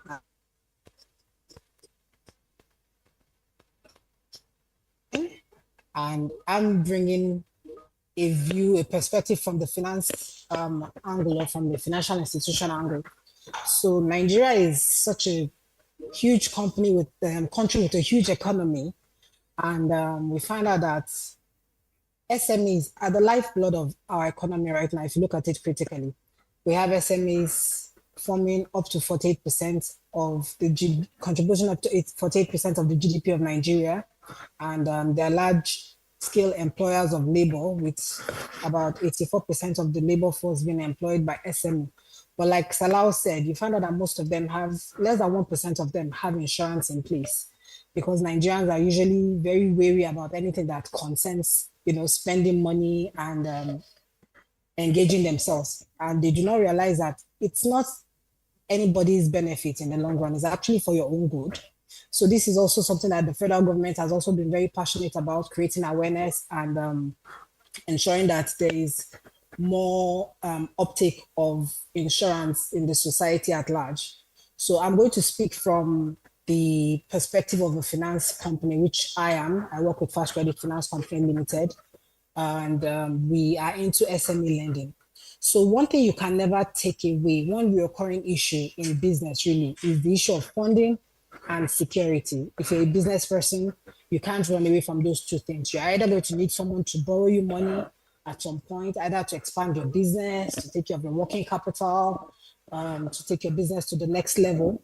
And then you will need to address security, which is a major issue here in Nigeria. If you're an SME business owner in Nigeria, you are not a stranger to the challenges of accessing finance and managing the risk that you're likely to encounter in the process of the day-to-day of your business. And unfortunately, our people are not vested, or they are yet to fully trust in insurance in this part of the world, even though data has shown that it is readily available. So already on this call, we have at least two insurance companies who are, very good at what they do. And you and I, off the top of our head, we can come up with at least 10 insurance companies or one company or the other that is involved in insurance. And yet Nigerians are still hesitant to insure their business. Now, I was talking about SME lending, basically. As an SME, you're likely going to need funds to expand your business at some point or the other. Salah mentioned it that when we are reviewing SMEs for lending, one of the things that we look at is, do you have insurance in place? Because that is when we know that you have been, serious with your business and you are the kind of partner that we want to take on. We expect that SMEs will practically take up insurance themselves because, there could be a fire outbreak, burglary, death, and due to lack of insurance or proper insurance cover, you find out that a lot of businesses go out of business because they don't have this in place. Now, you cannot take a loan in Nigeria. You cannot get funding if you don't have insurance. We will also provide insurance on whatever facility that we're going to give to you. But we also expect that you have also done that preliminary work of protecting yourself, protecting your business, protecting your staff and employees from financial loss in exchange for a fee, which when you look at the bigger picture, it's actually marginal, the value that you get from the insurance that you have put in place. So now there are different types of insurance. There's life insurance, there's property insurance, there's fire, burglary, But all of these act as a safety net for you as an SME, especially when you lend. And, we at Fast Credit Finance Company Limited, we are passionate about lending, one. We're a duly CBN licensed financial company. And it is also one of the regulations that you're going to get from any bank or financial institution that you talk to, that you have to have finance in place. So we are passionate about ethical funding to SMEs and with the requisite, insurance banking. So we have so many products. Our products cut across, buy now, pay later, travel now, pay later, rent now, pay later, study now, pay later. We do public sector lending, we do private sector lending. Well, what we are really gung-ho about, let me use that word, is SME financing. Because like I said earlier, SMEs are really the lifeblood of any economy that we are looking at. And we're always on the lookout for the best opportunities to serve our clientele best. So, you can you can make inquiries on our website, ask for, details on our lending, and you'll find out that we will not talk about anything with you without bringing insurance first, because it gives you an advantage. SME lending cannot work without insurance, because why? What are the benefits of insurance really? It's going to mitigate risk for you. As a business owner, you're a trader, you're into manufacturing, you're into logistics, transportation, whatever the case may be. You can never completely ameliorate risk. But if you put insurance in place, you find out that the hit that you take is reduced. Again, for lending, you find out that when you have insurance-backed loans, your business is protected from unforeseen events. Having insurance in place also ensures business continuity. It ensures that your business can continue to operate even when there's been a challenge. You have taken a loan, you find yourself defaulting, you encounter some challenges. Sometimes you have a turnaround time that you expect a transaction. Maybe you have inventory, you want to sell your inventory, and you expect that I'm going to sell it down in 90 days. And then it doesn't happen that way, and you start to miss some repayments. Next thing, some bank or some financial institution starts to break down your neck. But if you have, insurance in place, you find out that those kind of things are actually sorted. Is a safety net, is a protection for you. Again, if you have insurance in place, it helps your presentations, your requests. It helps your profile as an organization, or as an institution, or as a business, as a venture, as a sole proprietor. It gives you access to finance, which you would ordinarily not get if you do not have a proper insurance system in place. And insurance enhances your credibility. Organizations start to take you serious. They know that, you are serious about your business. It demonstrates your commitment to responsible business practices. It demonstrates your character. It demonstrates that you are the kind of business that we want to do. We want to partner with and help you take your business to the next level. So Nigerians really need to shy away from that idea that insurance is money that is going down the drain. You know, a couple of weeks ago, I was with one of my customers at trade fair, and he was telling me about, oh, he has a warehouse, and then it's caught fire, and he lost goods of over 500 million naira, and he did not have insurance, so he had to literally go back to square one. Fortunately for him, he had multiple warehouses. You know, he's into furniture business. He brings in furniture from Turkey, from Egypt, and all of that. And you know, imagine going from having two major warehouses and a showroom to having just one major warehouse. He was practically at, you know, rock bottom. But if you had had insurance, if you had insured the goods, if you had insured the building, you know, you wouldn't be having that conversation. And of course, he was now back. He had no choice but to take, you know, loans from loan sharks at Shylock rates, and which further worsened the situation where he found himself.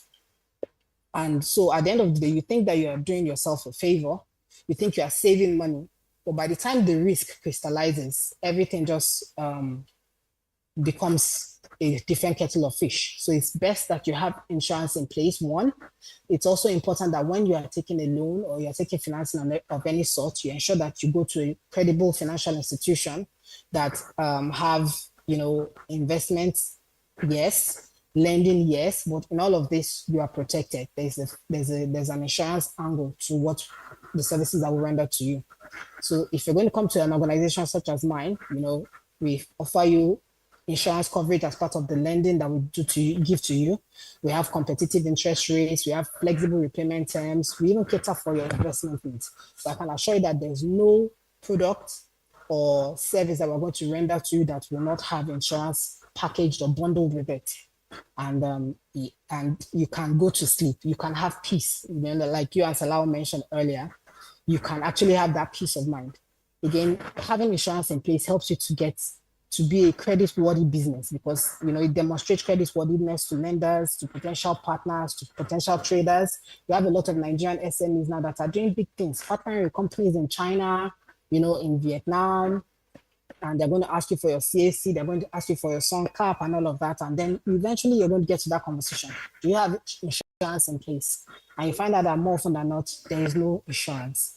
So if you want to put your business in the right position to expand, to grow, to be credible, to be credit worthy, to be financially strong, you cannot escape finance, insurance, and you know, funding. And it's a protection really for you, and it's a risk mitigant. Thank you.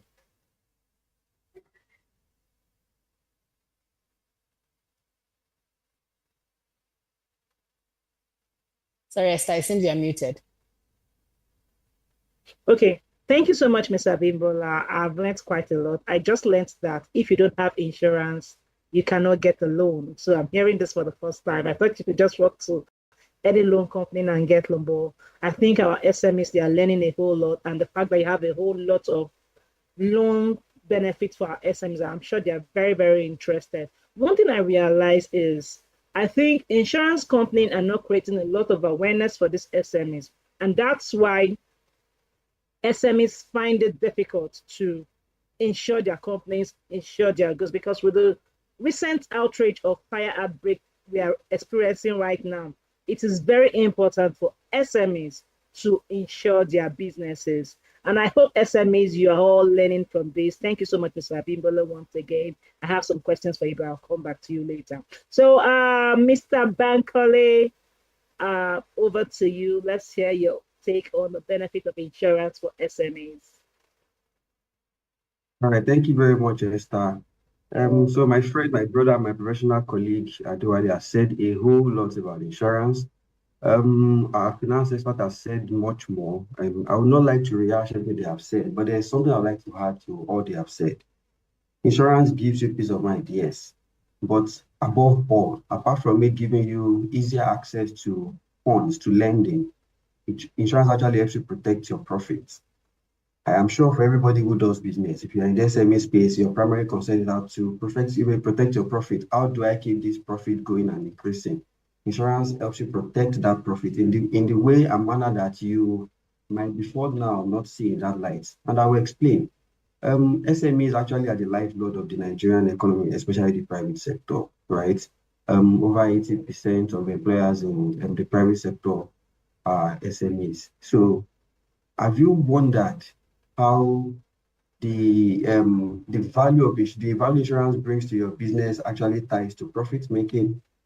Let's say, for example, you deal in transporting goods from anywhere in the country to Lagos.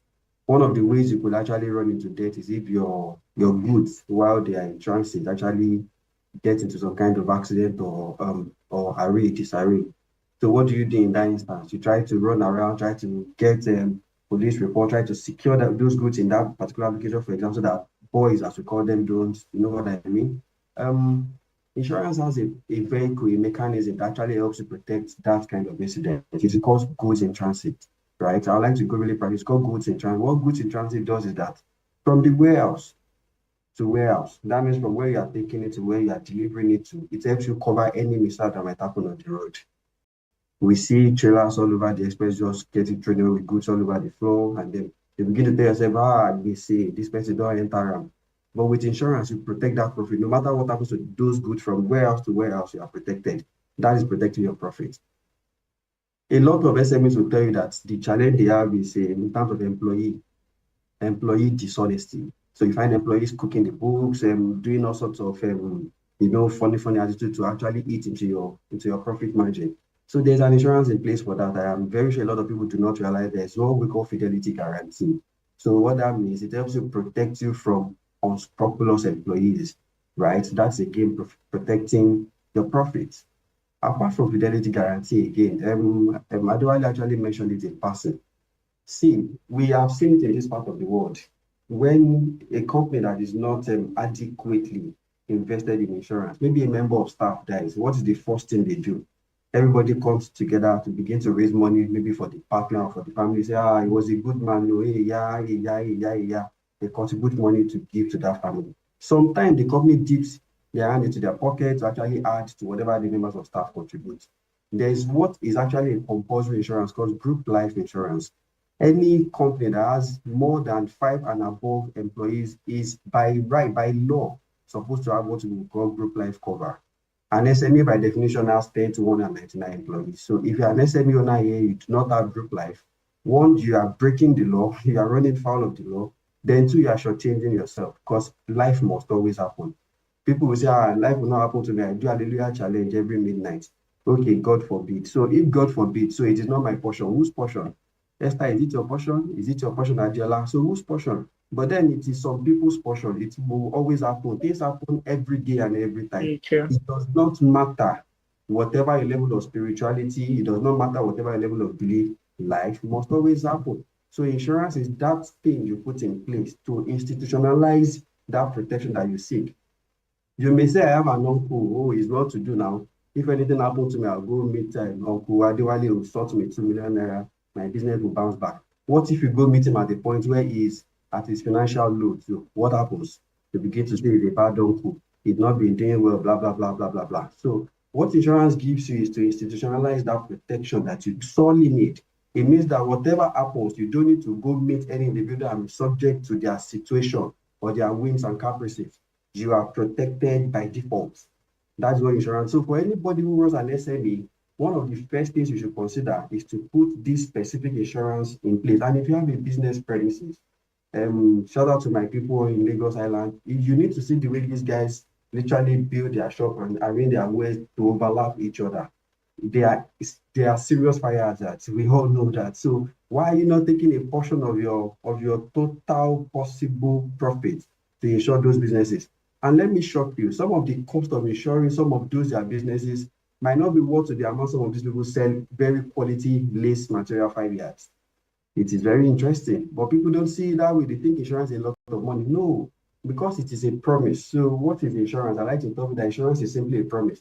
I promise you, Adewale and Sons, that if anything happens to your business, like fire, like water, like theft, like this, to make sure that everything that is stolen or lost is given back to you to the financial amount we have agreed. That is insurance. So it's almost like you protecting your risk. They say insurance is risk management. It is not chance. You know, when you say something is about chance, when you say chance, it could be positive or negative. But risk is almost always right. So what insurance does is to help you protect the possibility. You are not supposed to have insurance, at the end of the day, suffer a loss, and you still feel at loss after insurance has affected. What do I mean? Insurance is supposed to restore you. Do you have one car before? Something happened to that your truck that you used to deliver. It was an accident, the truck is worth 4 million naira, you've insured it. Insurance is supposed to restore you to the tune of that 4 million naira truck, right? So it is a restorer. It is not something that you benefit from. You can't have a 4 million naira truck and want to come and claim for 10 million. Insurance doesn't work like that. The whole idea is just like was before this disaster happened. That is insurance. Benefit for SMEs, the number one and the most critical is there to protect your profit if anything happens. That might profit where they make. We talk about business continuity, those big generators, you run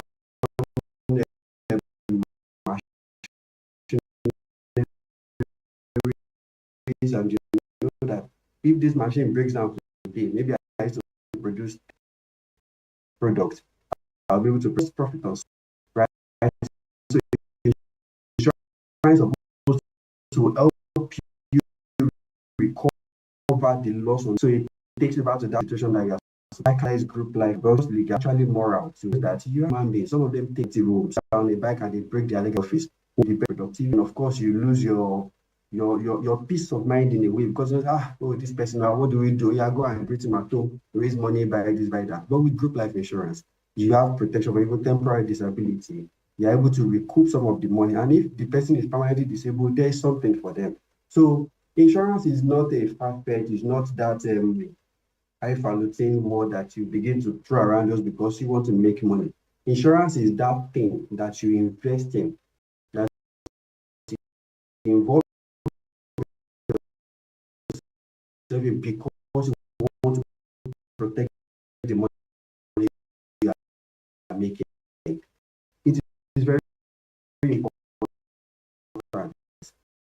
It's very important because if all of us are able to guarantee return of our, it is very important that we cannot be that to turn in different things in a business to even go like 10 naira up every percent guarantee on investment instead to break even for you is to protect your profit.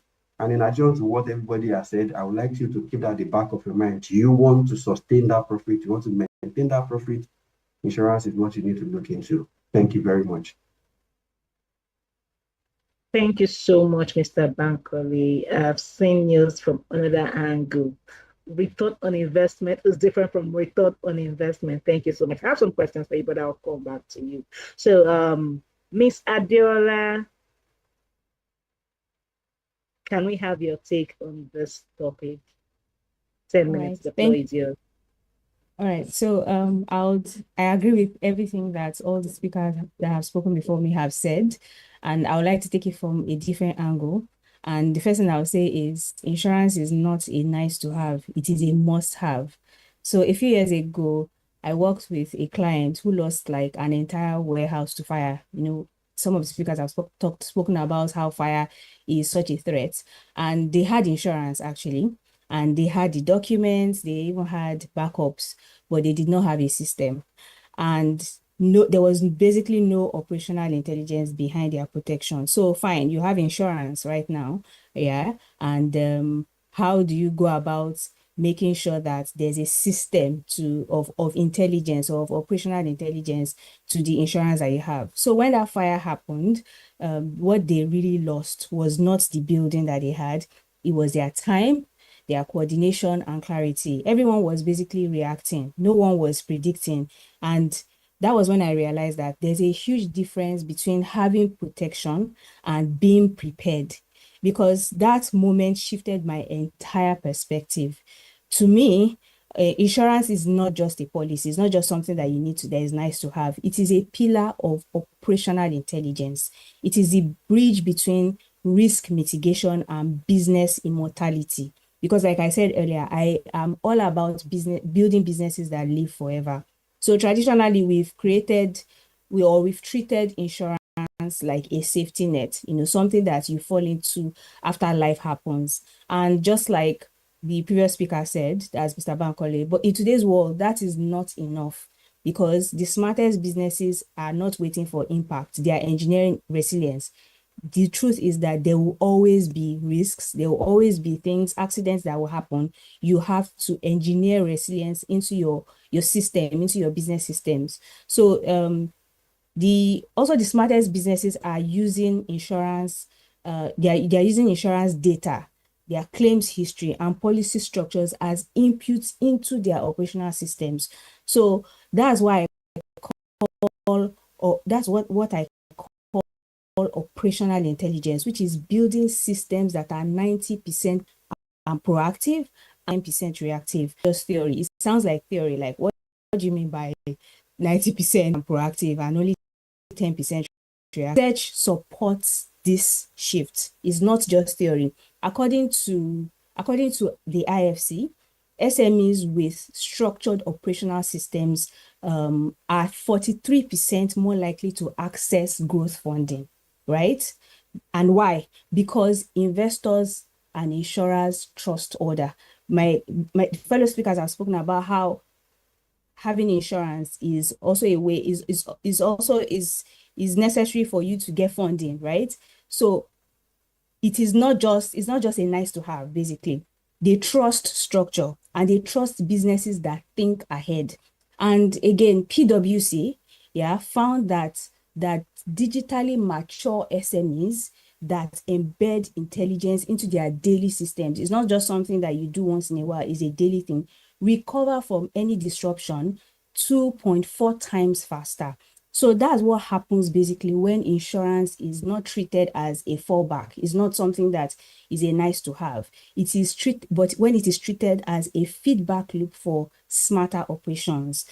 And here's how I see it. Insurance is one of the most underutilized sources of operational data in any business, even especially in Nigeria, right? Every claim you file tells you something about your process. Every renewal points you to patterns in your business, and every risk assessment is actually a business intelligence report in disguise. So you can predict risks and not just react to them. You can refine your systems before any disruption happens. And in fact, McKinsey in 2024, the 2024 SME risk report revealed that when small and medium-sized businesses use predictive analytics in their insurance and risk operations, they can reduce their claim costs by up to 30%. And that's not an incremental gain.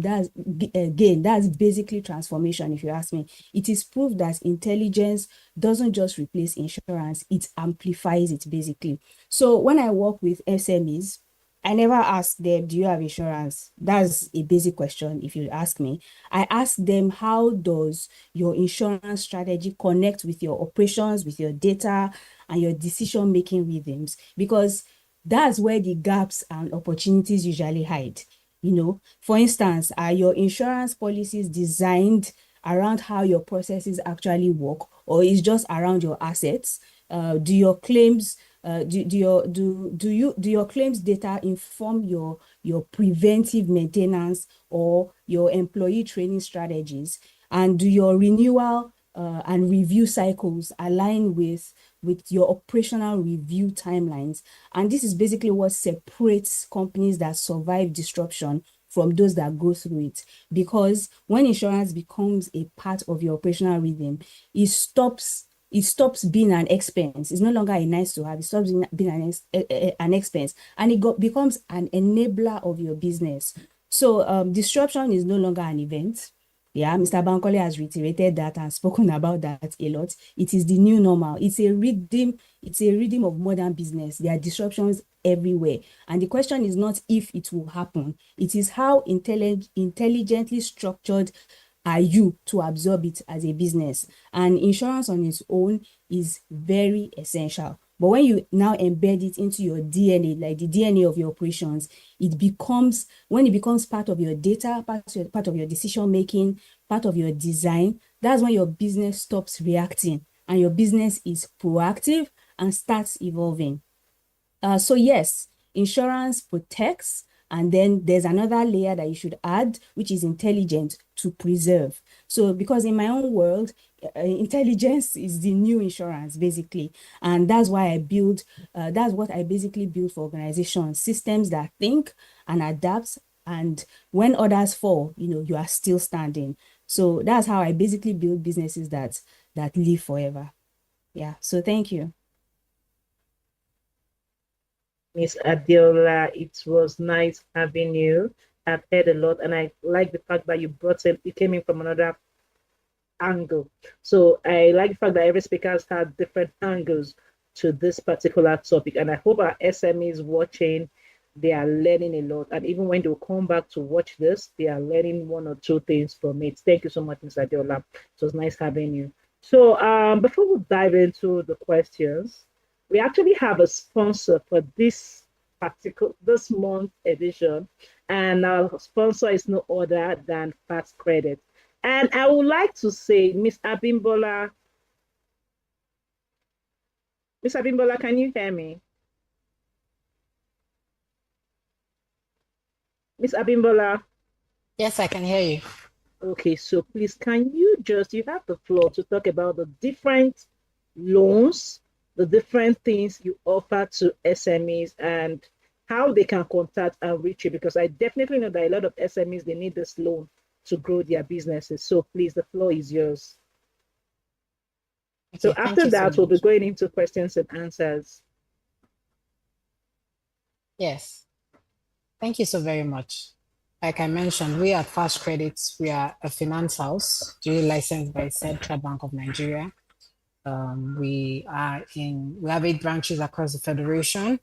We've been in existence for over 11 years now. So we are so far, and we have a focus right now, and our focus are SMEs. Now, as part of our quest to serve SMEs, we have drawn up products that are unique and able to serve SMEs and meet their needs, both as it pertains to their business and also for their personal lives. So for instance, our most recent partnership is with the Bank of Industry, and we have come up with a product where we are able to lend to SMEs at a rate that you probably cannot get anywhere else in Nigeria. We have given out SME loans at 9% per annum.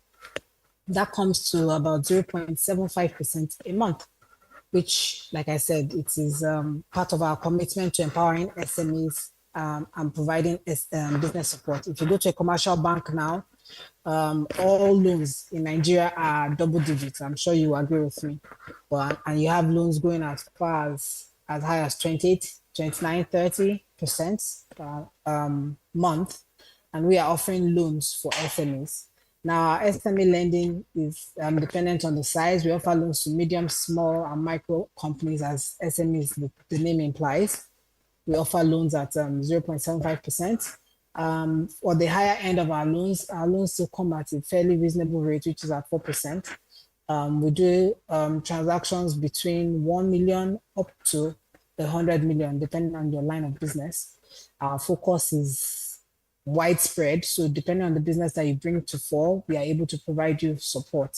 So we do trading, manufacturing, services, and across all the business facets available in Nigeria.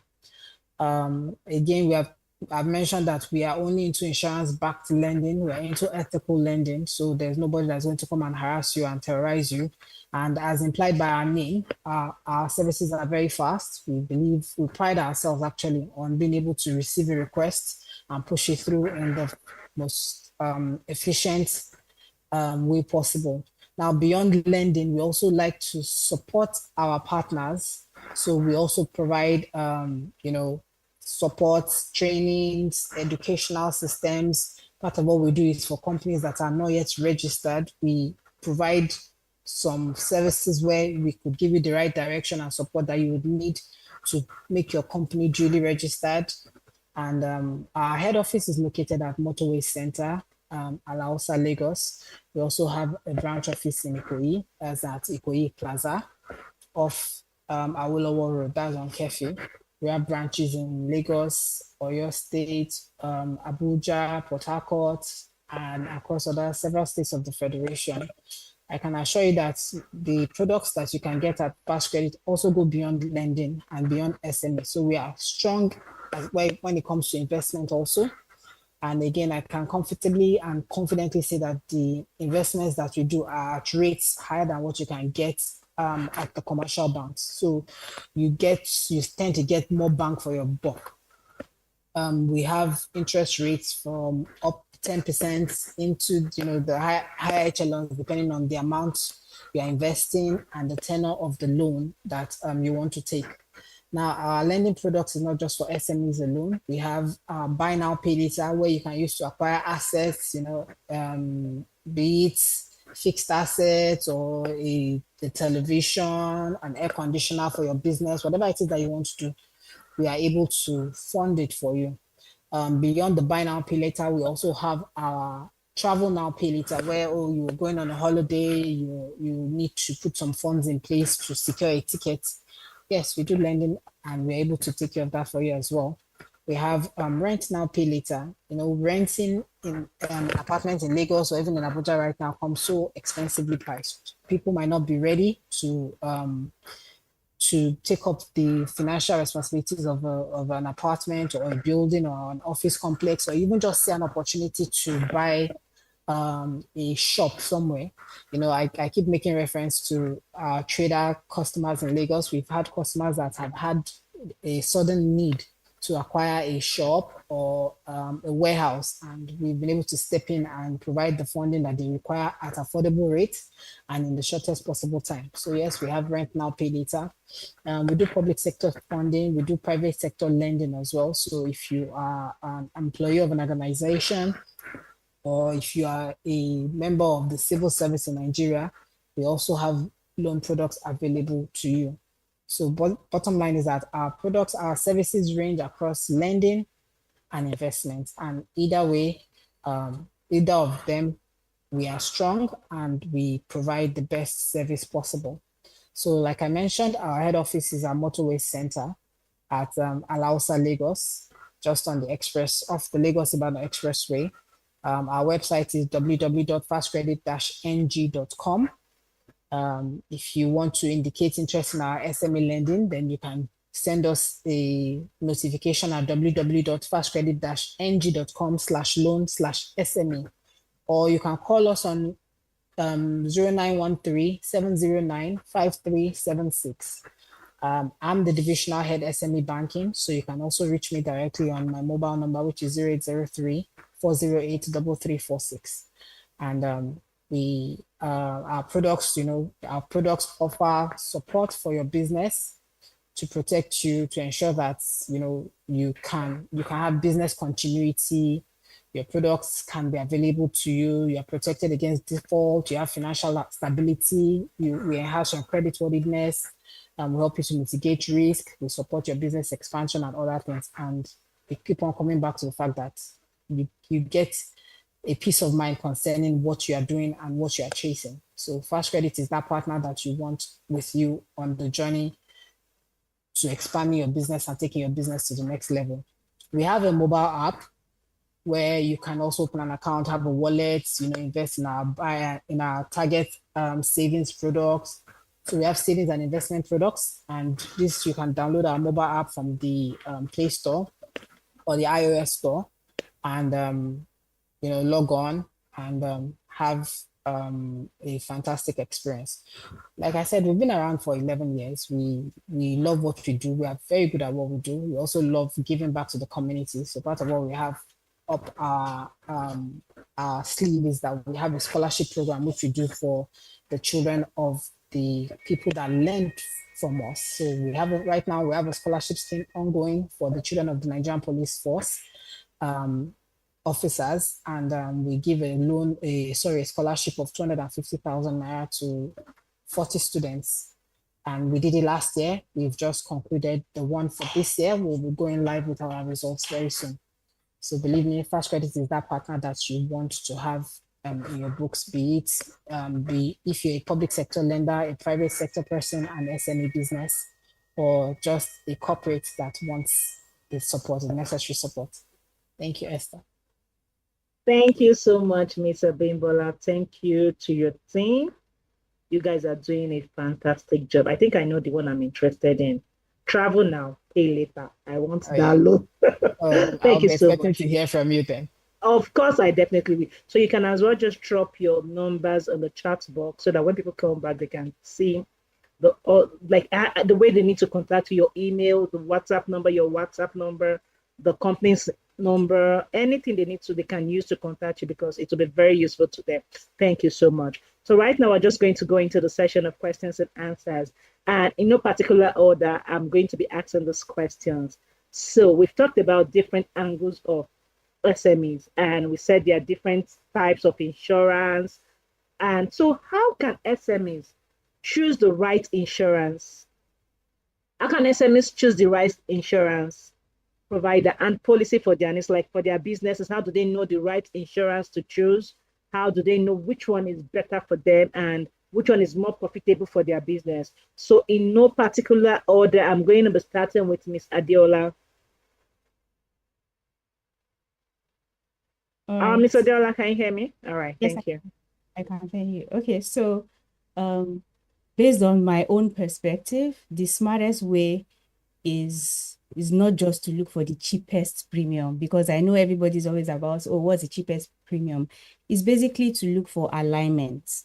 And what I mean by alignment is your insurance provider should understand your business model, your operational rhythm, and your risk exposure points, because it's basically a partnership. It is not a transaction. And in operational intelligence, we call that a systemic fit. For example, a business with strong data systems and preventive controls should negotiate for a proactive proactive coverage incentives, because their risk profile is smarter, not riskier. And I talked about the IFC earlier. The SMEs with structured operational systems are 43% more likely to access better financial products, and insurance is included in this because they are seen as intelligent risks, basically. So I would say pick a provider who understands your intelligence and not just your industry. Thank you so much. Pick a provider who understands your intelligence and not just your industry. I like that. SMEs, I hope you're taking note of that. Mr. Adewale, can you please do justice to the question? Okay, thank you so much. In insurance, I believe that for any SME or any service provider, for us in Coronation, we don't just sell insurance. We identify our customers' need.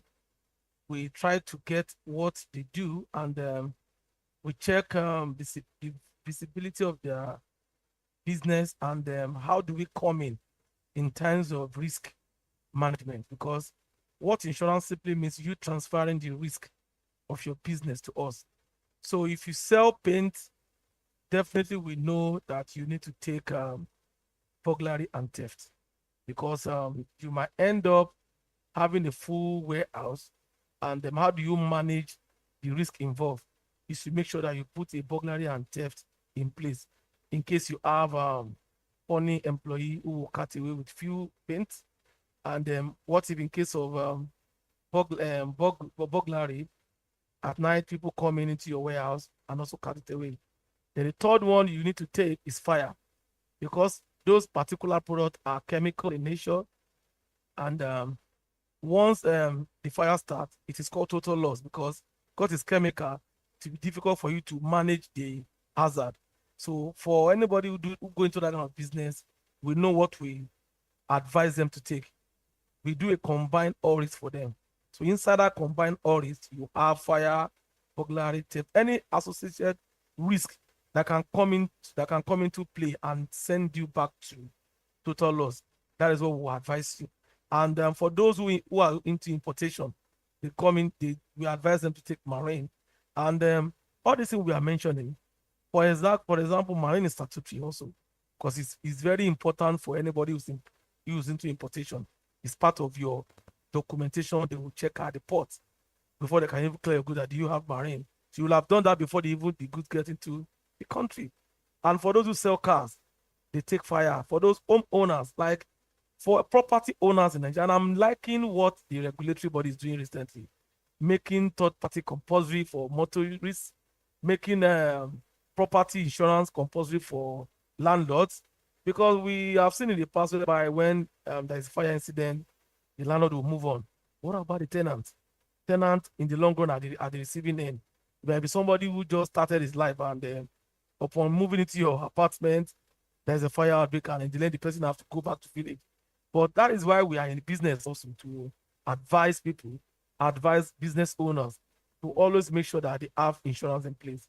Like you said in your previous statement, that the awareness. So we are doing much of our awareness in coronation. It's all over our website. We do a lot of podcasts. We do a lot of webinars. We do a lot of radio programs to make sure that we sensitize our customers to know that you need insurance. You need insurance in all ramifications. You need insurance for life. You need insurance for property. In fact, insurance is what you need as your daily activity. You need insurance in everything you do. And for those who think that because I don't have insurance, what will happen? You need insurance, because in Nigeria, because we're a religious country, most people are covered with the blood of Jesus, and then they will tell you, "Don't worry, I will pray over it." You need insurance because we have a lot of insurance that people can even take in. Educational insurance policy in terms of life, investment insurance policy, we have them. A lot of insurance products that people can buy. All we just need to do is to identify the customer need.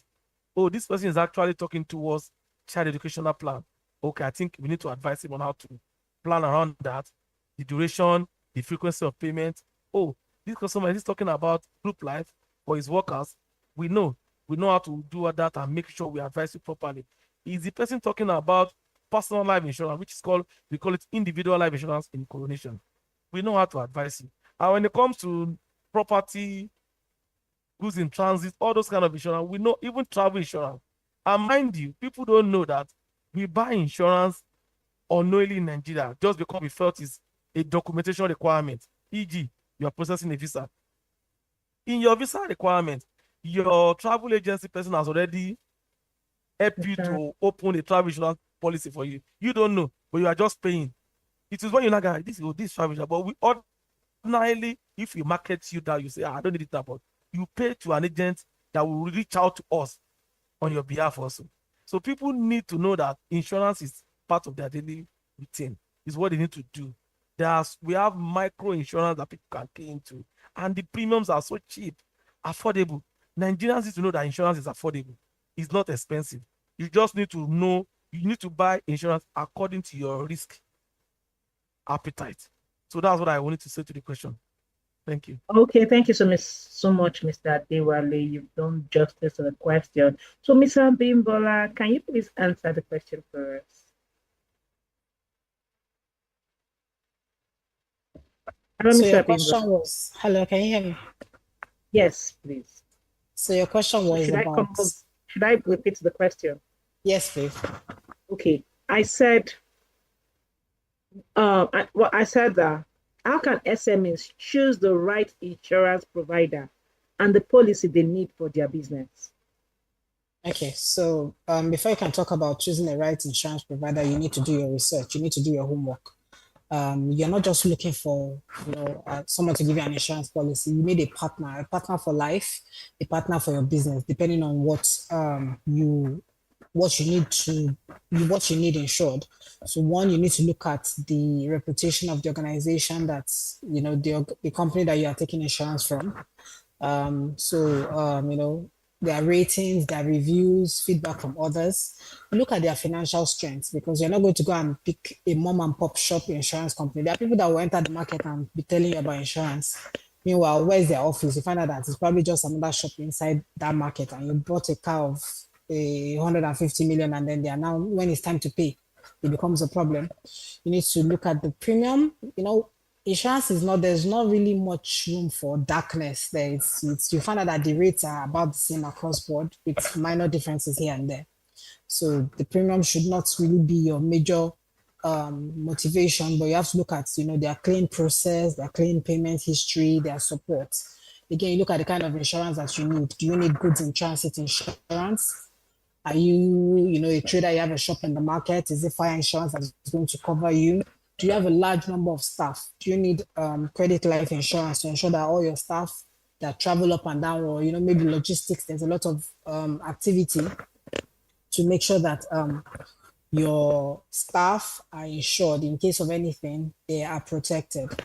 And of course, you yourself, you can actually take up life insurance for yourself to safeguard your children, your family in the case of, an act of God that happens to take your life, or something happens to you, or if you are out of business. You can even insure your job such that if you are out of business out of work for a while, something comes in for you.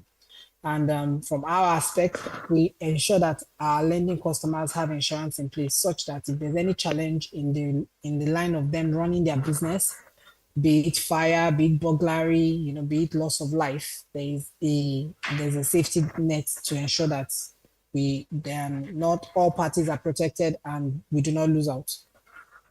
So those are the key factors you need to look at. Who are you going to choose? Why are you choosing them? And what kind of insurance do you need from them? Thank you so much, Ms. Abimbola. So before, you guys have really spoken on this topic, but I think before choosing the right insurance provider, there are some factors that should be considered while choosing this insurance option. So I'm just going to ask a 2-in-1 questions, right? So what factors should SME consider when evaluating insurance policy? And how can SMEs ensure they have adequate coverage without overpaying? Because I think one of the reasons why a lot of SMEs still want to go into insurance, have insurance for their business, is because they feel like they need to pay a lot to have this insurance for their business. And a whole lot of people don't want to lose that money. So I think a typical SME will be thinking like, okay, I'm paying this money every month, but what if nothing happens to me? I'm already losing so much. So what are those factors that SMEs need to consider? What are those factors SMEs need to consider when evaluating their insurance policy? And how can they ensure they have adequate coverage without overpaying for insurance? So I'm going to start with Mr. Banjo. Hello, Mr. Banjo. Hi. So thank you very much for that question. So in terms of policy evaluation, the kind of policy an SME should take. So let me shock you by stating that there are over 50 insurance companies in Nigeria, and literally all of us will sell almost the same type of plans, right? It is even almost regulated that the rates, like Abimbola said, all the rates are usually the same. The difference is just the additional you get up. Do you understand? The riders that you get. So that's what makes it different. So that then beggars the question that is it about the policy or the provider, right? You asked the question the other time, what do you look out for in insurance, in the kind of provider for you to engage? Abimbola has actually mentioned a lot of it, but I like to summarize because I like to bring my point forward in ways that you could actually remember. So I have the acronym for this, I call it VALID, VALID. Like I said, policies are almost generic in the insurance space, but you have to have this valid point in your head for you to now select the right person to give you the right policy. Number one, B for visibility. See, there are loads of what do I call it? Briefcase insurance companies, I am sorry to say. So visibility means, can you see them? When I say see them, it might not be physical building. Do you go to their social media and see that they are socially active? You could see engagement there. You could see even their app is up and functional. Visibility, how visible are they? Insurance is a promise. Even in marriage is a contract, right? Just like insurance, there is a marriage certificate. That's why you have insurance policy. So you have a certificate from a company that you cannot even see. You don't even know how they look like, what their culture is. It's a problem. Because again, it is not a tangible product we are selling. We are selling intangibles. And that means there has to be some kind of connection, which is why most insurance sales are done one-on-one. Over 90% of insurance sales are done by somebody talking to somebody, or you talk to a middleman, call a broker or an agent. So visibility, very important. Number two, accessibility. Accessibility means, am I able to pick up the phone and call them and somebody picks the call? Not that I will be kept on hold for 30 minutes, 20 minutes, nobody's answering me. I'm able to shoot them a DM on Instagram and they're able to respond to me. Not that I'll be there, nobody is saying anything. Are they accessible? You need to have an insurer that is accessible because life happens 24 hours of the day. You don't want an insurer that, okay, because it is Sunday afternoon, they will not respond to my name. Accessibility. Number three, for L, that is local knowledge. See, insurance as a concept itself came from abroad, right? It is not a local thing, but a lot of us are finding a way to localize insurance. That means we look at our local, what was I again? Our local uniqueness. We bring that unique local flavor into insurance. So if your insurance is still talking in languages over your head, then you need to reconsider. You need to think carefully because the local nuances in insurance is very important. Or else you just be talking technical terms in insurance, and insurance is full of technical jargon. So I've spoken about V, visibility, A, accessibility, L, local knowledge. Then I call it intentionally nimble. You know, you can be nimble unintentionally, but an insurer that is able to bend back to satisfy your need. So, like I mentioned, there are lots of technical jargons. There are things we call surrender value. They say your policy has lapsed, all of those jargons that they speak. You need to find an insurer that say, despite regulation or technical jargon saying this policy has lapsed, how do we ensure you still get value one way or the other? That is an insurance that is technically nimble, that is intentionally nimble. They are not doing it because, oh, this person knows the CEO, this person knows my organ. They are doing it because it is their culture to ensure that you derive value come what may. And lastly, which is very important, Abibola mentioned it too, they have to be distinctly solvent. Solvent means there is time, they have the financial strength, they have the financial wherewithal to be able to attend to your insurance needs at every point in time. So it is not enough for them to be visible. It is not enough for you to be able to access them. It's not enough for them to have local knowledge. It's not enough for them to be intentionally nimble. In fact, they have to be definitely solvent, distinctly so, because if they do not have the financial wherewithal to attend to your risk, there is a problem. So there are a couple of insurers who you could take weeks processing your claims. It is a sign of insolvency. So, right, so when you want to choose a provider, where you need to consider them because the provider is much more important than the policy you have chosen, right? Because a provider that is valid in this instance will always guide you right.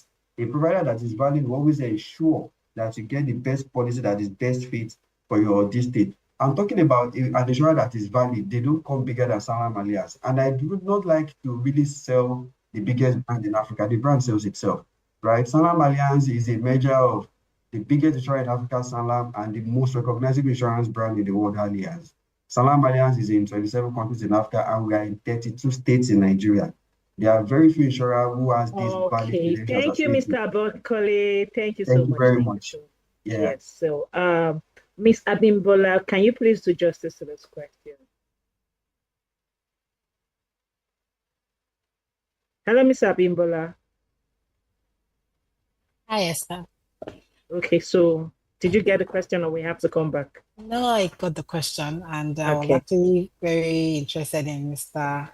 Bankoli's response and his valid acronym. Yes, so that makes it very easy for the general public to understand what to look out for. And I think he said it all in a nutshell. Yeah, and this I had referred to it when I spoke about it earlier. What to look out for in an insurance company. Then another thing Nigerians make a mistake in doing a lot of times is they look for unscrupulous companies that will undervalue that good for them because they want to pay less.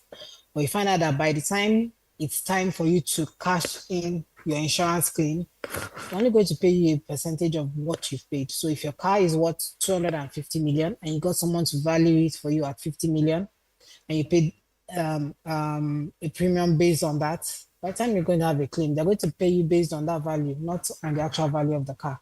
So I agree that yes, you should look for reputable firms who you're going to partner with when you need to put up insurance, either for your SME business or in any other area of your life. Thank you so much, Mr. Bimbola.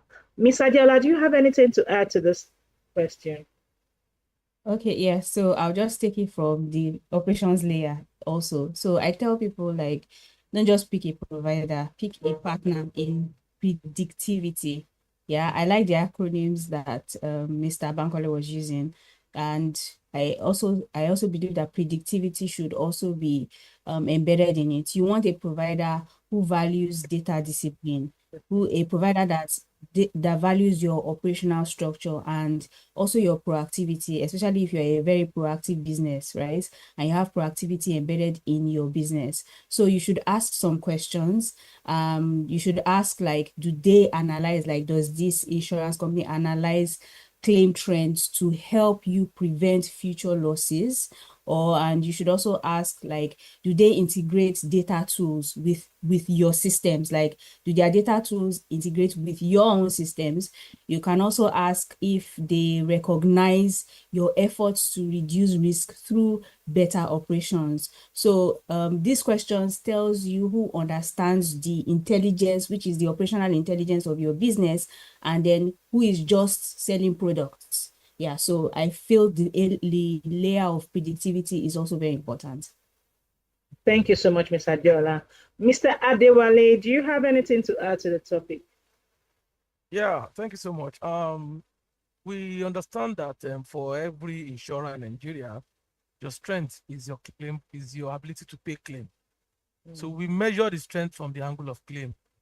We measure the strength from the angle of customer experience. We also we measure the strength. We measure the whole thing from the angle of even underwriting process, because for every insurer in Nigeria, these key things are very important. How flexible are you when it comes to managing your customers' requests? Then even when the customer now come on board, what are the things? How do you take them through that customer experience journey to make them feel part of the family? Is very key, and that is also what we need. And what we call something in claims process, TAT, which is turnaround time. How fast do you pay claim? If I file for a claim, is it under 24 hours? Is it under 36 hours? Those are the strengths of any insurance company you want to pick in Nigeria. And I can guarantee you that there are few that can handle that. But in Coronation, we manage all those key points. We check those boys with our customer. When we onboard them, the customer experience journey, we let them know what is happening. Even the claim process is as seamless. We have a portal that they call Claims Portal. Customer can actually file claims by themselves, process the claim, and get value for their claim. We have a retail portal, we have the customer angle, we have the claims angle. So what we are doing here is that we are making insurance very flexible and seamless for customers. And there is no customer that will go through such experience that will not want to come back. Because when you put those things in place, it gives your company edge. It gives customer assurance that, oh, if you go to this place, you don't need to interface with your staff. They have every technology that can handle customer requests on the go. For every application we have in Coronation, we also create customer application. So when we are onboarding you, we share the application with you. The customer can actually handle claims process themselves. They can handle sales process themselves. They can buy themselves, do everything. So those are the things any SME need to check. The strength of the customer, the strength of the company in terms of claim process, the turnaround time, the underwriting process, and the customer experience journey. With that, it's a win-win for both customer and the company they are dealing with. Thank you. Thank you so much, Mr. Adewale. Okay, now that you've talked about claims, this leads us to our third question. Yeah. So what are the common mistakes SMEs please do when they file for claims? Like, so what are the common mistakes SMEs make when filing insurance claims, and how can they avoid them? Because it's inevitable, right? So since you talked about claim, let's start with you. All right, thank you. In insurance, that is what we have this statement, or let me say a nomenclature we use that call utmost good fit. When you are starting the partnership with any insurance company or with us, we expect you to declare the worth of your goods. It is what you declare that we are going to use to process your claim. And because trust is also needed when it comes to this kind of business. If you call your property 40 million, at the back of your mind, if the property is 100 million, when you are filing for claim, our claims team will work on the 40 million you declare.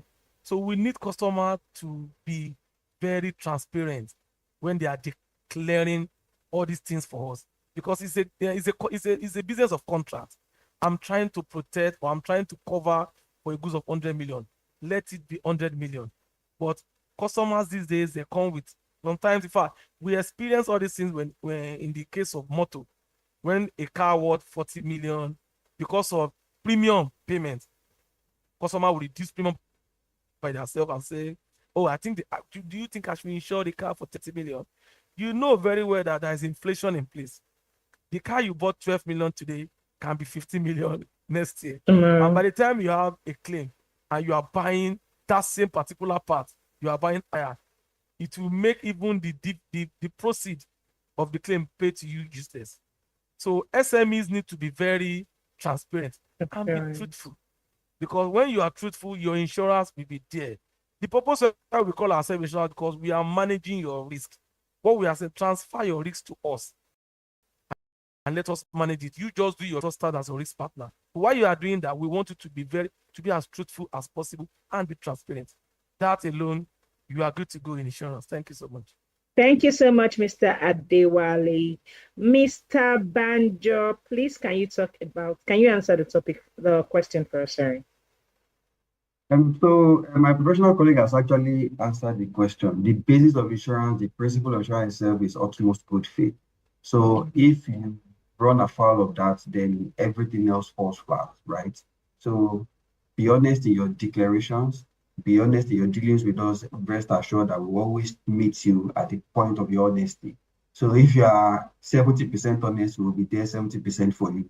And there is no way we will not know this issue because we have risk assessors, we have people. Insurance are not they are not ghosts, they are you and I. So the average insurer knows how much this thing costs. So if you say it is costing less and they allow you to under-insure, it is at your own detriment. So it is better that you do not run afoul of the principle of utmost good faith. So that's just basically it. Every other thing else rides on that principle of utmost good faith. Yes. Thank you so much, Mr. Banjo. I heard of under-insure. What about over-insure? What if I have a property of 10 million? I'm coming to tell you that, oh, my property is 50 million. So some people do that, but that is actually one of the bases for insurance fraud. And it is illegal, right? It is unlawful. But then again, every insurance company wants its onions, have people who go to assess the risk first. Yes, okay. You cannot tell us that your house in Oshogbo that we all know is not worth more than 70 million. If we begin to ask you for documents, you need to justify that amount, right? So it is there are different layers of checks put in place to ensure that the necessary controls in place for you. So if you deliberately over-insure, like I said, the basis for insurance fraud. And I'm not sure any insurance company wants its onion will actually accept such a risk. No, they won't. So we'll always do our due diligence. Yeah. Thank you, Mr. Banjo. Ms. Adiola, please, can you answer the question for us? Okay, so as usual, from the operational standpoint, and one of the biggest mistakes I have seen SMEs make when, like, it's not even during the claim, it's before it. Yes, before the claim. And it's that they do not design their operations in a way that supports traceability, data accuracy, or proper documentation. From what the speakers have said previously, all of these things are important. Like, that is how you can even make a claim, right? But some businesses or some SMEs don't even put this into consideration at all. Neither do they action it. So when something goes wrong, there's a lot of chaos because there's no audit trail. There's no standardized reporting. Sometimes there's even a poor record of the assets or even the losses. And that's not just an insurance problem. It's basically an operational intelligence gap. So when your business has structured data, has defined processes, you have a proactive record keeping, filing a claim becomes a systematic event for you. It's not a reactive crisis. So the real advice I would give is that you don't wait until the claim. Right now, if you've actually even, you have insurance right now, don't wait until the claim. Start building systems that make your claims undeniable. Thank you so much, Ms. Adiola. Ms. Abimbola, please, do you have anything to add to this?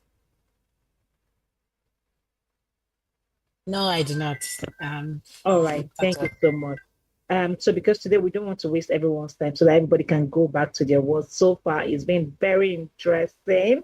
It's like, I don't know what to say, but I've learned a whole lot. And thank you to every one of you, because without you, this wouldn't have been possible. So I'll just go over to let every speaker just tell us what's your advice to these SMEs, what they need to put in place, and also because you talked about risk mitigating. So how do this insurance help them to mitigate their risks? Because no one prays for unforeseen circumstances. So as you're answering the question, please also give a final word to our SMEs. Thank you so much. So Mr. Bimbola, I'm going to start with you. Did you get that? I'm sorry, Esther, I didn't get you. Okay, I said before you give us your final parting word to our SMEs, just answer these questions for us. How can insurance help SME mitigate risks and protect their access? Because we talked about insurance as a risk mitigating factor. Very well, thank you.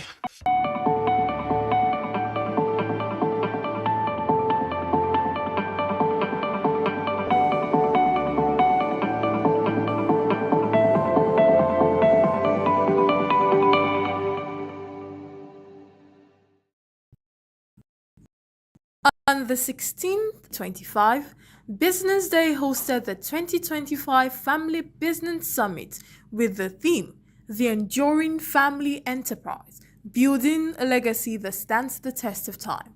The event tagged My Family, My Business, brought together business leaders, entrepreneurs, and enthusiasts to celebrate legacy and the future of enterprise.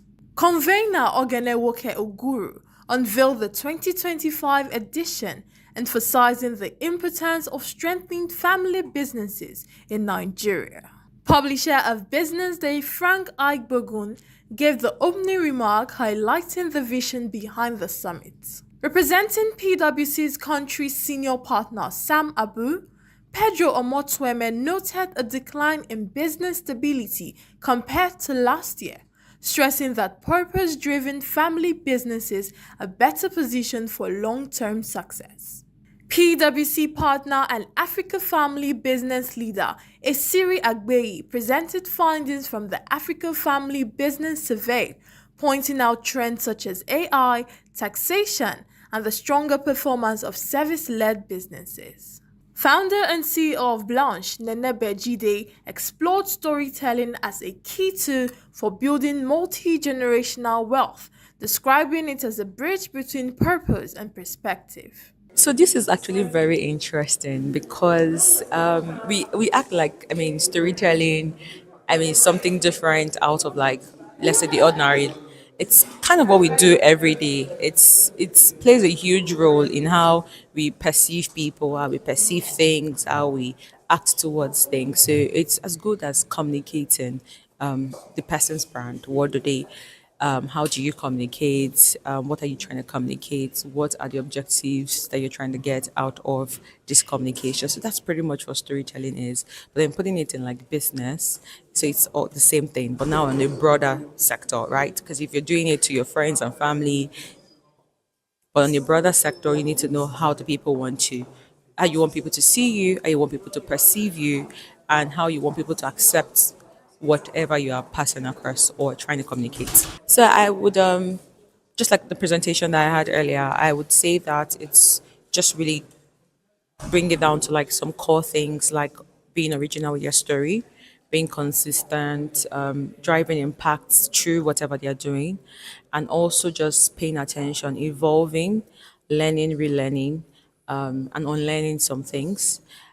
Clear communications always, not waiting for, like, a big campaign before you communicate, always making sure that in everything that you do, your story, people can tell more about your brand from every little thing that you do, down to your employees, down to team members, down to, like, external stakeholders. The first panel featured top business leaders discussing wealth creation, the role of family offices, and strategies for generational continuity. As the event proceeded, a fireside chat with the El Khalil family spotlighted vision, structure, and family-based leadership as foundations for success.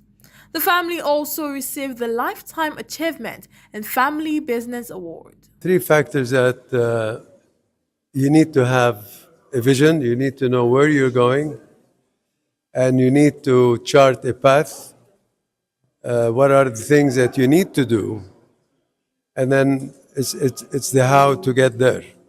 But it requires not just vision and beautiful mission statements and so on. You need the capability that as well goes with it. And you need to keep everybody motivated and working towards a common goal. I'll just touch on two things. Number one is what I mentioned was his relentless drive to never give up. So it's not how many times you fall down, but it's how you get up. Really the glue that kept it together were his value-based leadership. So always putting family first. That's how you withstand the test of time. Well, I mean, when the opportunity came up, when the existing or the previous managing director decided to resign, we had two options. One is either to go out and look for professional candidates, and the other was to put the proposition to Sari. And when we looked at his track record, his commitment, his knowledge and the experience that he has both in the country, with the people and the business, the decision was very clear from my point of view and the board's point of view. And then it was up to Sari to accept the challenge, and I'm very happy that he did. I first and foremost need to prove myself every day. I still have that mindset, but really I started from the ground up. I rode on the sales trucks, I visited all the customers, I went to the regions, I worked in manufacturing, I worked in marketing, I worked in distribution. So I've done every single thing of the business from the ground up. Subsequent panels explored curating legacy through art and luxury collecting, as well as cross-generational conversations on leadership, ownership, and business diversification. Well, we have a family council, but that council is also made up of members of the board of the business today. So at that family council, we are able to talk to each other freely. The plan is to have the board open so that in future, if there are very, very special people who we can make members of the board, they get there. But then they don't belong to the family council. So the family council is where somebody can talk about what one person did that he or she does not like, or what should be done or shouldn't be done. So that is where we openly communicate, where we dot I's and cross T's, and carefully carry decisions there to Debbie, who will now do daily implementation, working with her first grade management team. Each generation is very different but very important. The strength of one generation aids the weakness of another generation, so to say. So it's so important that everyone feels heard, because the business does better when there's better collaboration between both generations. The beauty of family businesses and why the ones that have done it well are so successful is because what everyone brings to the table is so important for the next level. Entrepreneurial families, we can use acts. Well, I would talk from the part of luxury, because I deal in vintage fabrics, stories, the emotional attachment, the memories, you preserve legacy by, when you invest in good quality, because it's not just about, for instance, our SAS textiles, when we buy fabric, it's not just about the fabric, it's what the fabric tells, when you're attached to it, the memories behind the fabric, what you want to use the fabric for, because most times when you get these are fabrics that are for special events. So generations after generations will see the pictures. So for me, it comes, you preserve legacy through the memories, through the emotional attachment, and of course, you can pass it on from generation to generation. I believe so much in buying what you like, because when I go to buy fabrics, when I shop for my clients, because I see myself as a global sourcing textile person. I don't buy from the perspective of I buy what, because when you buy what you can sell it effectively, and you're able to pass it down, you're able to preserve that legacy, you're also able to, it's not about my taste right now, you have to balance that. It's not just about my taste, it's about thinking about the end user. It's about thinking about the diversity and also making sure people are included. So when people come to me and they want to buy fabrics, first of all, I have to know, what do you want? What do you like? What do you want to pass on? What stories, what memories are you trying to evoke? So I believe in buying watcher, but also seeing it from a global perspective. To answer your questions about staying relevant, I think family offices should, or even family members should think about global connectivity, should emphasize on it, should go beyond the continent, go across to different other places to meet other families, because we are one world today. Growing up, right? The first set of Nigerian industrialists, right? How many of them do we have out today? Where you're probably growing up, you heard of names everywhere in the world, north, south, east, west, right? Those names are no more. Those companies are business in every sector, manufacturing, agri, industry, all of them. And just one simple problem. In this part of the world, we've sort of always done business as a woman business or sole proprietorship, while woman does everything, manages everything, makes all decisions and everything. And the answer is very simple. It's simple. You create structures. That's it. Structure. It's all about the structure. It's all about structure. So first things first. Whether the proprietor, or the family decides, there has to be clear succession plans. There has to be mentorship and grooming, growing the next line of successors. In some parts of the world, as early as the teens and late 20s, they already know what's going to take over. It doesn't always have to be the first child or first boy or what have you. It just has to be who they feel is best qualified, has the attribute. At times, you have a case where the proprietor or whoever, or the second generation jumps even his immediate family and goes to a nephew or niece or something like that. And they brought up, but being a man or woman doesn't matter. It could be a man, it could be a woman. So it's about the structures, about the systems. Then having a board also, having a board puts accountability and checks and things like that in there.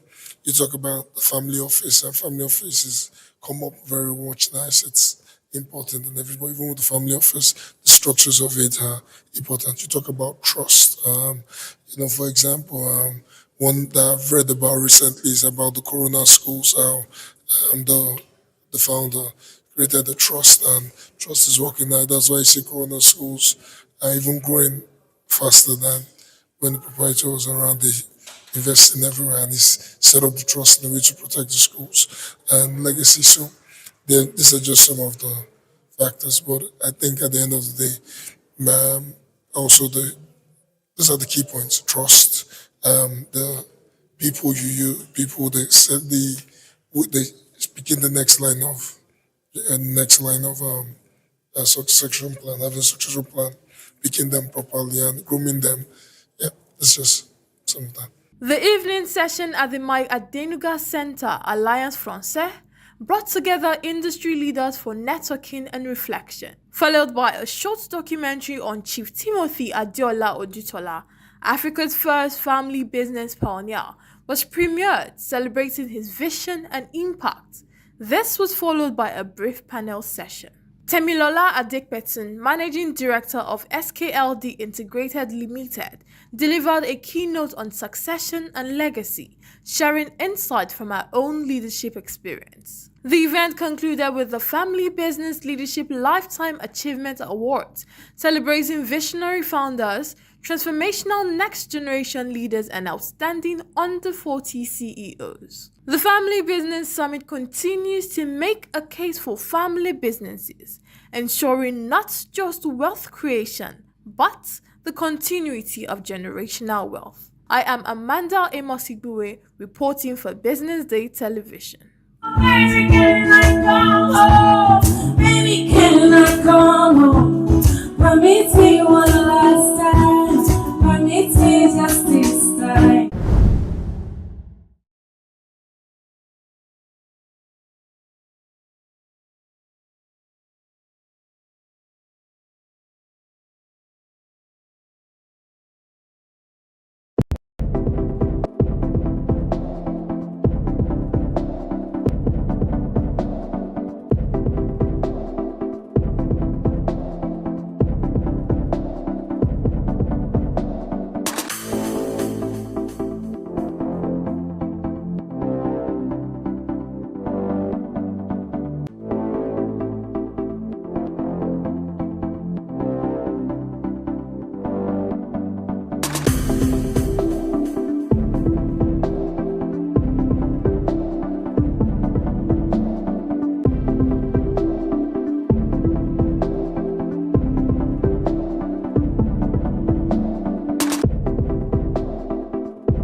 watching Business Day Television.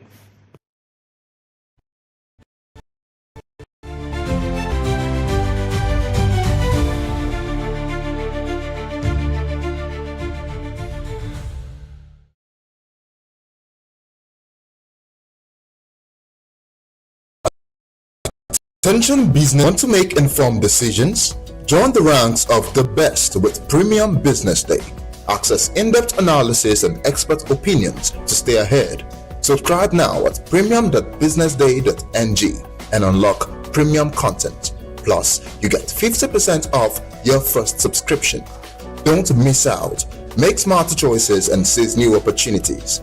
Sign up now and elevate your business game. Visit premium.businessday.ng today.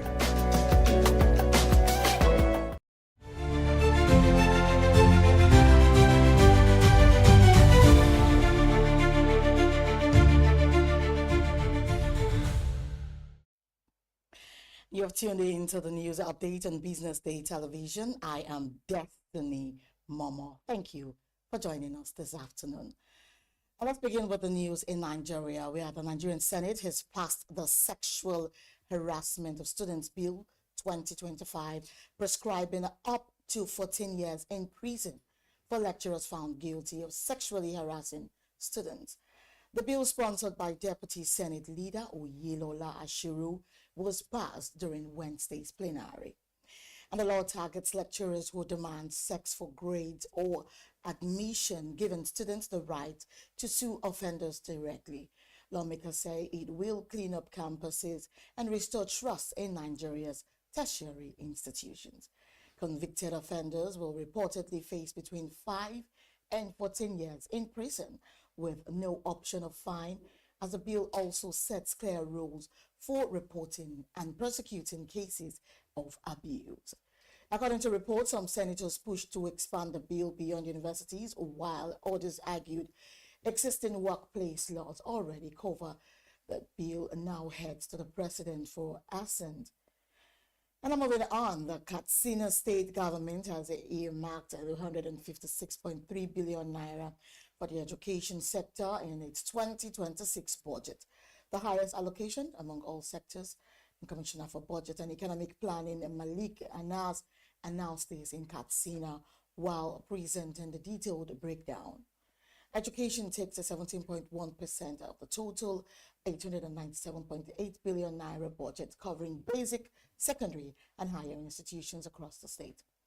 The government says the move reflects Governor Diko Rader's commitment to strengthening learning and youth development. Infrastructure, agriculture, and health follow closely with 117 billion naira and 78 billion naira and 67 billion naira respectively.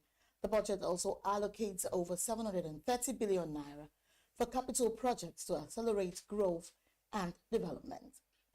The government has maintained a steady investment in student welfare, disbursing billions in bursaries and scholarships at home and abroad. Officials say the 2026 budget themed Building Your Future 3 signals a new push to expand opportunities for Katsina's young people. And still on, the Naira continued its rebound on Thursday, appreciating to 1,445 Naira per dollar in the parallel market from 1,455 the previous day. Now, this marks a steady recovery for the local currency, which has gained around 15% against the US dollar over the past year. And currency traders in Lagos and Abuja say the Naira's strength is being driven by improved dollar liquidity from remittances and tighter central bank policies. The CBN, under Governor Olayemi Cardoso, has stepped up foreign exchange sales and curbed speculation to stabilize the market. Analysts say the Naira's recent performance reflects stronger economic fundamentals and policy consistency, with unofficial rates now inching closer to official market levels. The currency has remained below the 1,500 Naira mark for the first time in months. And meanwhile, in the United States, the dollar index has slipped 200 points due to government shutdown and political gridlock in Congress. However, fresh data shows a modest recovery in private sector job growth for October. And up ahead, experts push $2.5 billion carbon market opportunity for Nigeria.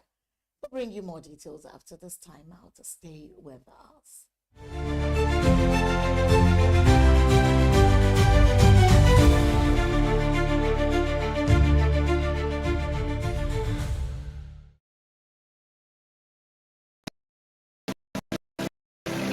Never sleeps. Wake up to clarity, insights, and the stories driving business in Nigeria and beyond. From the heartbeat of small and medium enterprises to the pulse of national economic policy, this is where business meets perspective. With expert guests, real-time analysis, and stories that matter to you, we go beyond headlines to bring you the full picture. Join us every morning as we break down the numbers, decode the policies, and spotlight the people shaping our economy. This is Business Money.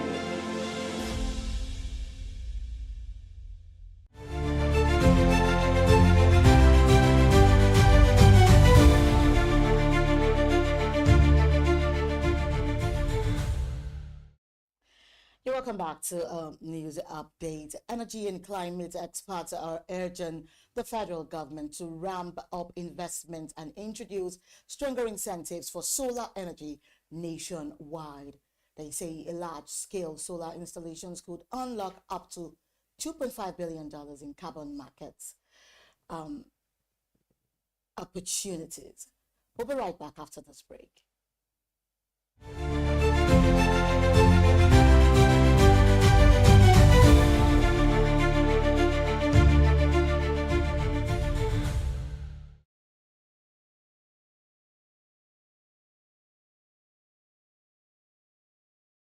Attention business leaders. Want to make informed decisions? Join the ranks of the best with Premium Business Day.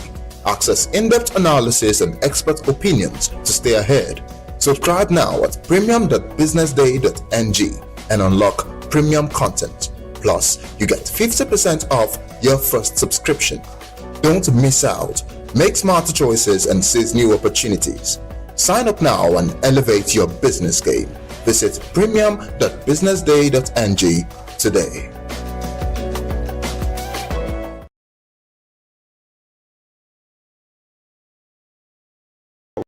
Welcome to the Triumph Against Odd podcast. Most people go through their lives without knowing what their superpower is, right? But if you're lucky enough and determined enough to find your superpower before you get to a certain stage of your life, you will be incredibly successful. Look, the first thing is you just decide not to look at the challenges, because if you do, it's going to end you. The closest thing I think is that I had a deeply military background, which is a bit of a never say die background.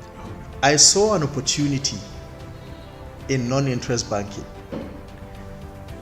and I felt that the demand was there. There was pent-up demand for it.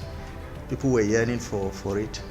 And I felt that if we did it properly, if we brought in professionalism into it, and if we brought in our experiences, our various experiences from various backgrounds into it, that it could succeed. Very few people do that because very few people explore their superpowers. They just explore bread and butter issues. I need to eat, and Yes, there will be challenges. This is a very difficult business environment. The government.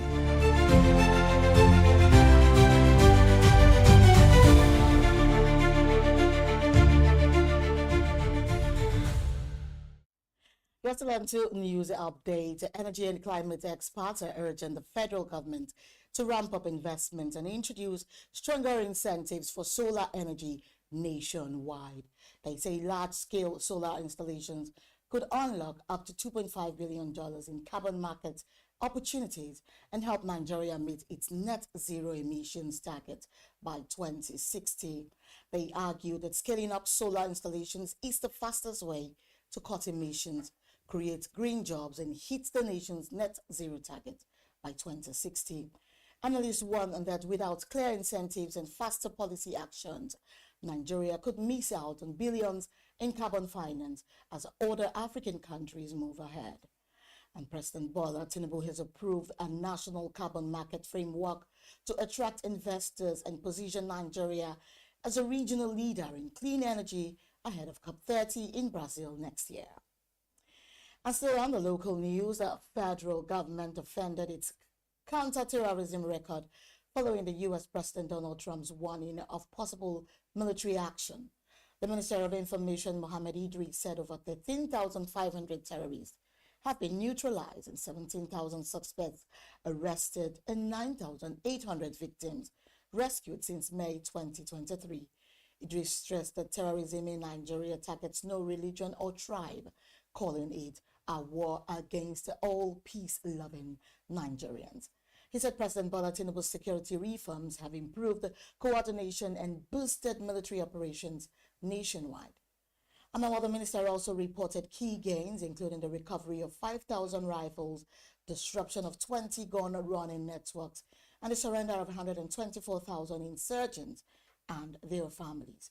Idris reaffirmed Nigeria's readiness to cooperate with the U.S. and other allies, saying dialogue and partnership remain vital to achieving lasting peace and security. And also Nigeria's telecommunications industry recorded steady growth in the third quarter of 2025 as active telephone subscriptions rose to 173.54 million in September from 171.57 million in August. According to reports, tele-density increased to 80.05%, while internet subscriptions reached 140.36 million. MTN Nigeria maintained its market lead with 90.33 million subscribers, representing 52.1% of total users. Airtel Nigeria followed with 58.47 million, Globacom with 21.39 million, and T2 Mobile, formerly 9 Mobile, with 3.11 million.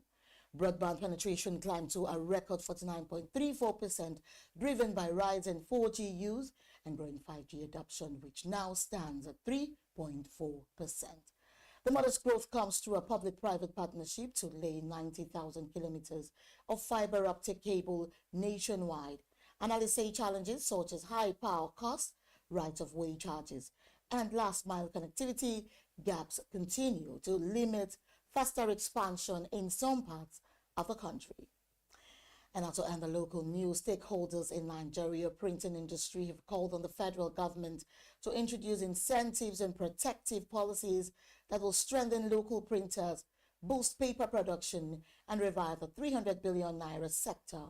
The appeal was made at a seminar organized by the Printing, Publishing and Allied Group of the Lagos Chamber of Commerce and Industry. Chairman of the group, Gabriel Okonkwo, revealed that above 80% of raw materials used in printing are imported and urged the government to review tariff policies that favor imported finished books over local production.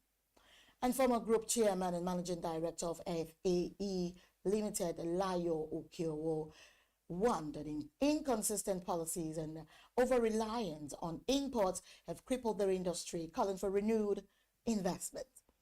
And President of the LCCI, Gabriel Idahosa, urged the government to revive dormant paper mills, reduce import tariffs, as such measures could make Nigeria the printing hub of West Africa under the African Continental Free Trade Area. And still to come, South African iron ore mine to close after ArcelorMittal halt purchases. Listen more after this commercial break. Stay with us.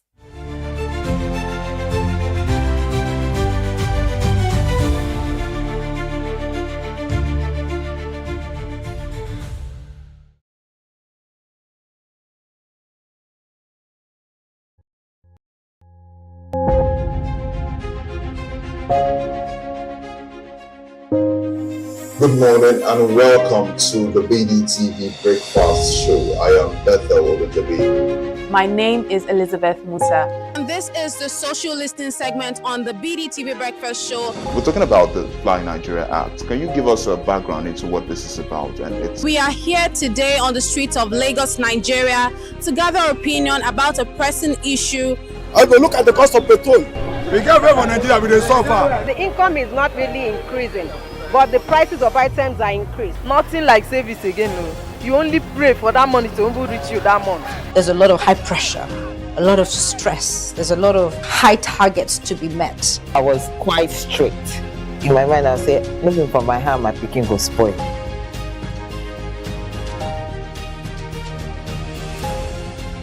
To allow all banks and all the players in the space. 15% inflation target achievable in 2025.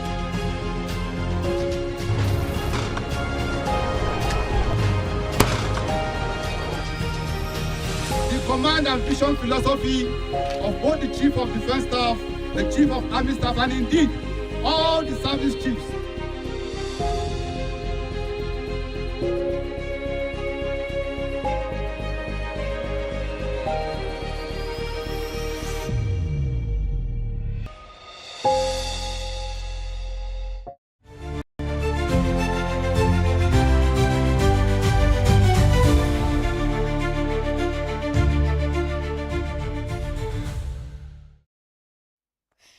You're welcome back to News Update. And South Africa's African Rainbow Minerals revealed on Wednesday that its jointly owned Bishop iron ore mine will be placed on care and maintenance after its sole customer, the alien steel producer ArcelorMittal South Africa, ceased purchases. And this reportedly means that the Bishop mine is being temporarily shut down as the owners evaluate further options to resume operations if market conditions change. The South African miner revealed that mining operations at the mine ceased at the end of October, and about 622 permanent workers will be let go of effective November 30. And Bishop operated by Asumang, a joint venture between ARM and the international miner Ashore, and stopped deliveries to ArcelorMittal in late July following the expiry of a long-term contract and in June, ending a decade-long supply relationship, while ArcelorMittal South Africa had continued buying iron ore on a month-to-month basis, but halted purchases altogether on July 27. And also the African Union's Observer Mission said on Wednesday, revealed that Tanzania's election did not comply with democratic standards, triggering deadly protest. President Samia Suluhu Hassan was declared the landslide winner of the October 29 vote, as opponents accused the government of fraud and led protests over the exclusion of her main challenges. Observers saw ballots stuffing at several polling stations, with people being issued multiple papers to vote. It said also noting an absence of political party agents. And during counting, some observers were asked to leave stations. Accordingly, the government says the election was fair and transparent, while Tanzania's main opposition party, Chadema, which was barred from participating in the election, says it has documented hundreds of deaths in the protest. Boniface Mwabukusi, president of the Tanganyika Law Society representing lawyers in mainland Tanzania, announced that he estimated the death toll at over 1,000 based on reports from local contacts. And now moving on to the foreign scene from the African scene. On the foreign scene, U.S. Transportation Secretary Sean Duffy has warned that air travel capacity will be cut up to 10% at 40 major airports over the coming days if the government shutdown continues. The decision, which is expected to affect domestic flights only, was made because air traffic controllers had been reporting fatigue, and the head of the Federal Aviation Administration, FAA, said at a briefing alongside Duffy. According to reports, some 1.4 million federal workers, from air traffic controllers to park wardens, are working without pay or are on first leave because the U.S. Congress has not agreed on a federal funding budget. Unions say many employees are becoming ill with stress or are being forced into making second jobs. The flight reductions will reportedly be gradual, starting at 4% of domestic flights on Friday and then rising to 5% on Saturday and 6% on Sunday before hitting the full 10% next week. And still on Israel's war on Gaza has killed at least 68,875 Palestinians and wounded 170,679 since October 2023, at a total of 1,139 people were killed in Israel during the October 7, 2023 Hamas-led attacks, and about 200 taken captive. According to reports, about 100 trucks are entering the war-ravaged Gaza Strip daily, a figure wholly insufficient for the desperate population, with NGOs effectively blocked by Israel from distribution efforts. And since the ceasefire took effect on October 10, Hamas has released 20 Israeli captives alive and handed over the remains of 22 of the 28 killed in Gaza. Israel's military also says it has killed a Hamas fighter who it claims was responsible for holding 6 Israelis captive in Gaza. The Israeli military claimed the killed Hamas fighter was responsible for the captivity of Israelis Kapastin Ahad Ben Ami, Maxim Hakin, Elkanah Bohot, and Segev Kalfon, and Yosef Haim Ohana, who were abducted into Gaza during the October 7 attacks. And up next is sports news after this break. Stay with us.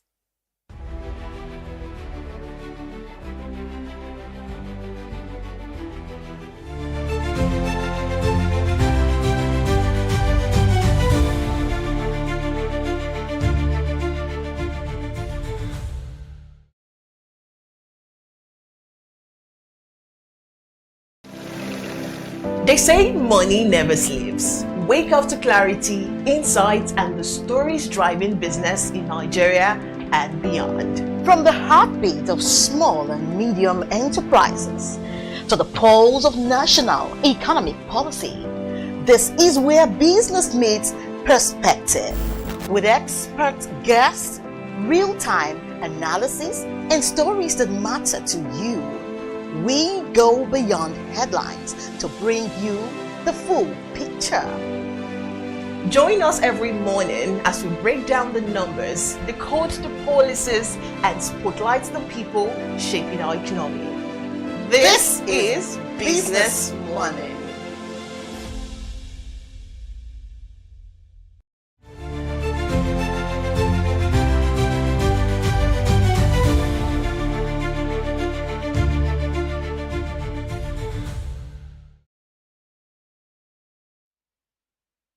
Now moving on to sports. Chelsea were held to a 2-2 draw by Azerbaijan champions and Karabakh in the UEFA Champions League on Wednesday, as Enzo Maresca youthful side once again struggled for consistency. The result dent Chelsea's hopes of securing automatic qualification for the last 16, with both sides now sitting on 7 points from 4 matches in the league phase.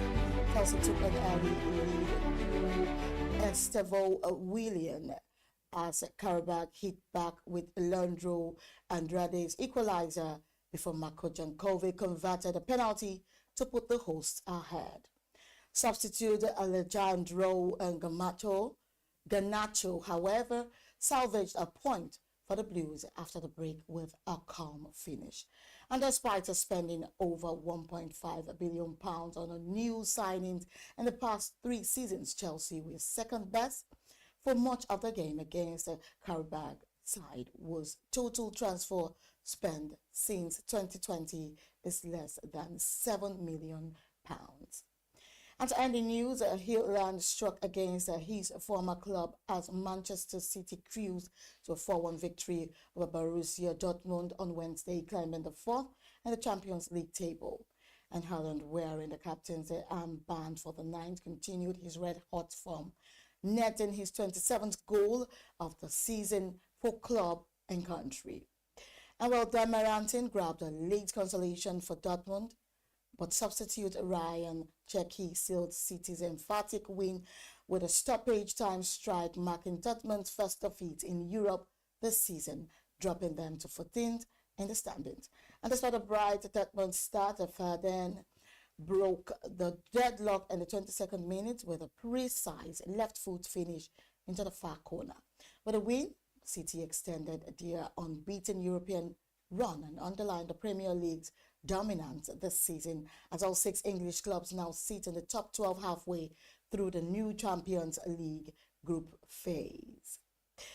And this is where we wrap it up on the Business Day update this afternoon. I am Destiny Mama. Keep watching Business Day Television. Good afternoon.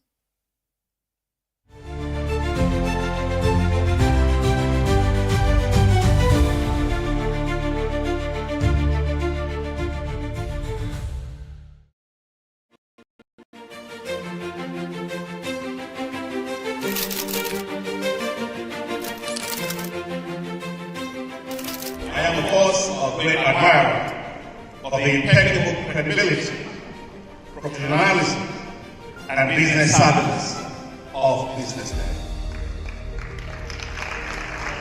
If you really mean business in Nigeria, start your day with BusinessDay.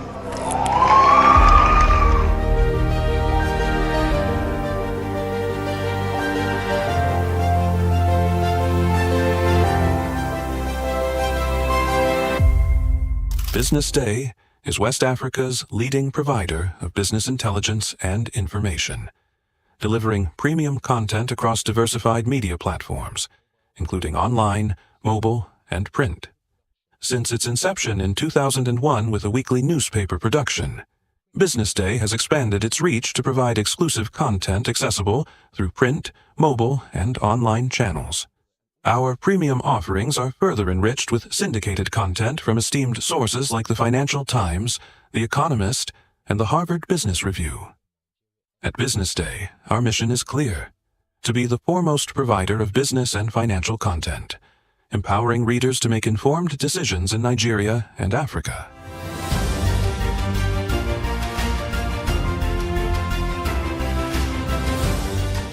Since our establishment, we have been committed to delivering insightful, relevant, and accurate information about Nigeria's business and finance environment, while contextualizing the impact of global events.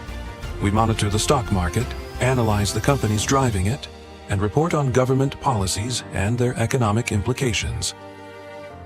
For being consistent in organizing these CEO forums for almost the last 14 years, I think this was a commendation, and I think something that will encourage them to continue.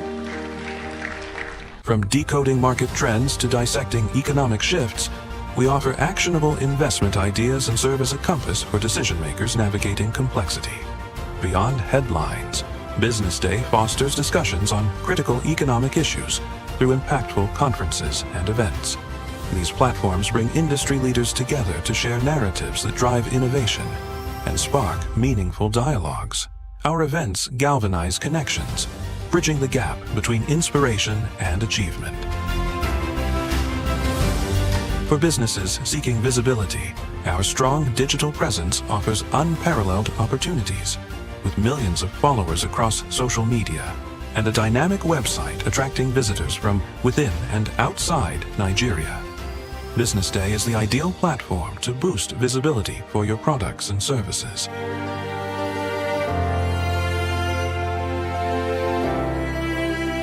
If you're looking for in-depth analysis and expert opinions on Nigeria and Africa's business landscape, BusinessDay is your guide. Hello everyone, and welcome to another inspiring edition of BusinessDay Millennial Hangouts. I am your host and moderator, Ethel Adonu, and I am so glad to have you join us for today's conversation, which is one that truly resonates with our generation. Our topic for today is mental health and awareness for millennials. You know, our generation has been called many things, from the hustle generation to the burnout generation and also the always online generation. And that's because we are ambitious, constantly pushing to make things happen. But behind all those energy and passion, there is a quiet struggle many of us face, which is the pressure to hold it all together. From balancing work to personal growth and relationship in this hyper-connected world, maintaining good mental health has become more important than ever.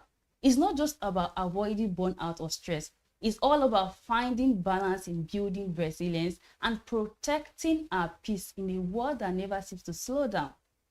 That's why today's discussion matters a lot. We'll be talking about breaking the silence, normalizing vulnerability, and learning practical ways to care for our minds and thrive in every part of life.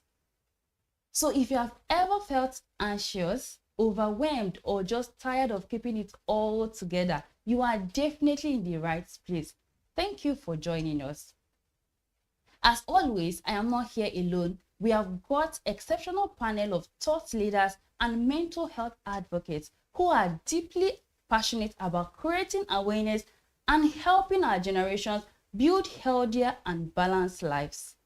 So I'll be giving them brief time to introduce themselves to you all before we proceed. Now, permit me to start with Olubukola Latunji. Thank you for joining us, Ma. Please, can you kindly introduce yourself? Thank you so much for having me. My name is Olubukola Latunji. I'm a pharmacologist. I'm a seasoned banker. I retired as the general manager of Zenith Bank. Basically, I am a wellness and health enhancer. I'm a leadership mentor. And of course, the topic of today, which is mental health, is particularly very, very, very, very close to my heart because wellness is about everything. Your peace is non-negotiable. That is what I'm about. Thank you. It's a pleasure to have you here. Thank you for joining us. Permit me to also call on Glory Chinecherem Uzoigwe. Thank you for joining us, Glory. Kindly introduce yourself. Hello, everyone, distinguished guests.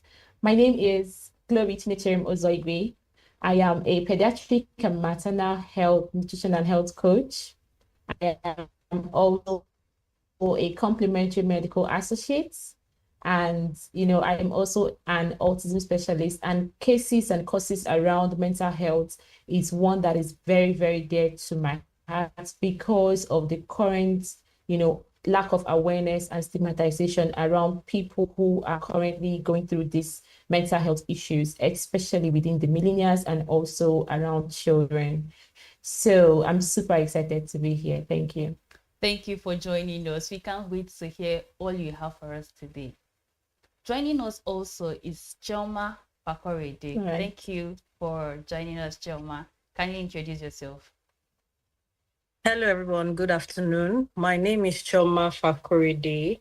I like to go by the Vulnerability Queen. I have an NGO for mental health. I've actually been running it for 10 years now. It's called Olamakes Foundation.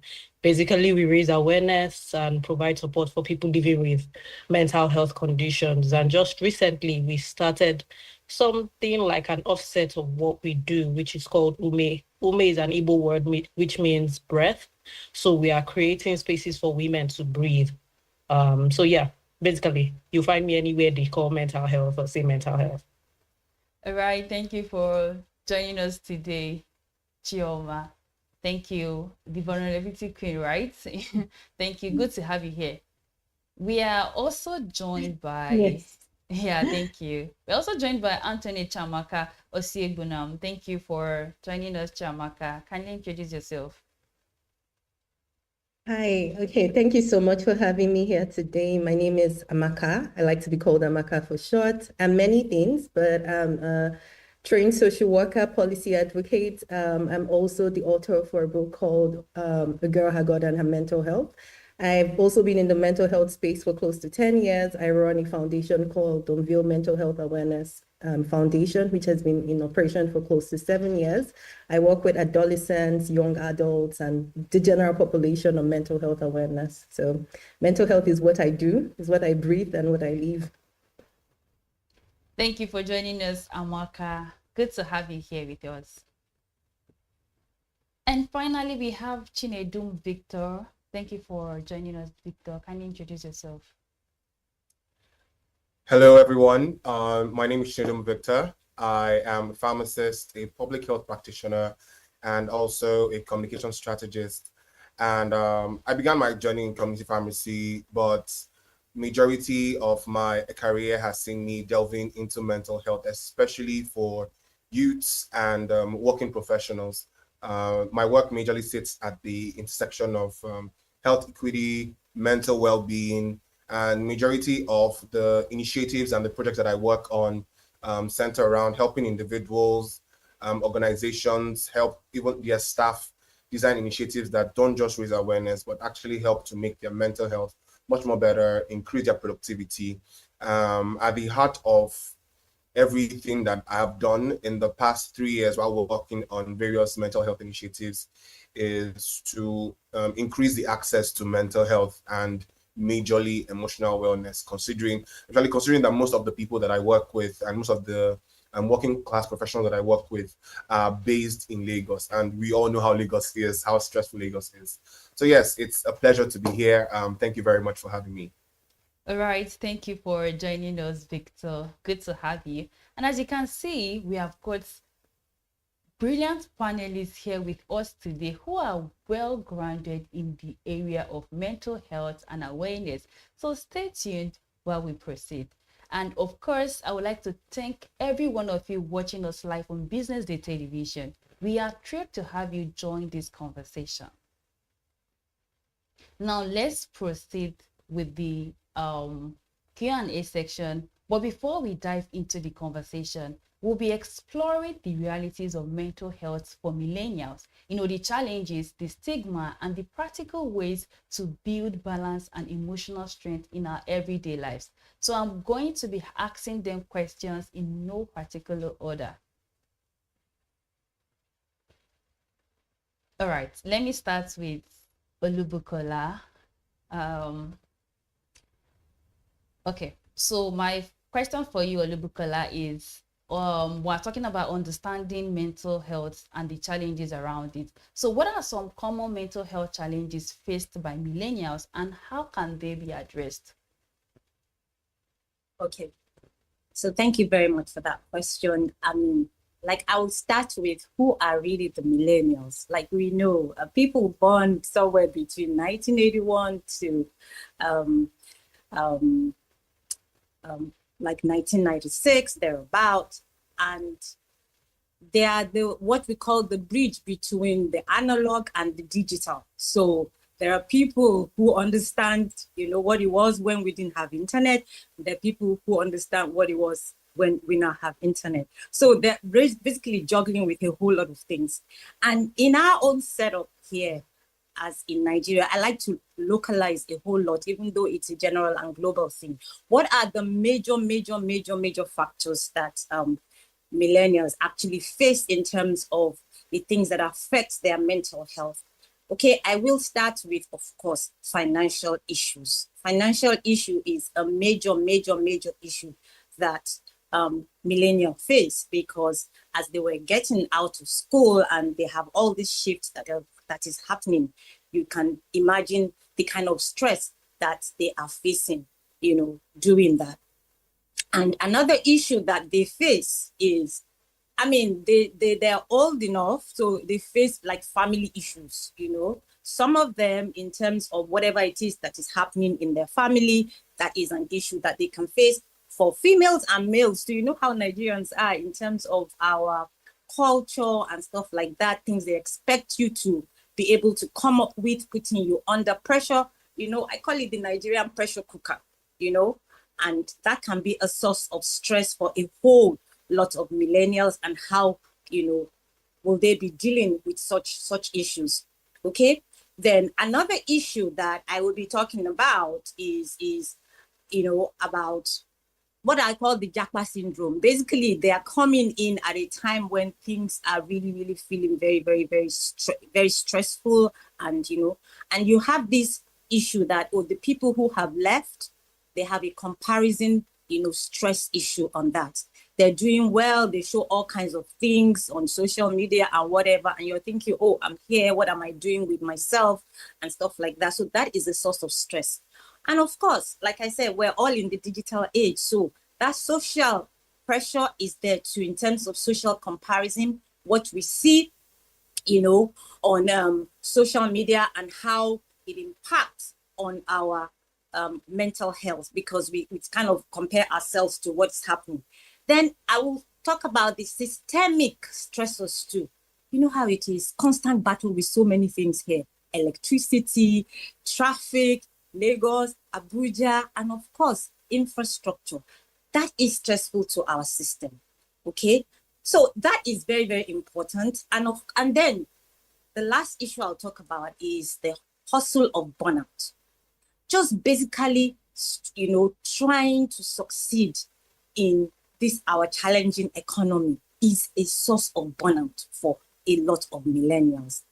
I mean, it's a really big thing, and it's something that we really have to focus on and see how can we, how are we able to navigate ourselves around all this stuff.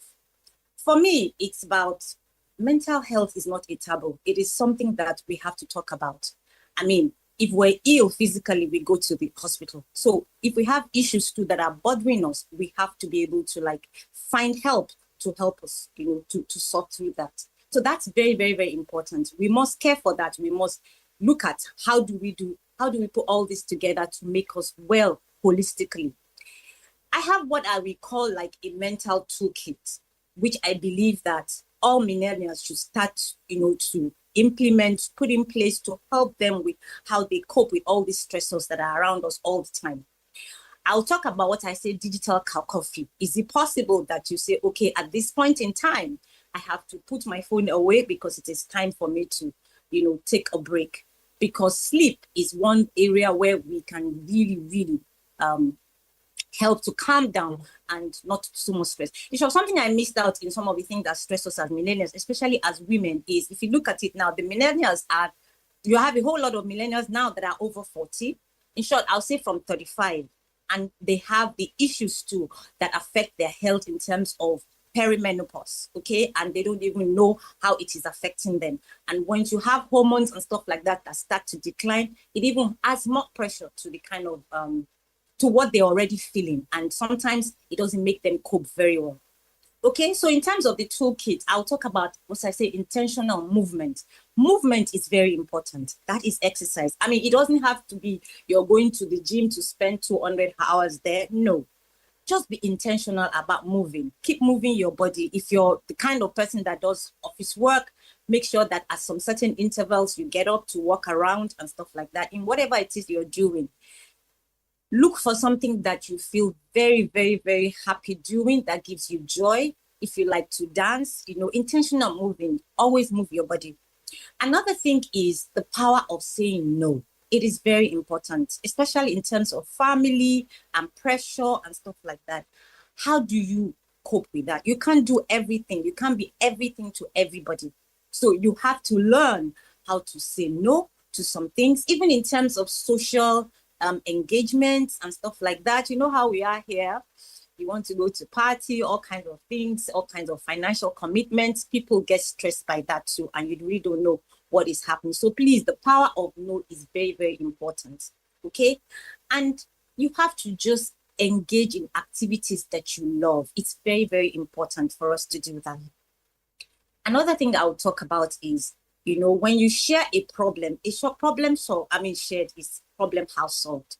So let us know the power of shared understanding.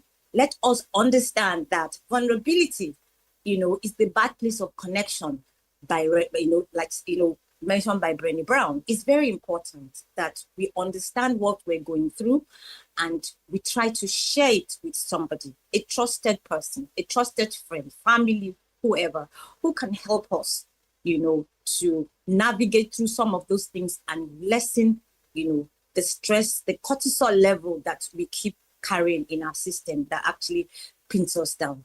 We have to able to listen, to understand, because now it could be us on the other side of listening to somebody's issues. It's very, very important for us to do that. So, in my conclusion, I would say that our mind is our greatest asset. We should invest in it. We should ensure that, okay, we do things that calm our mind. We should not try as much as possible not to take on too much. And in terms of financial and the people and struggling with, what we're doing, it's not as if anybody is lazy. No, everybody is trying their best, but we need to learn that these kind of things take time and it would work. All right. And of course, most importantly, to extend compassion to yourself. Know that you are putting in effort. Know that you are granting yourself the grace to move on. And ask for help when it becomes impossible for you to carry this. Never, ever be ashamed. There's nothing wrong, okay? There's physical health, there's mental health. When we're down physically, we seek help. So there is no reason why we cannot seek help when we're down mentally.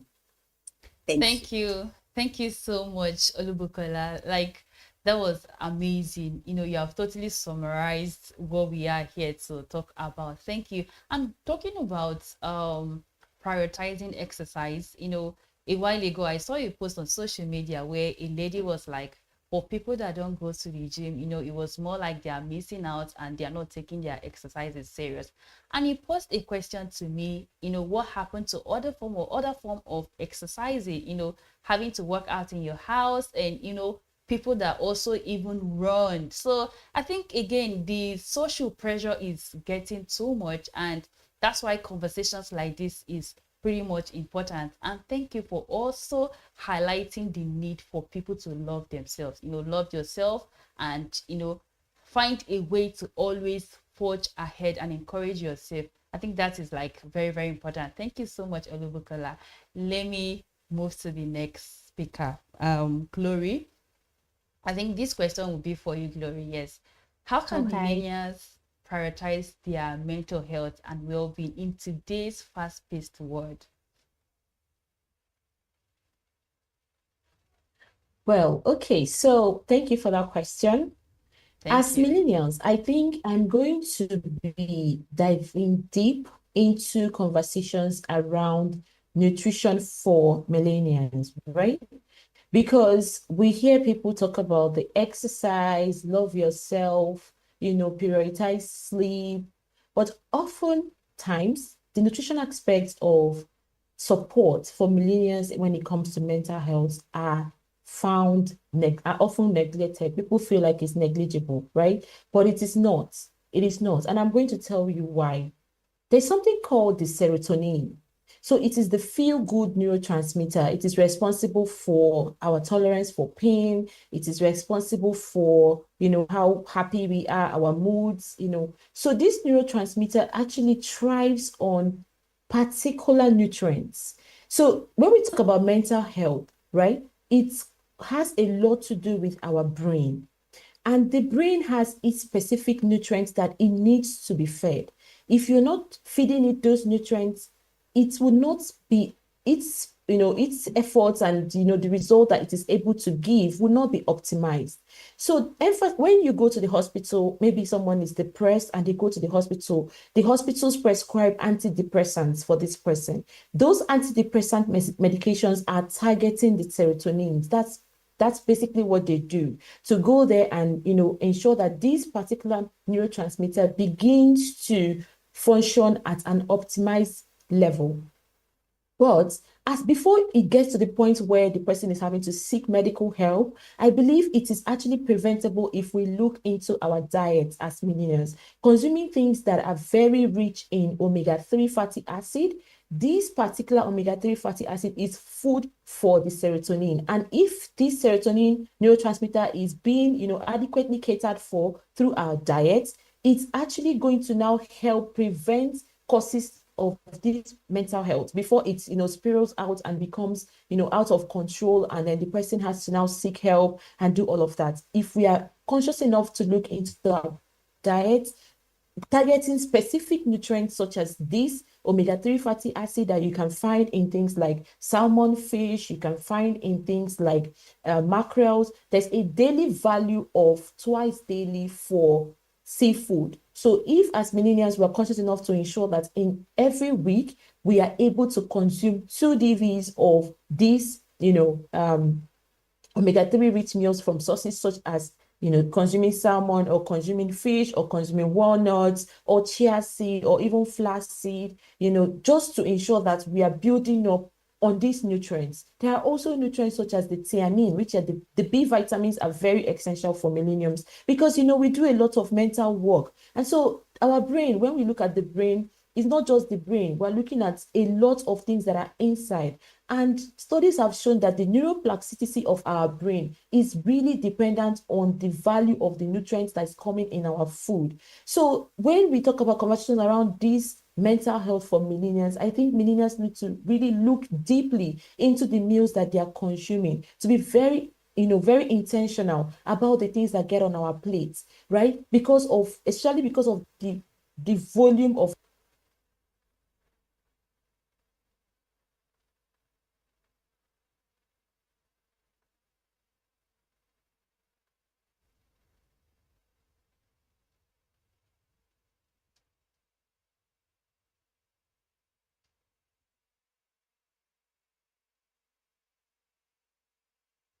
All right, thank you so much, Glory. Thank you for, taking us through that angle of nutrition and why millennials need to start taking their diet serious. Thank you. I think it was just another beautiful angle to this conversation because, when we talk about mental health, we tend to like sharing the idea that sometimes our meal consumption also contributes to our total mental well-being. So thank you so much. That was very brilliant. That will take us to the next question, and it will be for you, Victor. How can we reduce the stigma that still surrounds mental health conversation?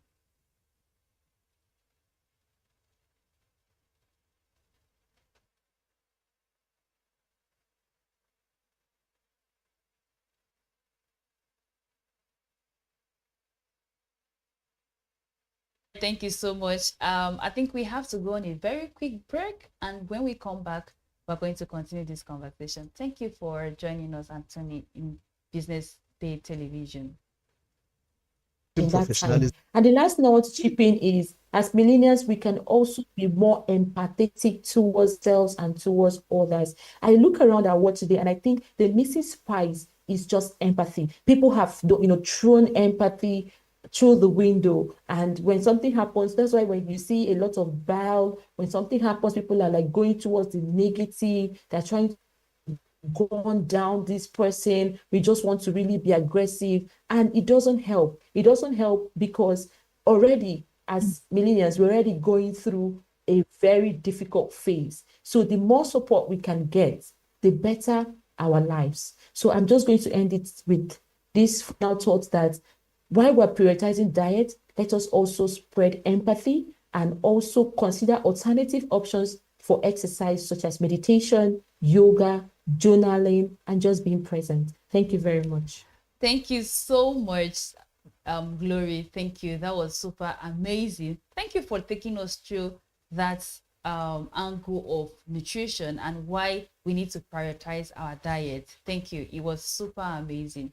Now let's look at another question. That will be for you, Victor.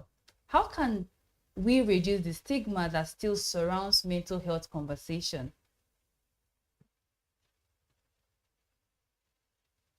Okay, thank you very much for that question.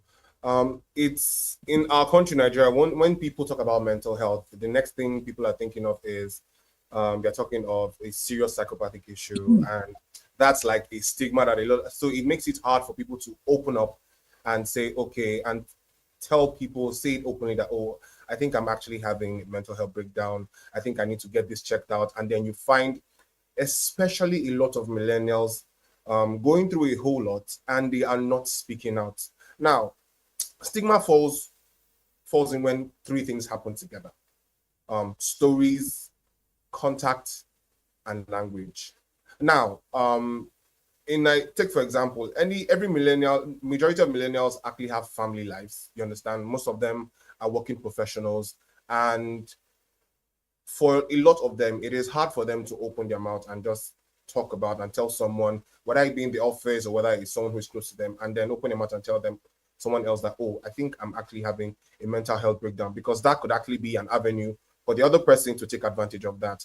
But what we miss in our current day generation is the ability for someone to tell you that, okay, or rather, like the previous speaker said, empathy, for someone to tell you that, oh, I think I'm actually having a mental health breakdown. And then you guide them and then you tell them, okay, these are the things that you need to do.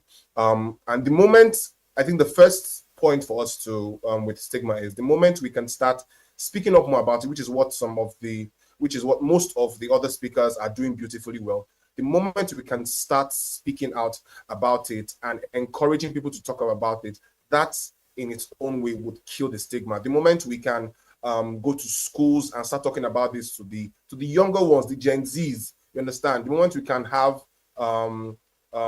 there are programs, initiatives that we organize for workplace professionals where we put them around the corner and have them talk about how they feel. The moment we can still have more of this for millennials, that would enable or help to reduce the stigma and the mindset that they actually have about mental health. And it's not just the millennials. We have to start from those who are coming behind us so that when they get to our age or when they get to the age of the millennials currently, they don't actually have to face that same stigma. One of the things I also talk about in some of our initiatives is sometimes there is the idea that when someone says they have a mental health issue, they're classified as mad, or in some cases, some of them are perceived as weak. And I'm a very religious person, a very spiritual person, but then sometimes it's also referred to as the spirit of sadness. There are a lot of words and languages that are associated with mental health. And the moment people begin to associate mental health majorly with these words, the stigma attached to them would still keep on going on.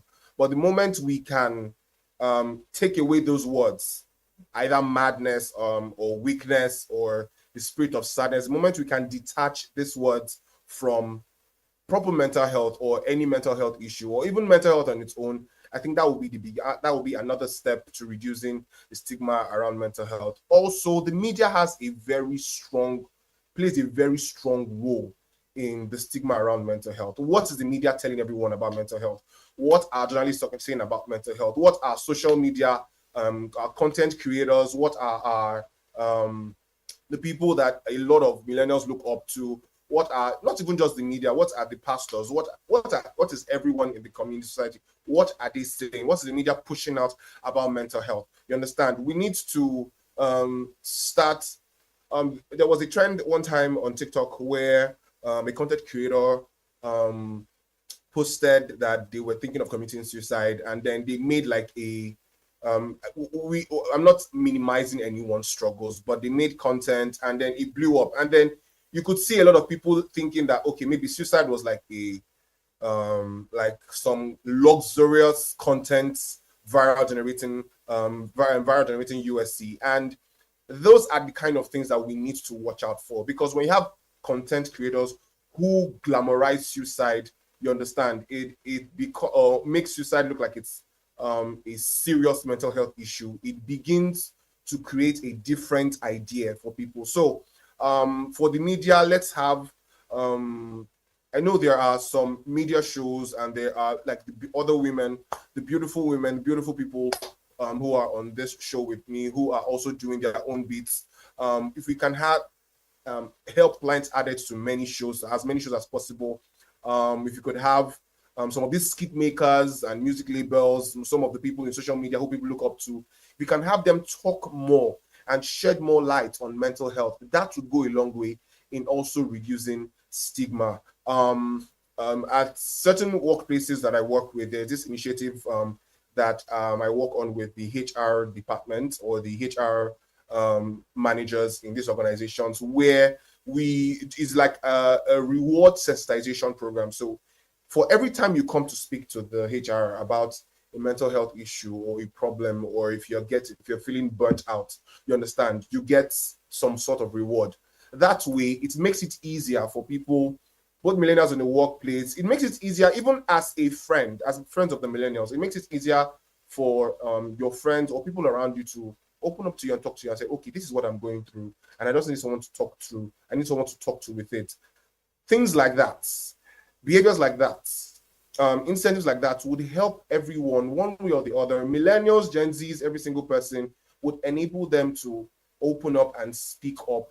And this once people can speak up about these things, because a closed mouth, they say, is a closed destiny. And if you don't speak out and if you don't talk out, no one can really know how. And many millennials grew up in an age where they were told it was the best thing to do was to keep it in. You understand? So the moment we can not just reduce the stigma, but enable people to talk more about it, it would help them to get the help that they need. You understand? And when they get the help that they need, it is easy to track that help and follow through with it. And you realize that once everyone begins to see, especially with the media, with how we educate people about it, the moment we begin to do that and we begin to see people talk more about it, be much more open about it, we'll see an increase in productivity, in the quality of life. And in the long run, people will begin to see that mental health is not really a bad thing. You understand? You can open up and you talk about it, and then you can get the help that you actually need. Right. Thank you so much, Victor. Thank you very much. That was actually amazing. Thank you for also highlighting another angle, which is the spiritual aspect and also the media aspect, because a lot has been going on social media. And, I think we don't even talk about the fact that, people fear to cry out for help because they feel like at some certain level they are, people are going to shame them, like, oh, you are having a certain kind of problem. Or we see a lot about celebrities coming out to cry out of having mental issues, and people are there not believing and all of that. So thank you so much. I think we need to do better. Thank you. Now let's look at the other segment, which is the digital connection. So my question would be for Chamaka.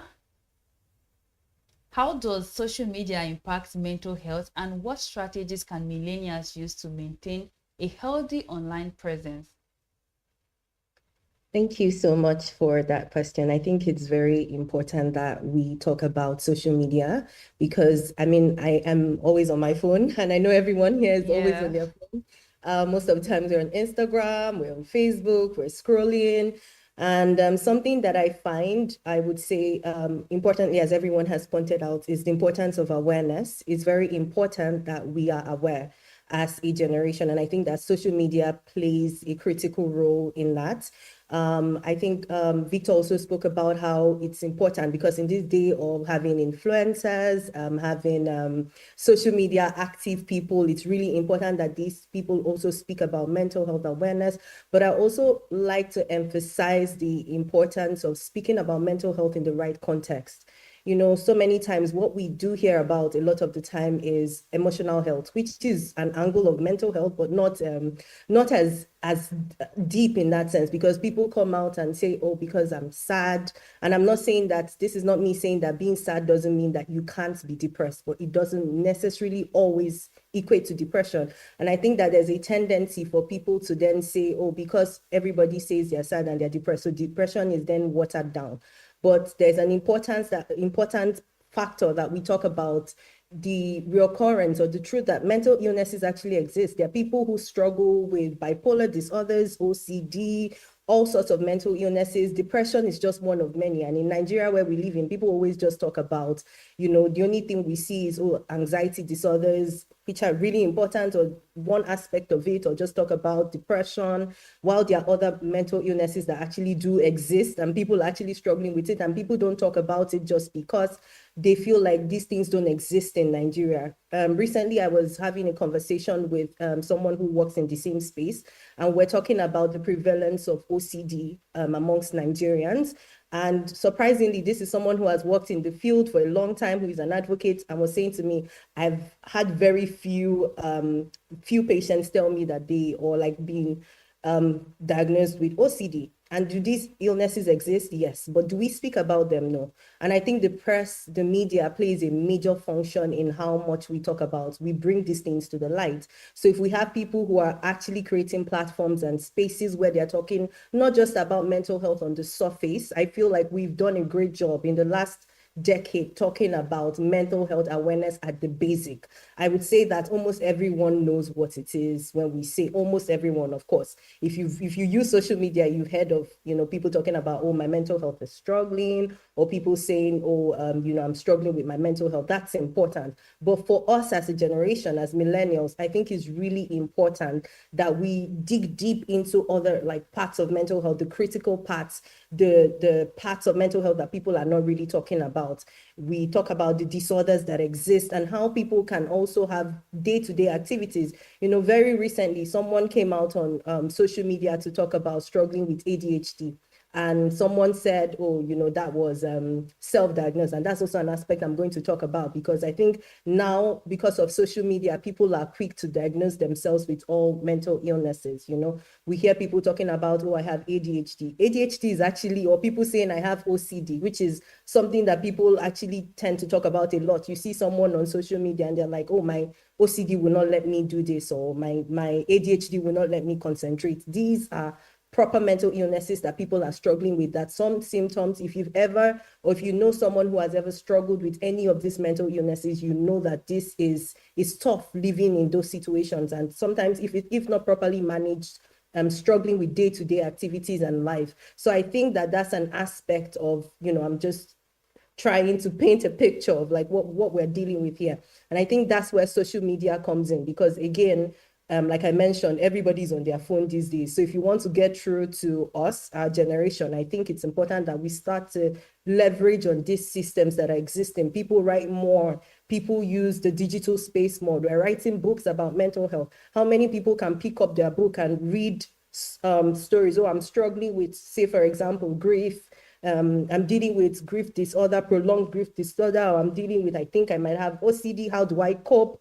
I'm looking for a toolkit that I can use to get by. I know someone who, do I know anyone? And it's easy for us to say, okay, I can go on this YouTube channel, or I can pick up this book, or I can go on this radio station. Let's start having dedicated podcasts or programs that solely dependent on mental health, and not just mental health in the way that it is glamorized in some sort of way. Like I think Victor also mentioned about people who struggle with someone who said they were struggling with suicidal ideations or suicidal thoughts, and that somehow was watered down. I think it's important that we place criticality on these things, and people, when they speak, they understand that, you can't just diagnose yourself with ADHD or OCD or any sort of mental health disorder because you think that you measure up with some of the few symptoms that you've seen. I think it's important that we start to tell people that biological mental health is as important as biological health.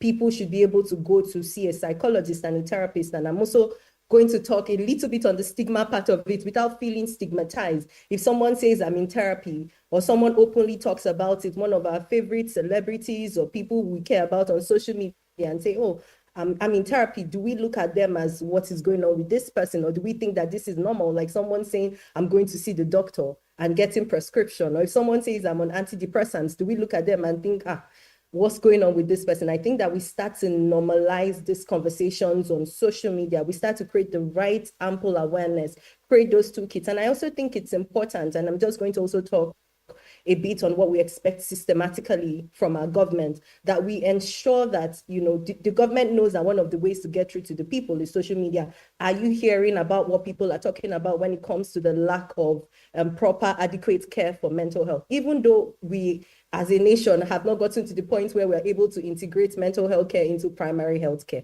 what are we doing? Do we have care centers that are dedicated, not just psychiatric centers, but care centers that are dedicated first aid for mental health? If someone is having a panic attack, if someone is struggling mentally, they are having symptoms that are recurrent, do we have those? Are people trained enough to manage those situations at the basic? So I think it's important that we carry our advocacy to the front. We have policy advocates who are speaking up on social media boldly. I think there are quite a few, but I also think that there's when more people are talking about these things, it becomes very important. People who are actively talking about this on social media and saying, okay, we need a government who is caring for people in terms of mental health policies. We need to leverage on social media. I think that all action starts and stops on social media and what we do with it. So I think it's really important. It plays a huge role for us as a people, and with our government, with us as individuals. I think everyone has a role to play, even with the grassroots.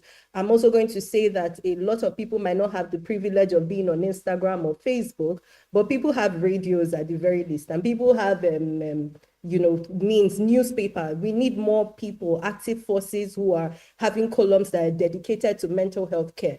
Do people read those things and be like, I think that maybe this might be what I'm struggling with? I've seen situations working with my foundation where people are being locked up in churches because maybe their mom or someone of the older generation was schizophrenic, and they just declared the person, quote and unquote, in Nigeria mad. So the person was being locked up in this hospital, locked up in like a spiritual home, or being flogged.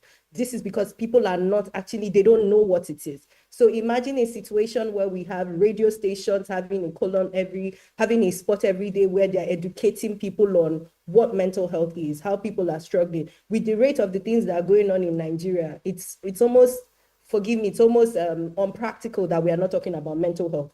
Because I think that people are suffering psychologically a lot, not just for us as millennials, but even the older generations or even the Gen Zs. So I think it's really important that social media commits, we use social media as a tool to helping people. So.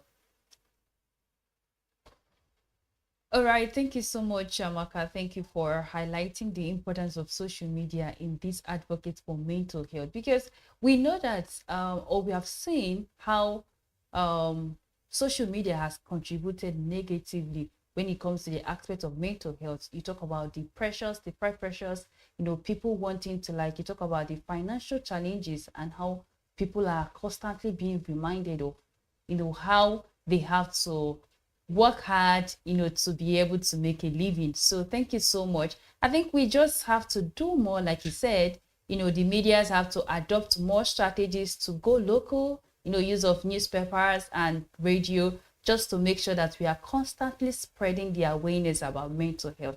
Thank you so much, Chiamaka. That will take us to the next question, which is for Chioma.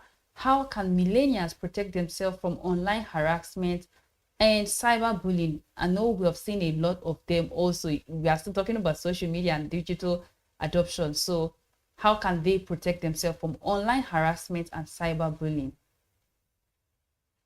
Hello, everybody. Okay, so I like to start with the fact that we know that our energy is in motion, whether we meet people individually or social media. And for most of us, we do not understand that even the social media is an energy. So you see most times when you're feeling very excited, you're feeling very happy, and then all of a sudden you're doom scrolling on one blog, and then you just realize that your energy is sapping and just reducing and reducing. And before you know it, by the end of that 2 hours doom scroll, you realize that the energy that you started with and the energy that you ended with is way different. So for me, I don't follow any blogs. I don't follow anything that would mess with my energy. And I think, number one, that's the way to start. Another thing is proper social media housekeeping. A lot of us don't do that. Now, I mentioned from the beginning that I am the vulnerability queen, so I share a lot. My motto is you cannot shame the shameless. So for me, I've shared, there's nothing that you want to shame me for because I probably have said it myself, right? And I do that. I've been doing mental health for 10 years. I've been probably sharing for 10 years. I live with a mental health condition. I live with bipolar. I live with OCD. I have struggled through mental health, depression, anxiety, and psychosis. I was admitted in a psychiatric hospital. So I always say, if you need a poster girl for what mental health issues are, sometimes come and look at me. And then at the end of the day, it's not just about that. It's being able to go through these struggles, but still high achieving, still getting everything that I need to get, still having a family. I have 2 kids, I have a husband, I'm still keeping a home. Do you get? So at the end of the day, the way social media or the way life has taught us that mental health is, you don't function, you're nothing, you cannot, literally, I have to go through a psychiatrist, I have to do this, I have to do that. But at the end of the day, I'm still also functioning on the other end. But for me, one of the things that I do and I take very religiously for my social media is doing proper housekeeping. As I said, number one, I don't follow any blogs that will trigger me. If I see people that I feel like this person is beginning to pressure me or my lifestyle, they are living a lifestyle. And again, I try to, because one of the things that I've learned in my journey, even as self, is being able to understand, am I feeling jealous? Because I know that that's one thing that millennials struggle about. So if, for example, I'm saying, I'm seeing this girl's post and it's triggering me, a part of it is like, maybe it's because you're jealous. So that's why you don't want to see it. But to be honest, to thyself be true. So if you feel like that thing is triggering you to an extent where you don't feel comfortable, please block, please remove, please mute, please restrict. Thank God for social media. I think that one of the things that these social media platforms have done for us is that they also understand that we are human beings too as well. And before we didn't have the capabilities to mute, or to the highest you do is to unfollow. But now we're able to mute, we're able to restrict. And there's a reason for that, because these people are constantly doing their research too and knowing that little things like this may be able to affect other people's emotions. So if you feel that way, please do. For someone like me who shares a lot about my struggle with mental health, one of the things that I've actually noticed is that people love real stories. People love to hear your stories. People want to engage. People want to feel like they're not alone. But then in the midst of sharing too, I've had people who I always say they're projecting. They are telling you the things that they've gone through, but they're saying it in a mean way. So whenever you see bullies online, it's not because they are bullies. There are things that we say something, hurt people. So the reason why they are hurting other people is because they are also hurt too as well. So for me, I keep a clean house. If I see a comment that is uncomfortable for me, I delete, I remove. Sometimes I engage you just to educate you. I'm not going to keep quiet. And then other times I just delete it. But then one of the things I also tell myself is that if I see a comment of about maybe 100 comments, I realize that maybe 95 are actually very good comments. And 5 comments are people who are, trolls and are just trying to project on whatever their current situation is. But the way the human brain is wired is that most times we pick on those negative things. And then so for you, it's a place to ask yourself, why are you picking on those things? Why are you picking on things that don't matter? You have 95 comments that are good, 95 comments that are wonderful, 95 comments that are happy that you've shared, and 5 comments that are telling you something else. Delete and block. Create boundaries. The same way we create boundaries online and offline, we should create boundaries online. I liked when when Olubukola said something about saying no. No is a complete sentence. It is no is a complete sentence. Be able to say no. And if you cannot say no online, do it by deleting, do it by blocking, do it by restricting. Whatever it is that you do, your no is your no, right? Another thing again, on how we can reduce cyberbullying is that I always tell myself truth over algorithm. And we can get so hung up in, we want to have the numbers, we want to have the people that, and I'll give you an example. So I started writing very well. I used to write, but I started being very intentional about my writing maybe around May, after I just had a baby. And I'm like, okay, you know what? I'm taking a break from work, but I still want to do things that would feel good to my soul. And I started writing, and I saw how beautifully blew up, right? But then I realized after a while that I started to chase algorithms. So it's like from, you get 200,000 views and you feel happy, and you went from, I'm just doing this because I want to make an impact, to how many people are liking this, how many people are commenting, and we can get so caught up in that. We can get so caught up in that life of trying to chase algorithms. So for me, I always tell myself impact over algorithm. The reason I'm doing this is not because I want, if it is only 2 people that likes whatever it is that I'm doing, it's okay. My message has been passed to those 2 people. If it's only 5, fine. If nobody does, it's still okay. So I keep reminding myself every time, impact over algorithm. And at the time when I now believe that, okay, this thing is becoming overwhelming, I cannot even I'm trying to do impact over algorithm, but the human side of me is also taking over, where, I'm just caught up. I remove my social media. I think my followers are so used to me that you just realize that I've taken a 1-month break. And I have built myself in such a way that whenever I come back, I see messages like, oh, Choma, we just wanted to check on you. We know that you're doing your 1-month break. We know that you're doing this, your break. And so it is that lifestyle that I've placed in such a way that people are not having, I carry myself offline the way I carry myself online. If I feel like something is disturbing my peace, I just take a break and just go somewhere else, 1 week break, 1 day break, whatever. And that I put that to my social media. The voice in your head, your mind is supposed to be greater than whatever it is that your environment is pushing to you. That algorithm, you have to be good for you to give others. They always say, don't pour from an empty cup. You cannot pour from an empty cup. So you have to feel yourself enough to feel for other people. And then if it is a 1 day break you need from social media, fine. Olukola said it, take your curfews. If it is by 8 o'clock, 7 o'clock, you need to just go off. Please go off. I don't pick up my phone till like 10 o'clock. I intentionally do it because the moment you open your phone and you start feeding off the energy of social media, so yes, it just starts to drain you. So for me, I believe that some of these ways are ways that you can manage, online harassment, but just being in control. I think being in control of your social media space, taking breaks when you feel like it's overwhelming, cutting off anybody who you feel like is taking off your energy, even if it is your friend. Your friend is, but then again, you could also ask yourself questions, because I believe that sometimes when you feel jealous, it might be something that you feel that is not in you, that you're seeing in the other person that you need to improve on. So ask yourself questions. I think for us, social media, again, has its goods and its bad, but again, we are in control of our lives. I always say, never allow your mind be the master of you. Always be the master of your mind. So if you're in a situation where you cannot control your mind, then there's something to think about. But if not, be aware, be intentional, and, protect your space. I think that's the most important thing. Thank you.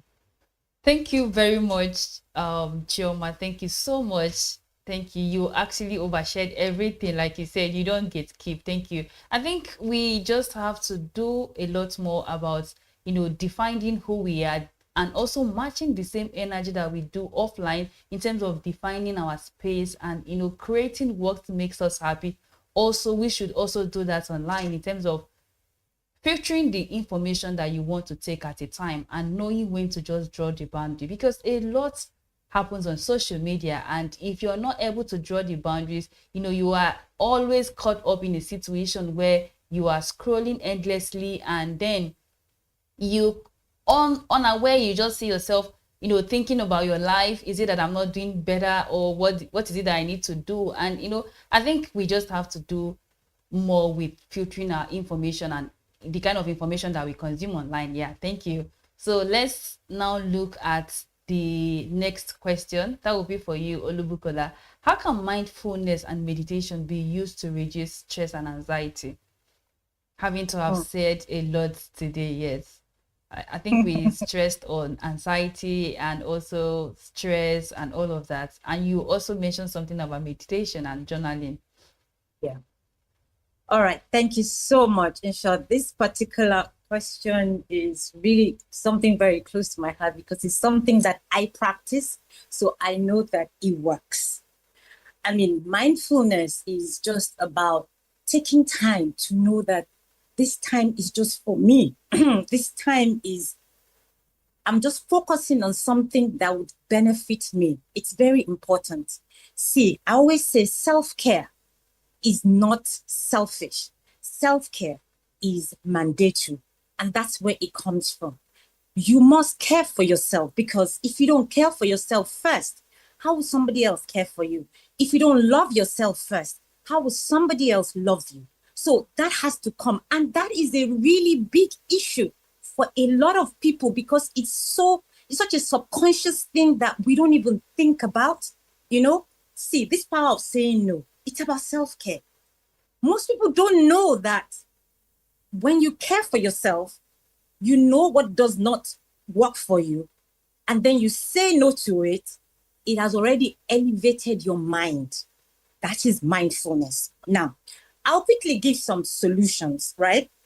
There's one, mindfulness and meditation. Of course, meditation is just you taking time out to focus on something so that you can your body can relax. And how does your body relax when you meditate? It's really about activating your parasympathetic nervous system. Now, you have the sympathetic nervous system or the autonomous nervous system, and you have the parasympathetic nervous system, which is what you call the rest and digestive part of us. Meaning, for all these stressors that we see, that we feel, for you not to let it get into your system, your body and mind has to be at rest. And that parasympathetic nervous system that nature has already bestowed upon us is always quiet unless you activate it. So you must do things that would help you activate it. And these are part of the things that would happen, that will work. There's something I call the traffic jam meditation, which is very quick. It's about really your breathing, learning how to breathe. There is a way that you breathe that activates your parasympathetic nervous system. Let me make it quick. I'll call it the 4-4-8 form of breathing. What does it mean? If you're sitting in traffic and you're getting upset, or anything that is acting to make you upset, take a pause and say, you know what? I'm going to breathe in and out on this. What do? You breathe in, count 4. You hold your breath, count 4. And then you breathe out slowly, counting 8. Just try that. So it's called the 4-4-8 breathing technique. So you do that and you see that your system, because it activates that parasympathetic nervous system that helps your body to just relax and you don't feel stressed. Because a lot of these mental health issues is really from our cortisol level that spikes and stays up. Now, what is cortisol? Cortisol is just our stress hormone that responds to all the stressors around us.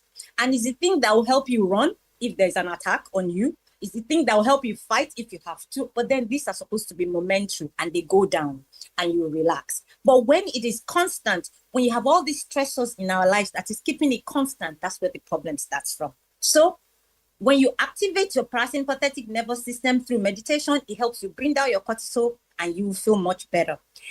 Another technique that is, it's a specific kind of meditation technique that I call the 5-4-3-2-1 technique that helps with your senses. We have those 5 senses, which are the senses of, sight, feel, hear, smell, and taste. So when you are in those kind of states, what do? Think about 5 things that you can see very quickly, just like a 5 minutes break. Think about 4 things that you can feel, like you can feel your shoes, like you can feel your clothes on you, Think about 3 things that you can hear. Think about 2 things that you can smell, and think about 1 thing that you can taste. Just doing that calms your system down, and you see that it will help you. It's very, very important, okay? Then, what you call keeping your urge of surfing down, keeping it away, keeping your urge of doing funny things down. Like now, you're craving to check your phone, you're eating to eat junk food, or and something just makes you very anxious, Instead of you fighting with it, just sit with that sensation. Notice how it feels in your body. Don't do anything. You will observe that sensation will peak at some point in time. And then you just go away. Meaning, instead of you going to eat that junk food, remember somebody talked about nutrition? Junk food is bad for you because junk food would never bring that serotonin out. If anything, it depresses it, and, you will not get the kind of cortisol lowering that you need. So just sit through it and you find that you will not have to act on those funny things that would affect you. Another solution for mindful chores is decide on something physical to do at some point in time. So it could be, because of, all the things that have been happening in our world with the technology, there's so many things that we're not doing that, we should have been doing. We just go through the motions very quickly. Let me give you an example. People don't like washing dishes, but do you know that washing dishes, especially like we Gen X's, in those days that we didn't have dishwashers, we had to wash, but it was those kind of exercises were like helping to how would I put it now? We're helping to trigger our brain to help us at some point in time that we can be mindful. So if you're feeling anxious, go start washing dishes. It's very important. You'll see that your brain will calm down and you feel a lot better. Okay, so it's very important. One other thing that I do is what I call the structured meditation. Somebody mentioned an app called Calm. Apparently, I do use Calm because when you are in perimenopause, you need to always be remembering about mindfulness and meditation, because that's one thing that will help with your stressful system, calm anxiety down, help you have clarity of your brain. And what do? Just take like 3-4 minutes, okay? And focus on something. And then breathe. You breathe in, you breathe out slowly, and just listen. And you just find that your body will start calming down gradually. So we cannot overemphasize the importance of meditation and mindfulness, because what it does is just to like cut you off from those stressors for those few minutes. And that's really what you need, because those few minutes that you're cut off would help you, activate your parasympathetic nervous system, and that would help you relax and you'll be able to be calmer and do the things that you want to do. Thank you so much. Oh, thank you so much, Olubukola. Thank you. That was amazing. Like you just totally summarized everything. We could go on and on and on and talk a lot more about mental health and trying to raise awareness. It has been an awesome conversation so far, and because time is no longer on our side, we just have to try to cut some things short. So I'm just going to go briefly around the room to get one last message or one word of encouragement or advice from each and every one of our speakers to our listeners today, or every millennial out there struggling with mental health right now. So let me start with Glory. Just